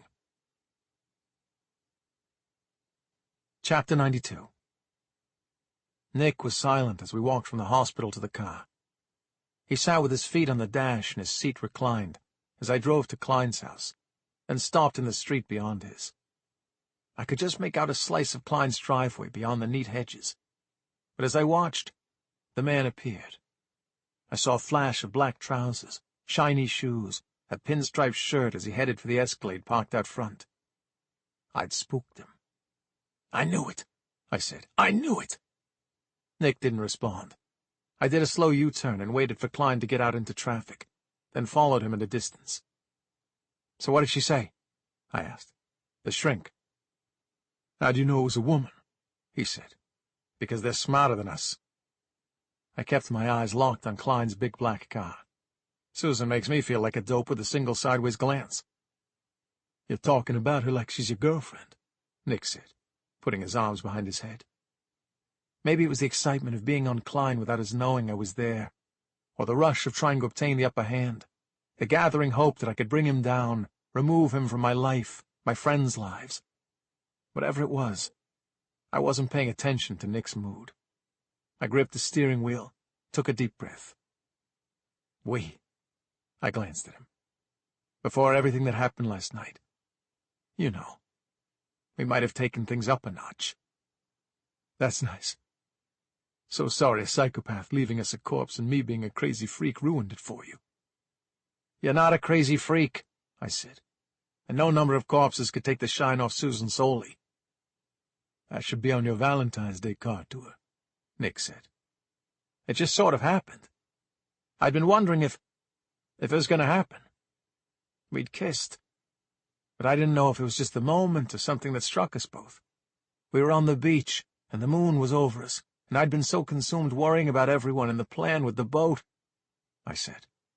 But I think there's something there with Susan, something between us. I mean, I know there's something there, at least on my side, but maybe she... I looked at Nick. He hardly seemed to be listening. Sorry, I said. I burned through a yellow light to keep on Klein. So what did the shrink say? It was bullshit, Nick snorted. Total bullshit. I don't think I'll go back. You sit with a person for more than an hour, and they can't even give you a solid diagnosis. Can you believe that? She wants to consult with a supervisor. Why would you license someone to be a shrink if she can't even give you a proper diagnosis without having to run to a teacher? Congratulations, madame. You sort of know how to do your job, but not really. She has to talk to a supervisor to decide if you've got PTSD? I asked. Nick licked his teeth, watched the cars ahead of us. Nick? She knows I've got PTSD, he said. We sat in silence. Nick took his feet off the dashboard, clasped his hands, and looked at them in his lap. I listened to him taking a deep breath, trying to find the words, failing and trying again. I'm pulling over. Don't pull over, he said. We need to stay on Klein. We need to get this guy. He folded his arms, a barrier of muscle and bone over his heart. She thinks I'm also schizophrenic. Chapter 93. The car around me seemed to shrink. Suddenly it was hard to stay on the road. I looked at my friend. What do you mean she thinks that? You can't just diagnose it in an hour, he said. See, this is the bullshit I was talking about. She needs to get a supervisor to sign off on me having schizophreniform disorder, which is what you have if your schizophrenia symptoms haven't been going on longer than 6 months. And then when the supervisor signs off on that, that becomes your day 1. So you have to be observed for 6 months like a fucking rat in a lab until they can figure out if it's the full version or one of the sub-versions. I mean, what the fuck? It was also wishy-washy. She wasn't listening to me properly. Most of the time she was just taking notes. She's the one who's nuts, if you ask me. So you don't think she really got what you were saying? No. Nick straightened in his seat. I mean, one of the symptoms she was talking about was catatonic stupor. I know what that is. I've read about it. That's what she didn't get. I'm not an idiot. And I checked out this stuff before when I was trying to figure out what was wrong with me. Catatonic is when you're there, but you're not really there. Like you're a robot, in a trance. I've never experienced that. I thought about the sleepy, dreamy state Nick went into after his episodes. The almost automatic way he moved and talked. Like someone who wasn't fully present. I opened my mouth to say something, and then closed it. She wanted to know about my delusions. He shrugged. That's when you're imagining rainbow elephants prancing around the fucking sky and lizards crawling on your skin and shit. Well, I cleared my throat. Those might be hallucinations, which are different from delusions, I think. Whatever. I mean, last night, I cleared my throat again, glanced at him. You seemed to be sort of reenacting a scene, maybe. Talking to people who weren't there. Someone named Rickson? Nick turned away from me to look out his window. You said you did bad things over there while you were deployed. You said to Rickson that this guy wasn't going to give you anything, and then you shot— I don't want to talk about this. It was my mind playing tricks. It means nothing. Yes, but were they memories you were reliving? Or was it just— Cap, fuck! Nick said. Would you listen to yourself? You have no fucking idea what you're talking about. That's the point, I said. Look, I know war is hard, but I'm starting to wonder whether maybe there was more to it. Who was Rickson? Were you asked to do things that were— Nick didn't answer. You can trust me, Nick, I said. It was just the regular stuff, he said slowly. Just the fucked up nature of war. I don't know any guys named Rickson from back then. I didn't do anything criminal. I didn't say you did, I thought. Silence fell between us, hot and heavy. He sniffed and spoke again in a softer voice, trying to ease back into the conversation. So maybe it is hallucinations. He shrugged. Whatever, fine. But if I'm having hallucinations, how am I supposed to know they're hallucinations? What are we saying here? Like, is Klein not real? Are we not following a dude who's been messing with us, who killed Marnie, who sent guys to our house? Are you even real? He poked me in the shoulder, too hard to be a friendly jab. I'm real, I said, and we'll figure it out together, whether it's PTSD or schizophrenia, whatever the hell it is. Well, she thinks I've got both, which is just fantastic, he said. Woohoo, what a catch I am, a crazy, messed-up freak who doesn't even know what's real and what isn't. You're not crazy, I said. When he didn't answer, I put my hand on his arm. You're not crazy. She thinks the PTSD kicked it off. He shrugged my hand away. It can bring out symptoms of schizophrenia you might have had lying dormant under the surface. She said it was like the thunderclap that sets off the avalanche. She was full of stupid metaphors like that. He snorted, clumped his big boots up under the dashboard again. See, these people at the veterans' hospitals, they diagnose you with whatever condition because they need the funding. Putting me on a program of observation, feeding me pills, x-raying my brain, that all costs money. Someone has to pay for that, and they charge whatever they want. They're as bad as Klein. He gestured out the windshield. It's all bullshit, Cap. I'm not going back. Nick, I said. I just want to say that I know, he snapped. You're here for me. Well, if you're here for me, Cap, you better go get yourself a crowbar or a fucking metal file or something, because they're gonna lock me up. That's how it works. They say you're crazy, that you're a danger to yourself and others. Then they commit you to an institution. Then they keep you there and rake in the insurance money. No one is gonna commit you, Nick.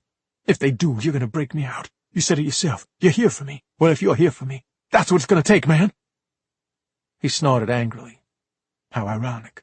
Just when we get Klein behind bars, they'll stick me there too. Only it'd be padded walls for me. I watched the road, tried to think of what to say. I don't want to talk about it anymore.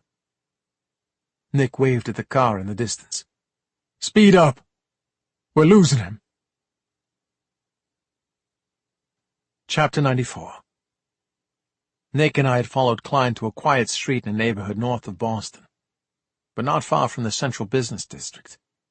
The brownstone building had 3 floors. Flower pots bursting with red flowers hung in every window. It looked like there was a kid's bedroom on the 2nd floor, because a teddy bear was sitting in the window and a hockey stick leaned against the glass. I took in all these meaningless details with my mind consumed with Nick's problem. It sounded to me as though his psychiatrist knew exactly what was going on, but I didn't want to try to convince my friend of this. He was in pain, and pushing him right now would only add to that. Klein sat in the car texting someone, and then he went to the red-painted front door of the home. See? I nudged Nick. I had a hunch he was coming to meet his boss. He must have a partner, or at least a distributor. Someone who handles the business on the Boston end. "How did you know he'd come to see him?" Nick asked. "Klein's guy told me he wouldn't go to jail. It didn't matter who stood in his way. He'd stay out of prison at all costs. I told Klein I knew why. It's because he's just a puppet. He's working for someone more powerful, someone who'll clean his house if Klein is ever arrested." I tapped the window beside me, anxious. I knew I'd spooked Klein with my bluff, that coming directly to Boston after my call must be connected to his business. The fearful razor's edge to his words as he'd spoken told me there was something at stake here. And I thought it meant there was a boss in play. Maybe there was more than one. "They need me. You might think you're doing them a favor, but they need me," Klein had said. But what did that mean exactly? Could they be his bosses? "You think he's come here to warn the guy?" Nick asked. "Yeah, I'm almost sure of it. He's come to tell the boss that he's gotten in over his head with us." I nodded, folded my arms. It's probably hard, admitting he needs help. But we've got the upper hand now, the element of surprise. We're going to find out who this guy is, what we're really dealing with. Klein knocked, and the door opened. I don't know what I expected to see. Klein in an older form, harder, more scarred, a kind of father figure sending my nemesis out into the world to spread the virus he'd created. But when the door opened, there wasn't a man, but a very beautiful woman. 2 children rushed from behind her and into Klein's arms. Chapter 95. "What the hell is this?" Nick asked. "I have no idea," I said. The woman on the stoop seemed angry with Klein. She held a hand up, palm out, like she was trying to keep him from entering. But Klein picked up and carried the 2 boys, 5 or 6 years old, under his arms and barged his way in. I'd been wrong about Klein. He was not working for someone else. "They need me," he'd said. He didn't mean his bosses. He meant his family. "I don't understand this." Nick shook his head. "The guy has kids? He spends every ounce of his energy poisoning other people's kids, giving them free samples, trying to get them hooked. How does he do it?" "Same way he wipes out his whole crew after saving them all like rescue dogs," I said. "He can turn the care on and off like a faucet. He cares when it's convenient." I popped my door as soon as Klein's click closed. "Let's go," I said. "What? Where?" I jogged across the street and ducked down the narrow alleyway beside Klein's house, squeezing between 2 large garbage cans. Nick was close behind me, gripping the bricks as he crouched by my side. There was another flower pot hanging from a low kitchen window, which was open. Nick and I watched each other as the voices from outside reached us. The sound of the children was like happy dogs barking, their small feet stomping on the boards. "Daddy, I want to show you my class project." "No, I want to show you my—" "Come to my room, Daddy. Come to my room first." "Frankie, Jamie, I want you to go upstairs to your room," the woman said. "But wait, go upstairs to your room," the mother snarled. I recognized immediately the terror, fear, aggression in her voice. Women had turned on Malone and me as patrol cops when we came knocking after we got reports of screaming in apartments. They snapped at us, pushed us out of their homes. But I'd heard the fear rattling through their words, seen the relief in their eyes at the presence of another focus for their husband's rage. There were small, mournful footsteps on the stairs, and then a long, hard silence. "The court order says you have to give me 48 hours' notice before you come here," the woman said. "Terry, I did give you notice. You just never answer your phone. A text from the fucking car 30 seconds before you knock on the door is not notice." "I don't like that tone," Klein said quietly. His voice was low, coiling, like a snake about to strike. "You know I don't like it, and you use it anyway. I come to my own house, and you treat me like a criminal in front of my own sons, my blood. I just want a warning, that's all I'm asking for. The judge said you have to give me that. All I want is a bit of respect," Klein said. Something clattered on the kitchen counter. "You wear the clothes that I paid for. You live in the house that my hard work built. I gave you those 2 beautiful boys. I can take all of those things away from you in an instant. And you don't even have the decency to look me in the eye. Look at me. You understand what I'm saying?"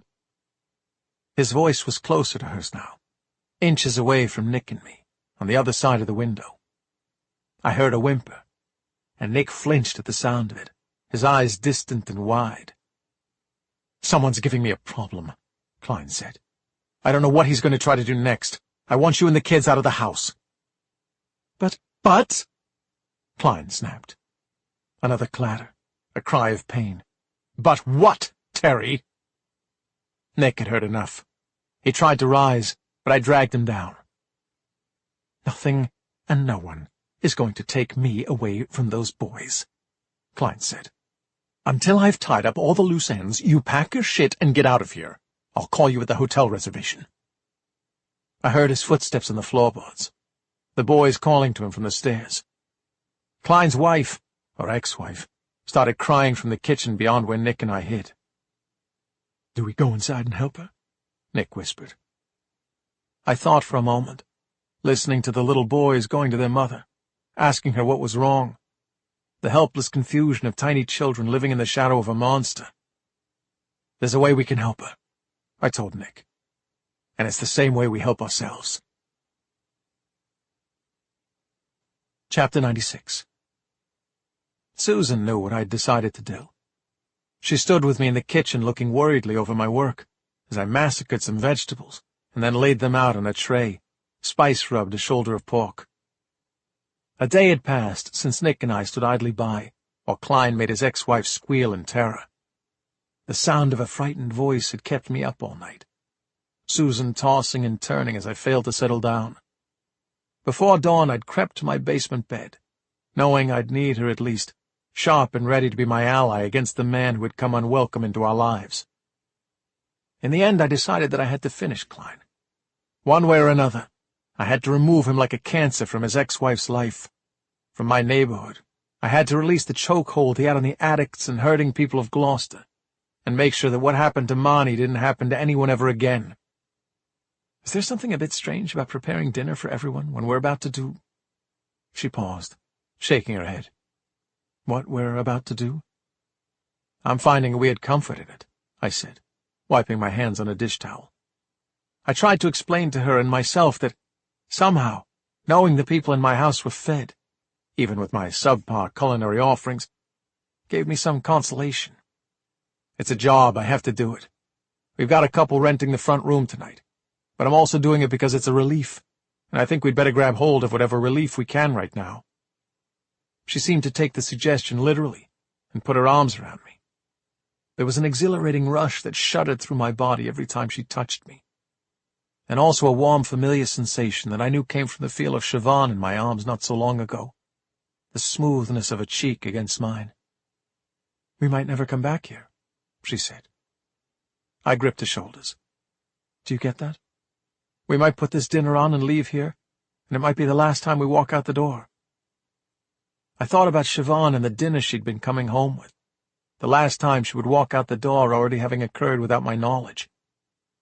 I hadn't said goodbye properly. But even if I'd had the chance, I reminded myself, there'd have been an impossible amount of things to say. I don't mean to be morbid. She laughed, pulling away from me and wiping a tear from her eye. It's just been a while since I was in the thick of it. A couple of years writing about circus hamsters and yarn sales will do that to you. Make you realize that there are things at risk, important possibilities you might be about to destroy, She gestured to me as she said that. I wondered if I was one of those important possibilities. She was certainly one of mine. As I'd lain awake the night before, I'd watched her sleeping, and known just how deeply I'd fallen for her already, how difficult it would be to climb back out of my desire for her. I was indeed risking Susan in my plan. I was risking everyone I cared about. "But we have to do something," I said, finishing my thought for her. Doc Simeon came through the kitchen door and stood near us, frowning. I knew from the paleness in his cheeks and the tremble in his old hands that he'd done what I'd asked of him. "Did he buy it?" I said. "I think so," the doctor replied. "I think we're on." Chapter 97. Squid sat in the passenger seat next to me, looking slightly disheveled, thinner than I'd last seen him, with bags under his bloodshot eyes. He looked like a cat who'd escaped into the wild and been found after a couple of weeks of hard living. Nick had left him in the care of his cousins and aunt in Augusta, but the boy hadn't wanted to endanger his family, and he'd wandered out into the night. Nick told me he'd found the boy hanging out with a menacing bunch of people in the parking lot behind a popular bar. He reeked of cigarettes and sweat. Doc and Susan sat in the back seat, silent, as we followed Nick and Malone on the highway down to Boston. "Something's going to go wrong," the boy said, watching the tall pine trees whiz past us on either side of the road. "I can feel it. Something bad's about to happen." "I know what that feels like," I said. The fever, hot and heavy, had been nesting in my chest since we left the house. I told myself it was just memories of Boston and my fall, trepidation about what lay ahead on the road. "You don't trick Klein like this," Squid said. "He reads minds. He's like a fucking vampire or something." The boy's eyes were a little too wide. I let him rattle off the words, getting it out of his system. "That's how he came into my life, you know, like a vampire, like he'd always known I was there, and now it was like time to come get me, bring me into the family, make me one of his own." "How did you meet him?" Squid rubbed his nose, laughed a little. "I was stealing bags at the airport," he said. "I had a good scam going. I'd go in dressed really nice with a suitcase full of magazines, make like I'd just gotten off a flight. I even had one of those neck pillows that I'd dirtied up so it looked like I'd traveled all the time. I'd find a flight that had just come in, so there were only a couple of people down in the baggage area. I'd watch the first bag come along, and if no one jumped at it, I'd grab it and walk out." I heard Susan give a little laugh behind me. Somehow, even with all that was ahead of us that night, Squid's story lightened the tension in the car.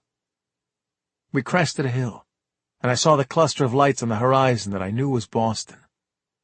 "Anyway, one day I picked up the wrong bag," Squid said. "It had 2 bricks of heroin in it. The guy had been dumb enough to check the bag with all his personal stuff, too. I worked out who he was, bought a burner phone, and texted saying he could have the bricks back for 10 grand. The guy didn't show up.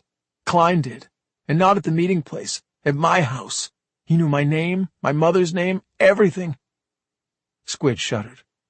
It wasn't cold in the car, but he rubbed his arms. "Maybe it wasn't the wrong bag," Squid said. He drew a pack of cigarettes out of his pocket, extracted one, and rolled down the window slightly. "Maybe it was the right one." "What do you mean?"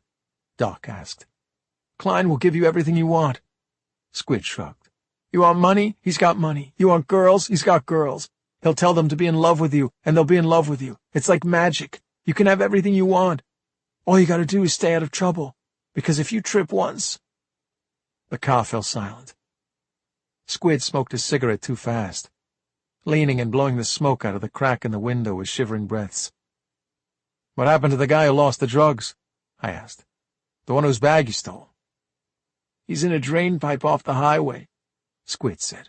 "Klein stabbed him in the head with a letter opener in his nice big office." Chapter 98. Coming home. Returning to where it had all begun. The happiest and the most horrific days of my career. When Malone and I had walked the streets with no idea of the downfall that awaited us, the cliff edge about to crumble beneath our feet. We'd been untouchables in uniform, hunting down the drunk, violent, careless on our streets, 2 faithful dogs rounding up wolves and driving them away from a flock of innocent sheep. Now I drove and watched the wide streets rolling by, the windows of grand old hotels where we had responded to weddings gone wild, the banks where we had stood guard with our brothers foiling brazen stick-ups. Every corner had a memory.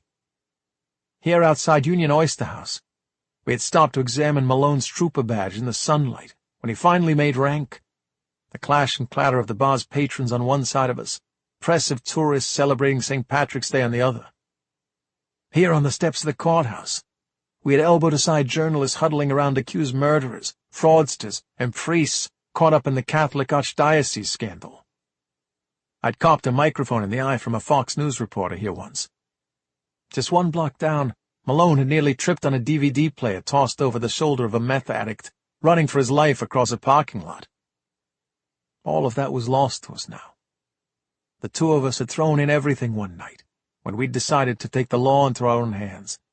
Malone for one reason, me for another, more than 2 years ago. Tonight I was doing the same thing, driving toward the fateful street where we had crossed the line into that dark territory, knowing in my heart that what I was doing was the right thing, and maybe being horribly, irreversibly wrong about that. We drove around the block, passing Malone and Nick in their car as they pulled into a space directly across the street from the apartment building where Malone and I had sealed our fates. I met my partner's eyes and hoped he knew that I forgave him for what had happened here, what his actions had taken from us both. I desperately missed this city, these streets, the way the people had looked at me in my uniform, some lovingly and some hatefully. But what was happening to him? The disease that was eating at his bones and slowly taking him from whatever remained of his life was not what he or anyone deserved. I parked my car at the other end of the street, in view of Nick's vehicle and the apartment building's door. "Okay," I said in the heavy silence of the car. I looked at my watch. "Make the call." Chapter 99. I watched the plan unfolding before my eyes. Everything had gone perfectly so far. Doc Simeon had called Klein that evening and told him that Squid, the boy he'd been giving prescriptions to for more than a year, had come to him for help. Squid was desperate and afraid, having run from Klein after getting himself taken down by Bill Robinson's team and interrogated. He wanted to make good with Klein, and knew the Doc was outside the business, someone disconnected who didn't have a reason to pick sides.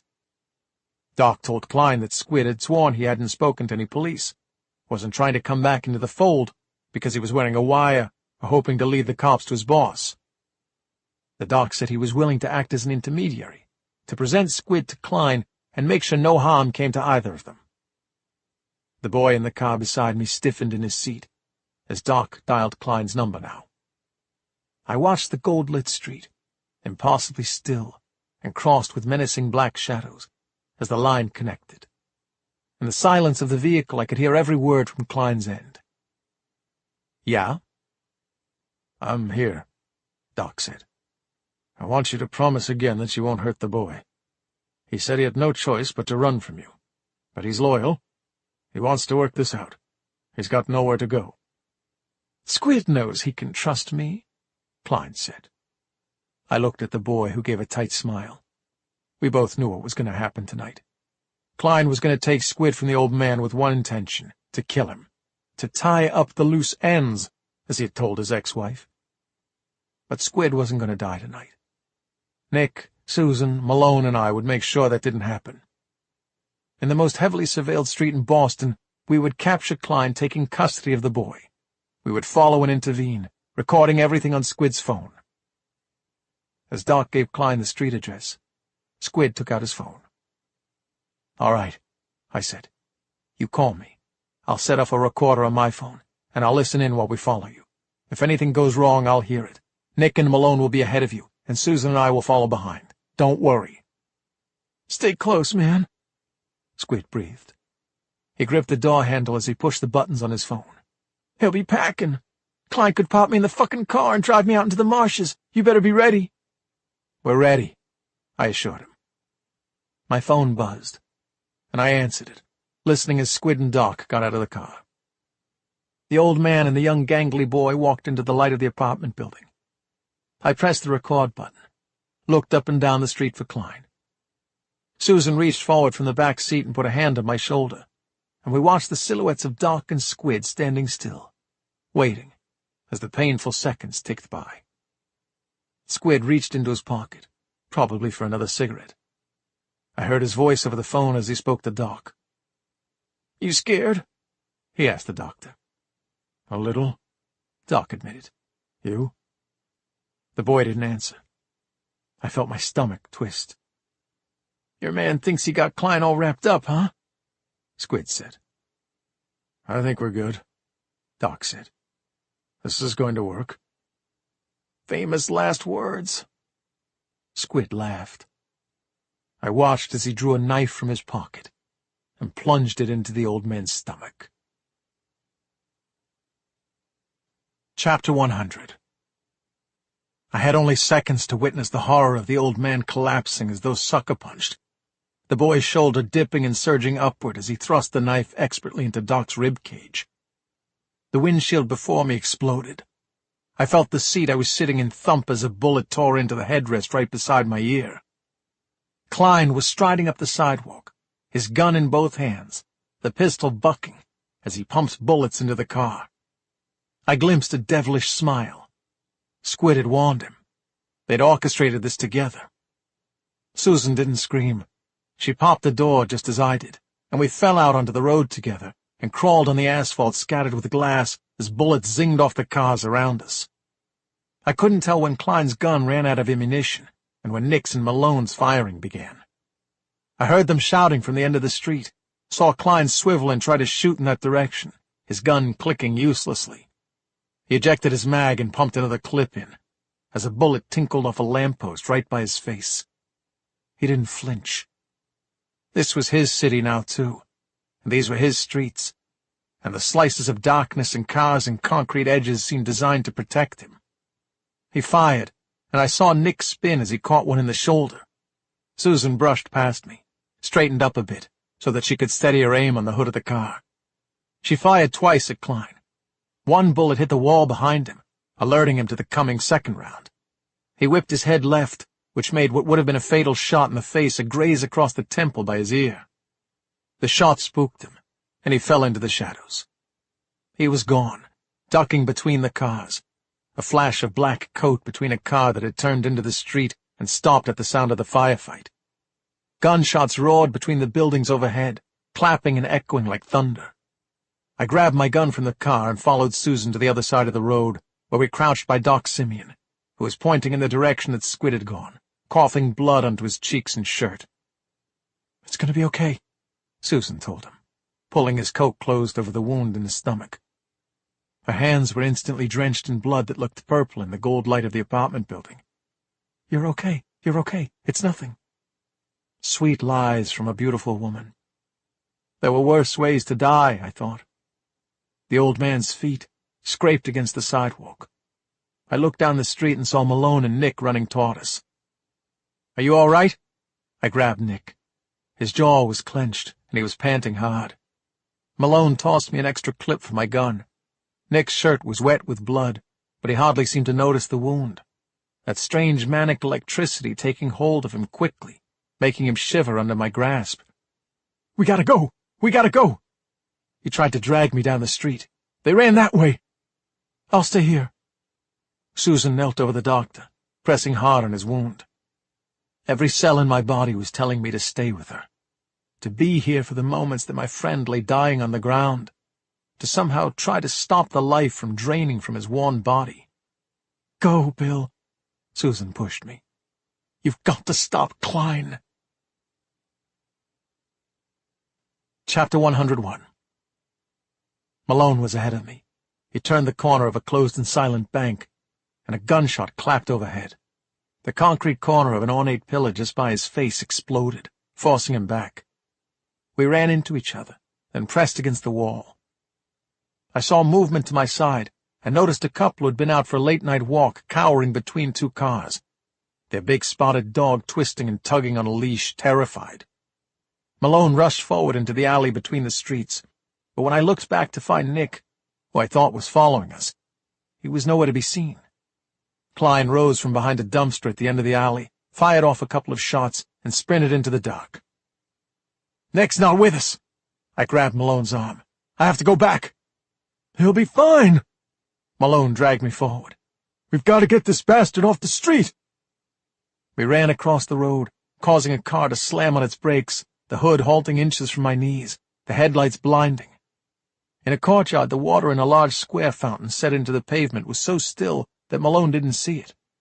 He sprinted in, tripped, and splashed to the other side. We crouched against a post as bullets popped into a low garden wall beside me.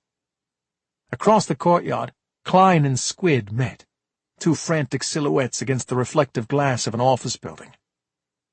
Klein turned, and for a moment I thought it was his reflection that stepped out and raised the gun and pumped Squid's frail, lean frame full of bullets. But it was a bigger, stronger man, a shape I recognized, gunning the kid down with the precise motions of a machine. Nick didn't even seem to see Klein, who shot out the glass door beside him and ran into the dark. Nick looked down at his victim, then up at me as I ran to his side. "Jesus," he said. His eyes were wild, flicking between realities, over Squid's body, and then to the gun in his hand. "I killed him. I killed a kid." Chapter 102. Nick dropped his weapon and gripped his head, trying to blink away whatever he was seeing. He flinched at a noise or a movement that wasn't there, grabbed his weapon, and pushed it into my hands. I can't do this. Is this real? He's dead." Malone had his fingers against Squid's motionless carotid. He looked at me. "Klein's alone. This is our chance. I can't come with you." Nick backed away from me. "I'm sorry, Bill. I don't know I just shot a kid. Christ." I thought about going with Nick, but Malone had run through the automatic doors beside me. One friend was facing Klein alone, and the other was facing his nightmares. I stuffed Nick's pistol down the back of my jeans and ran into the dock building. Chapter 103. There was an unfinished office building of some sort. Belonged to a big corporation. Expensive chrome and marble. Light fixtures hanging from the housings, the transparent plastic sheets draped over furniture. Malone was covering the elevators, where a bloody smear on the up button was as stark as a brushstroke of black ink against the white wall. A ruse. Klein wouldn't wait for the elevator. He wouldn't put himself in a box with only one way in and one way out, no matter how fast it moved away from where his enemies were. Malone crept to the stairs, and I followed. In the eerie green light of an exit sign hanging over the fire door, he pointed to a nickel-sized drop of blood on the floor. Time circling, looping back. I remember days earlier, before Marnie, before Doc, before I really knew what darkness had come into my life. Nick and I breaching Winley Minnow's house together. Malone and I going through apartment buildings like this, floor by floor, 100 or 1,000 times across the years. My brothers in arms. It had been a mistake for Klein to think he could come back to our city and best us. We knew this place. Even if we'd been thrown out as guardians of these streets, these buildings, we had never put down our shields. Floor by floor, we followed the dark spots in the deep green light, a blood trail Susan had started when she grazed Klein's temple and ear with a shot. She was with us as we followed, round and round, floor by floor, chasing the wolf up the stairs. We were sweating as we reached the 17th floor, panting, every muscle ticking with tension. Only minutes had passed, but I felt like I'd followed Klein out of the depths of hell and up to the surface of the earth. We couldn't let him get out among the people again. He was our curse to contain. Malone stopped me at the 18th floor, his eyes searching the ground for the spots, finding nothing. The hand that pressed against my chest felt strangely cold. Malone was so thin I could see the tendons in his neck and shoulder moving as he worked his jaw. He dried his hand on his jeans and tested the door handle. It was wet with Klein's sweat. Malone stepped back, and I kicked the fire door open from the side. Gunshots ripped through the door as it swung, showering me in splinters. Malone fired into the dark, and I threw myself into the room, rolled, fired wildly as Malone came in with me. I felt like Klein had fired from the north end of the huge room, but I couldn't be sure. The space before me, outlined against the city lights, was a complicated maze of cubicles with desks and chairs and more furniture shrouded in plastic wrap. All was silent, save for the ringing in my ears and the whistling of the night wind through bullet holes in the distant windows. Then Klein spoke. Chapter 104. "Robinson!" He roared my name, the word trailing off into an exhausted, angry laugh. "You should have just moved!" I locked eyes with Malone. He was huddled behind a desk across a short aisle. In the ticking seconds, my heightened senses registered strange, disconnected details. People had started to move into the office, even though it wasn't finished. There was a pink Afghan draped over a chair beside my partner, a framed photo on a desk. I saw a panel of lights on the wall, thought about turning them on. I knew I couldn't trust what the reflections against the huge windows would reveal of me to Klein. Malone signaled, and we started moving slowly and silently toward where the voice was coming from. "Why didn't you leave town if you didn't like what I was doing?" Klein shouted. "You stupid prick! You dug in. Now look at you. You're drowning, boy. When the big bad storm rolls in, you head for the hills. Don't you know that, you dumb fuck?" I didn't want to let Klein know where I was, but I couldn't help myself. "You're the one who better run, Klein," I shouted. "This ends here." Predictably, my voice was met with a hail of bullets. I crouched between the desks and fired, caught a flash of Klein by the windows, a streak of shadow. I waited until the shooting stopped, then crawled on my hands and knees toward the last place I'd seen the man. I could see the icy white lights of Fenway Park and the floor-to-ceiling windows. "I'm not scared of you, Robinson." Klein laughed. I could hear him reloading his gun again. "You're a good man. You're a protector. You got caught up in that bullshit with your partner only because you thought you were protecting some girl." Malone's sharp breath came from quite close to me. He was working his way along the ground in the next aisle of cubicles. Our eyes met, and I saw the pain in his face through the darkness. "You're not going to hunt me down like this. You'll walk away and let me go. You know what you are, Robinson. You're not a killer." Klein's sales tactics again, trying to tell me what was good for me, trying to bring on the guilt and the pain. Because wasn't that what I wanted to do? Of course I wanted to turn away from the horror that he had brought into my life, forget it all, leave town, ignore the suffering of others, let the people I loved defend themselves. I knew that if I had not pursued Klein in the first place, Marnie might still be alive, maybe Doc. I'd taken this mission on myself. Klein's sales pitch was good. He was outnumbered 2-1, so he was giving it all he had. I could let him go, save myself and my friends additional bloodshed, hope someone else would bring him to justice. But Klein was right. Another man might have headed for the hills when Klein moved into town. I was not that man. "I'm not going anywhere," I yelled, "and neither are you." I crept along the base of a cubicle divider and heard a shuffle near me. I peered through a crack and saw Malone taking aim. He fired, blasting out one of the windows. The wind howled, lifting sheets of plastic, making them sail like ghosts through the air. Malone had been near the target, but not on point. He must have fired at Klein's reflection, because the man popped up perpendicular to where Malone had hit, his shots flashing off the ceiling. I was so close that a cartridge from Klein's gun sailed over the top of the cubicle beside me and bounced, red hot, off my shoulder. Klein had been overzealous, firing where he was sure Malone was, in the cubicle next to me. But he was out of bullets. His gun clicked impotently.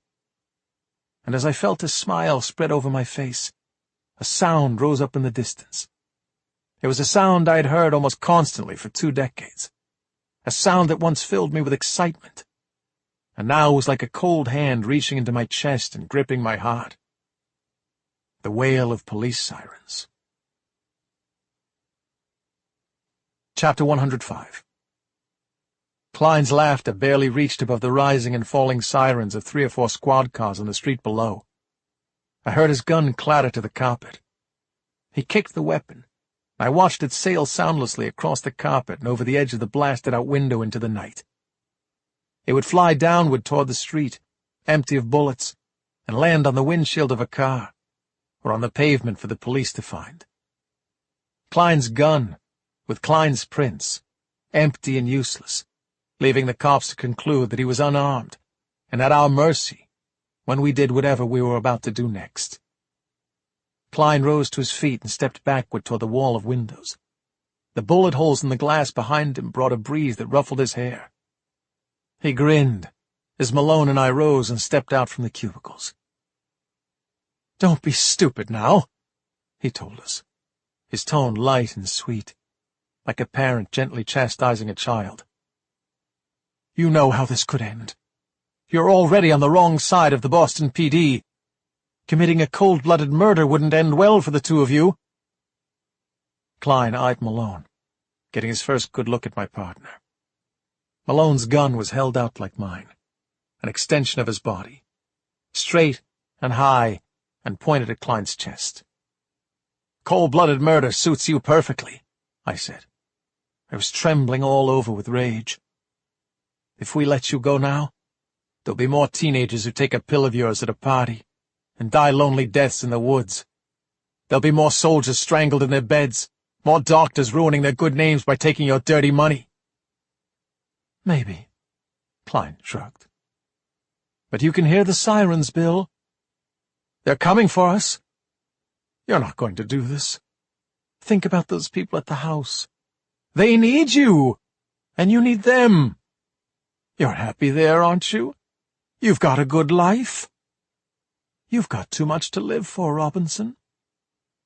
Malone looked at me. There was a mixture of sadness and resolve in his features. His eyes hardened, and then emptied. He turned to Klein. "He does," Malone said. "But I don't." Chapter 106. My limbs were frozen, though I could see what was about to happen as soon as Malone's gaze turned from mine. He dropped his gun, bent low, and threw all his body weight into the sprint, his shoulders and long arms out, ready to catch Klein should he try to run. Klein saw it coming but seemed as immobile as I was, his eyes full of the awful breathless terror of a man already dead before his heart had stopped beating. Malone slammed into Klein, the momentum carrying them both toward the window that was already weakened by bullet holes. The deafening crunch of Klein's shoulders meeting the glass was like a gunshot, quickening my heavy limbs. It seemed like I watched them falling through the splintering, shattering glass, the window collapsing like a curtain, the two men hanging almost in the dark air beyond the bounds of the building. I ran for them as fast as I could. I dropped, slid in the glass, was close enough to touch Malone's boot as the two fell. I gripped the edge of the floor as the icy wind raked my hair, a scream shuddering out of my lungs as they disappeared into the darkness. For a second before they were consumed by the night, I saw Klein's bulging eyes over Malone's shoulder, heard his scream carried by the wind. He was reaching for me. I covered my eyes, rolled away from the edge, and curled into a ball, as though the motion could drown out the sickening sound of my friend and my enemy, thudding to the pavement, 18 floors below. I was saved from that horror by the noise of a team of officers crashing through the door to the office, shouting, guns drawn, flashlights winding over the room. Lights swept over me. I didn't get a good look at whoever reached me first. I was shoved onto my stomach and cuffed in the darkness.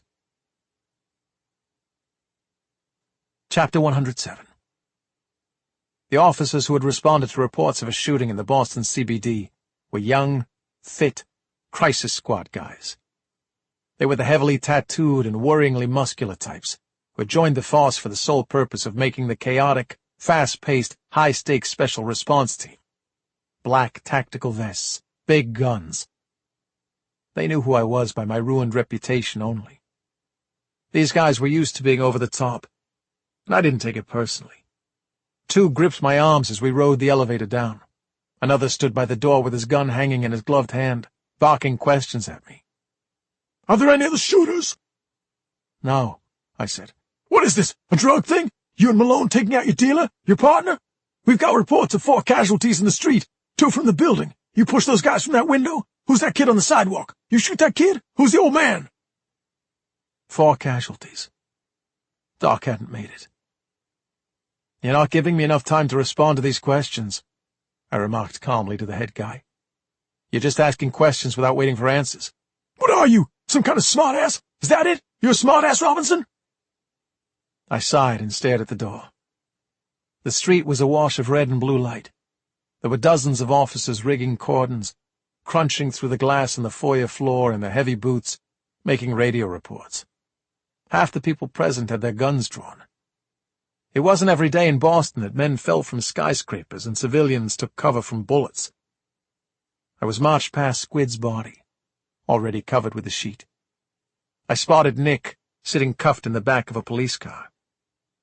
I was being pushed toward another police car, when Susan ran out of the crowd toward me.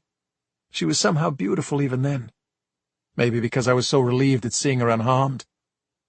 She was flushed and didn't slow as she approached, so she knocked the wind out of me as she wrapped her arms around me in a desperate embrace. I saw them fall. She was shivering, gripping my shirt as though we'd be wrenched apart at any moment. Jesus Christ, Bill, I thought it was you. I heard a scream and I looked up and... What the fuck happened? I didn't answer. Over Susan's shoulder I saw another familiar face in the crowd. A woman approaching with a characteristic stiff-legged walk and unflappable expression. Commissioner Rachel McGinniskin was in full uniform, as if she wore it to bed and had been roused in the early hours and come right here with perfectly polished buttons and a hat perched like a crown on her curls. Robinson, she said by way of greeting. Why am I not surprised? Chapter 108. Rachel, I called her, because I could.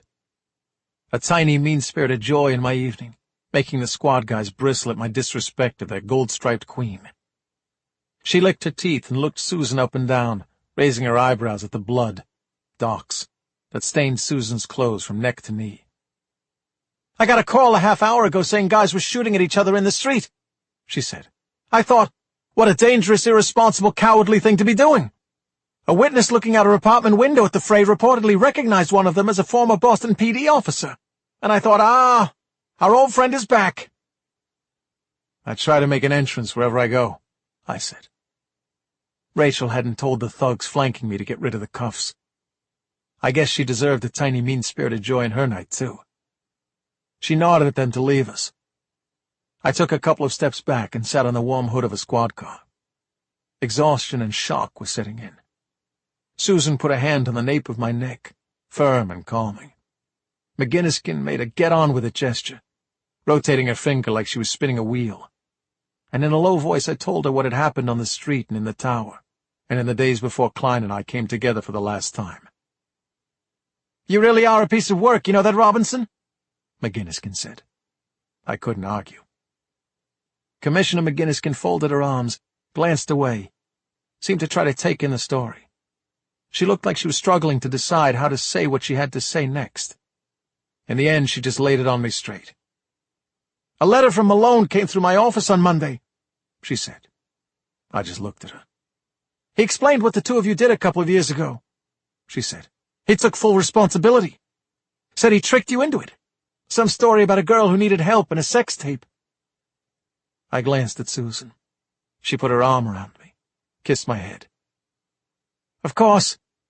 How can I believe him? McGinniskin mused.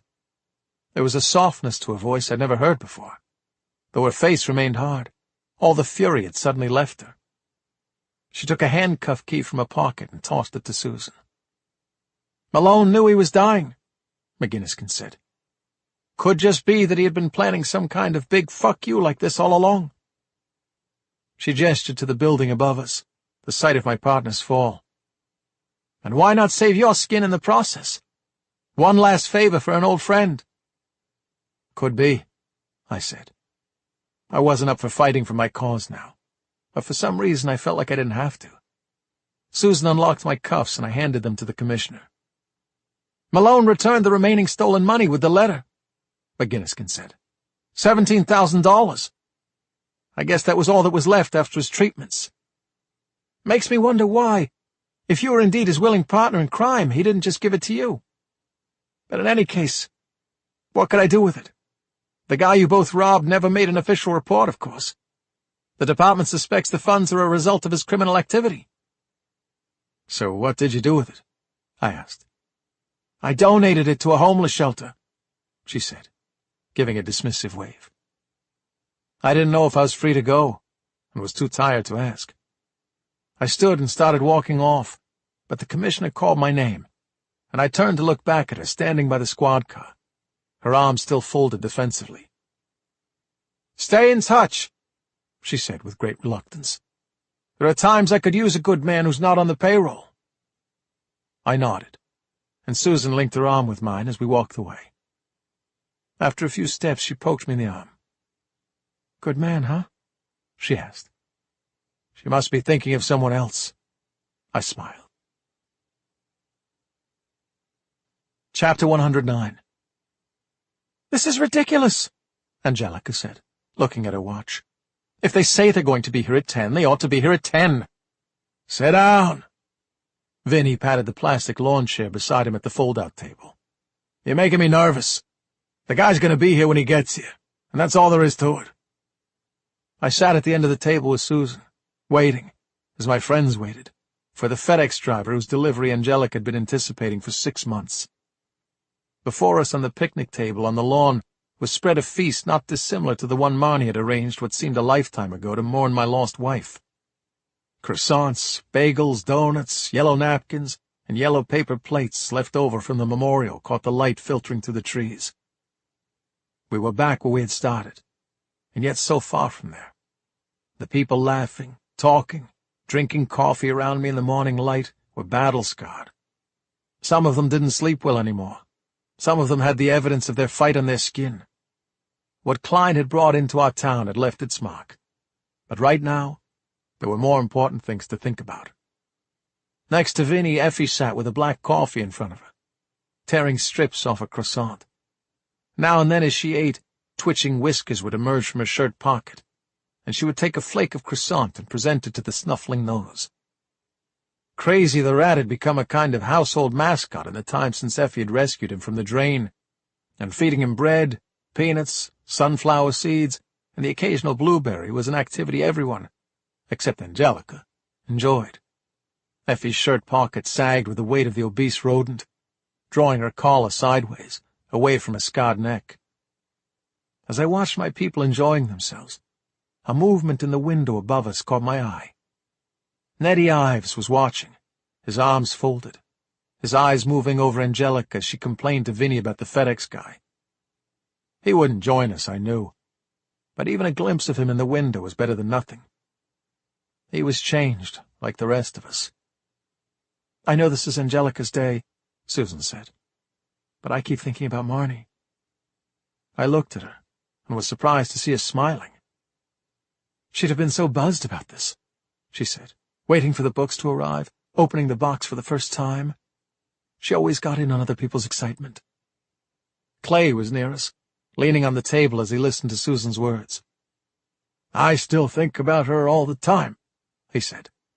"I know it's stupid, but I thought just this morning that after what happened, her mother would have found out that the little heart tattoo on her cheek was real." "It was real?" I gasped. Susan laughed. "Of course it was. She told me that she drew it in every day with lip liner." Clay laughed. "Yeah, she said she was going to tell you that." "So you all knew the tattoo was real? Everybody knew except me?" "We helped her hide it from you when it was fresh and swollen," Susan snickered. "When you arrived home, we'd warn her. She kept her right side to you for about a week. You had no idea." The two of them giggled together. I sat back in my chair and cradled my coffee. "My house is full of liars," I said. My own words stayed with me as I looked around the table. Though Susan had told me a little more about her ex-husband and her need to hide from him, I still knew nothing more about what Effie Johnson, sitting feeding her pet rat, had seen or heard that meant she had come and hid in my house. I didn't know who tried to kill her, and every day the secret wandered the house as she did. I didn't know why the man standing in the window above us never left his room, whether it was fear or habit that kept him away from human contact. Nick had not told me any more about what he had done in the Middle East that left him so scarred and broken. But I had a feeling that his memories and hallucinations were tied to something impossibly dark, something beyond the horrors of war. When Siobhan had assembled the crew before me, she might have known she was taking liars, runaways, and secret-keepers into our home. But even that, I would never know for sure. I drank my coffee and watched them all, and felt strangely comforted by their many untruths. This inn by the sea had become a safe place for those who were lost. It was like a harbor from the storm, accepting all, no matter the loads they carried. "Maybe it's time," Susan said. She elbowed me in the ribs, and I stood, getting the attention of everyone at the table. Clay and Nick looked over from where they'd been huddled over a newspaper, reading an article about this year's Sox lineup. I drew a breath. "I'd just like to—" "You can't do this now!" Angelica cried. "He's not here yet!" "Let him make a speech." Nick waved at Angelica. "Then when the guy gets here, you can make yours." "I'd just like to congratulate you, Angelica," I said, "on the publication of your very first novel. I was glad to hear everybody made it into the last draft. Even you, Vinny, although I don't know how you ended up as a dangerously attractive neurosurgeon." "It's the knives," the old gangster shrugged. "I believe from the excerpt I read that the character called Susan is a smart-talking fighter pilot." I gestured to Susan, who grinned. "Brave and clever. Sounds about right. And then there's me, the crazed arsonist. Who knows how you got there, Ange?" "You've burned a few steaks in your life, Bill," Clay mused. "You always burn the potatoes, a few pieces of toast, some chicken kebabs." "Thanks, Clay. Thanks for that." I raised my glass. "Anyway, what I'm saying is that we're very proud of you. Our very own author in the house. I'm sure I speak for everyone when I say that we can't wait to—" "He's here!" Angelica yelled. Chapter 110. The FedEx man had followed our sign at the front of the house and was turning the corner of the porch, hefting a large box. Angelica ran to him like a wife welcoming a sailor home from a decade at sea. Everyone crowded around as she placed the carton on the tape and set to it with a box cutter. As my friends huddled around one of their own in a proudest moment, I looked at the faces near me. Nick had been officially diagnosed with schizophrenia and was being treated. He caught my eye from across the group, and despite the terrible secrets he carried with him, he smiled. Clay was on the other side of Angelica, chewing his nails in anticipation. When I glanced up, I saw that Nettie Ives was looking down, his head almost touching the window pane in order to get a better view. Angelica shoved open the flaps of the box, reached into the packing peanuts, and brought out a book with a yellow and black cover. A moan of appreciation went up from the gathering. "What's it called again?" Vinny looked in to see. He'd been asking what it was called for weeks, over and over, poking fun at his girlfriend.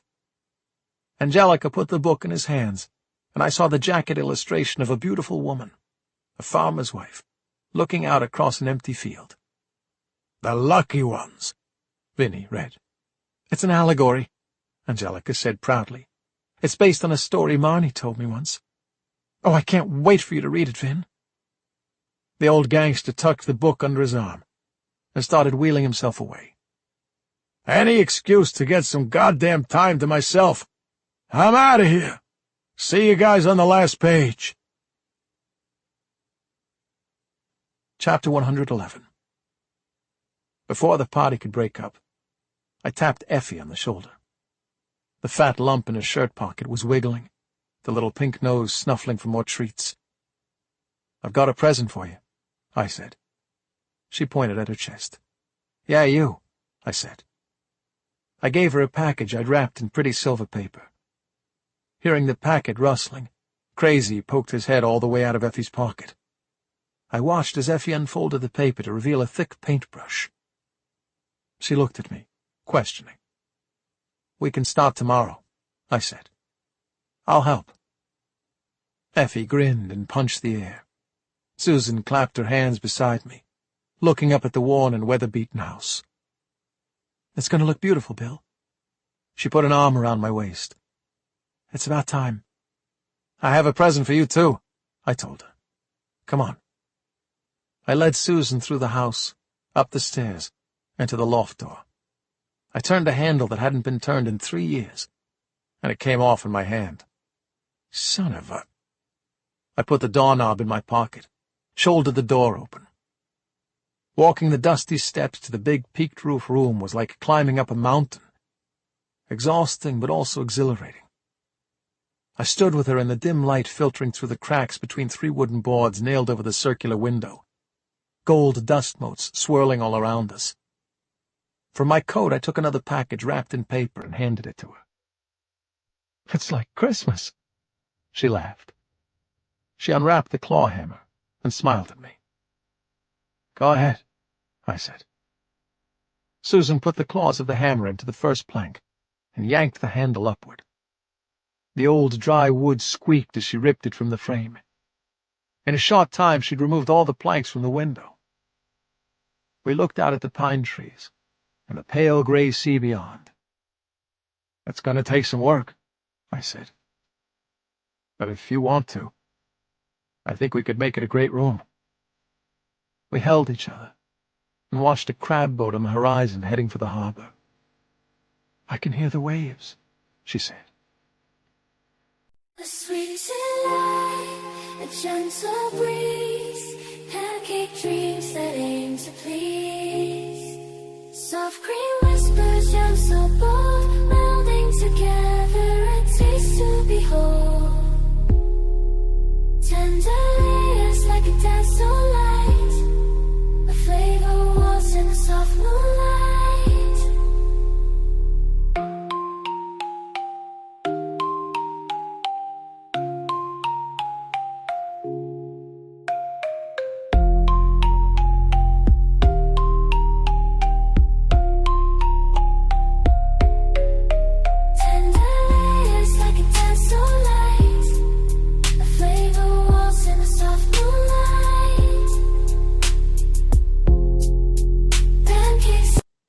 Chapter 110.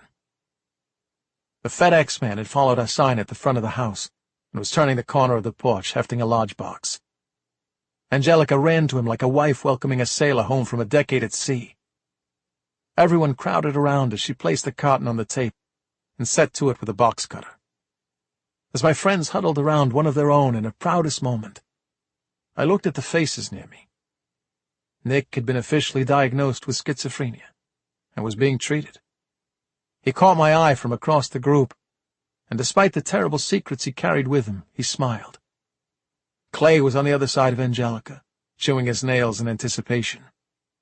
When I glanced up, I saw that Nettie Ives was looking down, his head almost touching the window pane in order to get a better view. Angelica shoved open the flaps of the box, reached into the packing peanuts, and brought out a book with a yellow and black cover. A moan of appreciation went up from the gathering. "What's it called again?" Vinny looked in to see. He'd been asking what it was called for weeks, over and over, poking fun at his girlfriend. Angelica put the book in his hands, and I saw the jacket illustration of a beautiful woman, a farmer's wife, looking out across an empty field. "The Lucky Ones," Vinny read. "It's an allegory," Angelica said proudly. "It's based on a story Marnie told me once. Oh, I can't wait for you to read it, Vin." The old gangster tucked the book under his arm and started wheeling himself away. "Any excuse to get some goddamn time to myself. I'm out of here. See you guys on the last page." Chapter 111. Before the party could break up, I tapped Effie on the shoulder. The fat lump in her shirt pocket was wiggling, the little pink nose snuffling for more treats. "I've got a present for you," I said. She pointed at her chest. "Yeah, you," I said. I gave her a package I'd wrapped in pretty silver paper. Hearing the packet rustling, Crazy poked his head all the way out of Effie's pocket. I watched as Effie unfolded the paper to reveal a thick paintbrush. She looked at me, questioning. "We can start tomorrow," I said. "I'll help." Effie grinned and punched the air. Susan clapped her hands beside me, looking up at the worn and weather-beaten house. "It's going to look beautiful, Bill." She put an arm around my waist. "It's about time." "I have a present for you, too," I told her. "Come on." I led Susan through the house, up the stairs, and to the loft door. I turned a handle that hadn't been turned in 3 years, and it came off in my hand. Son of a...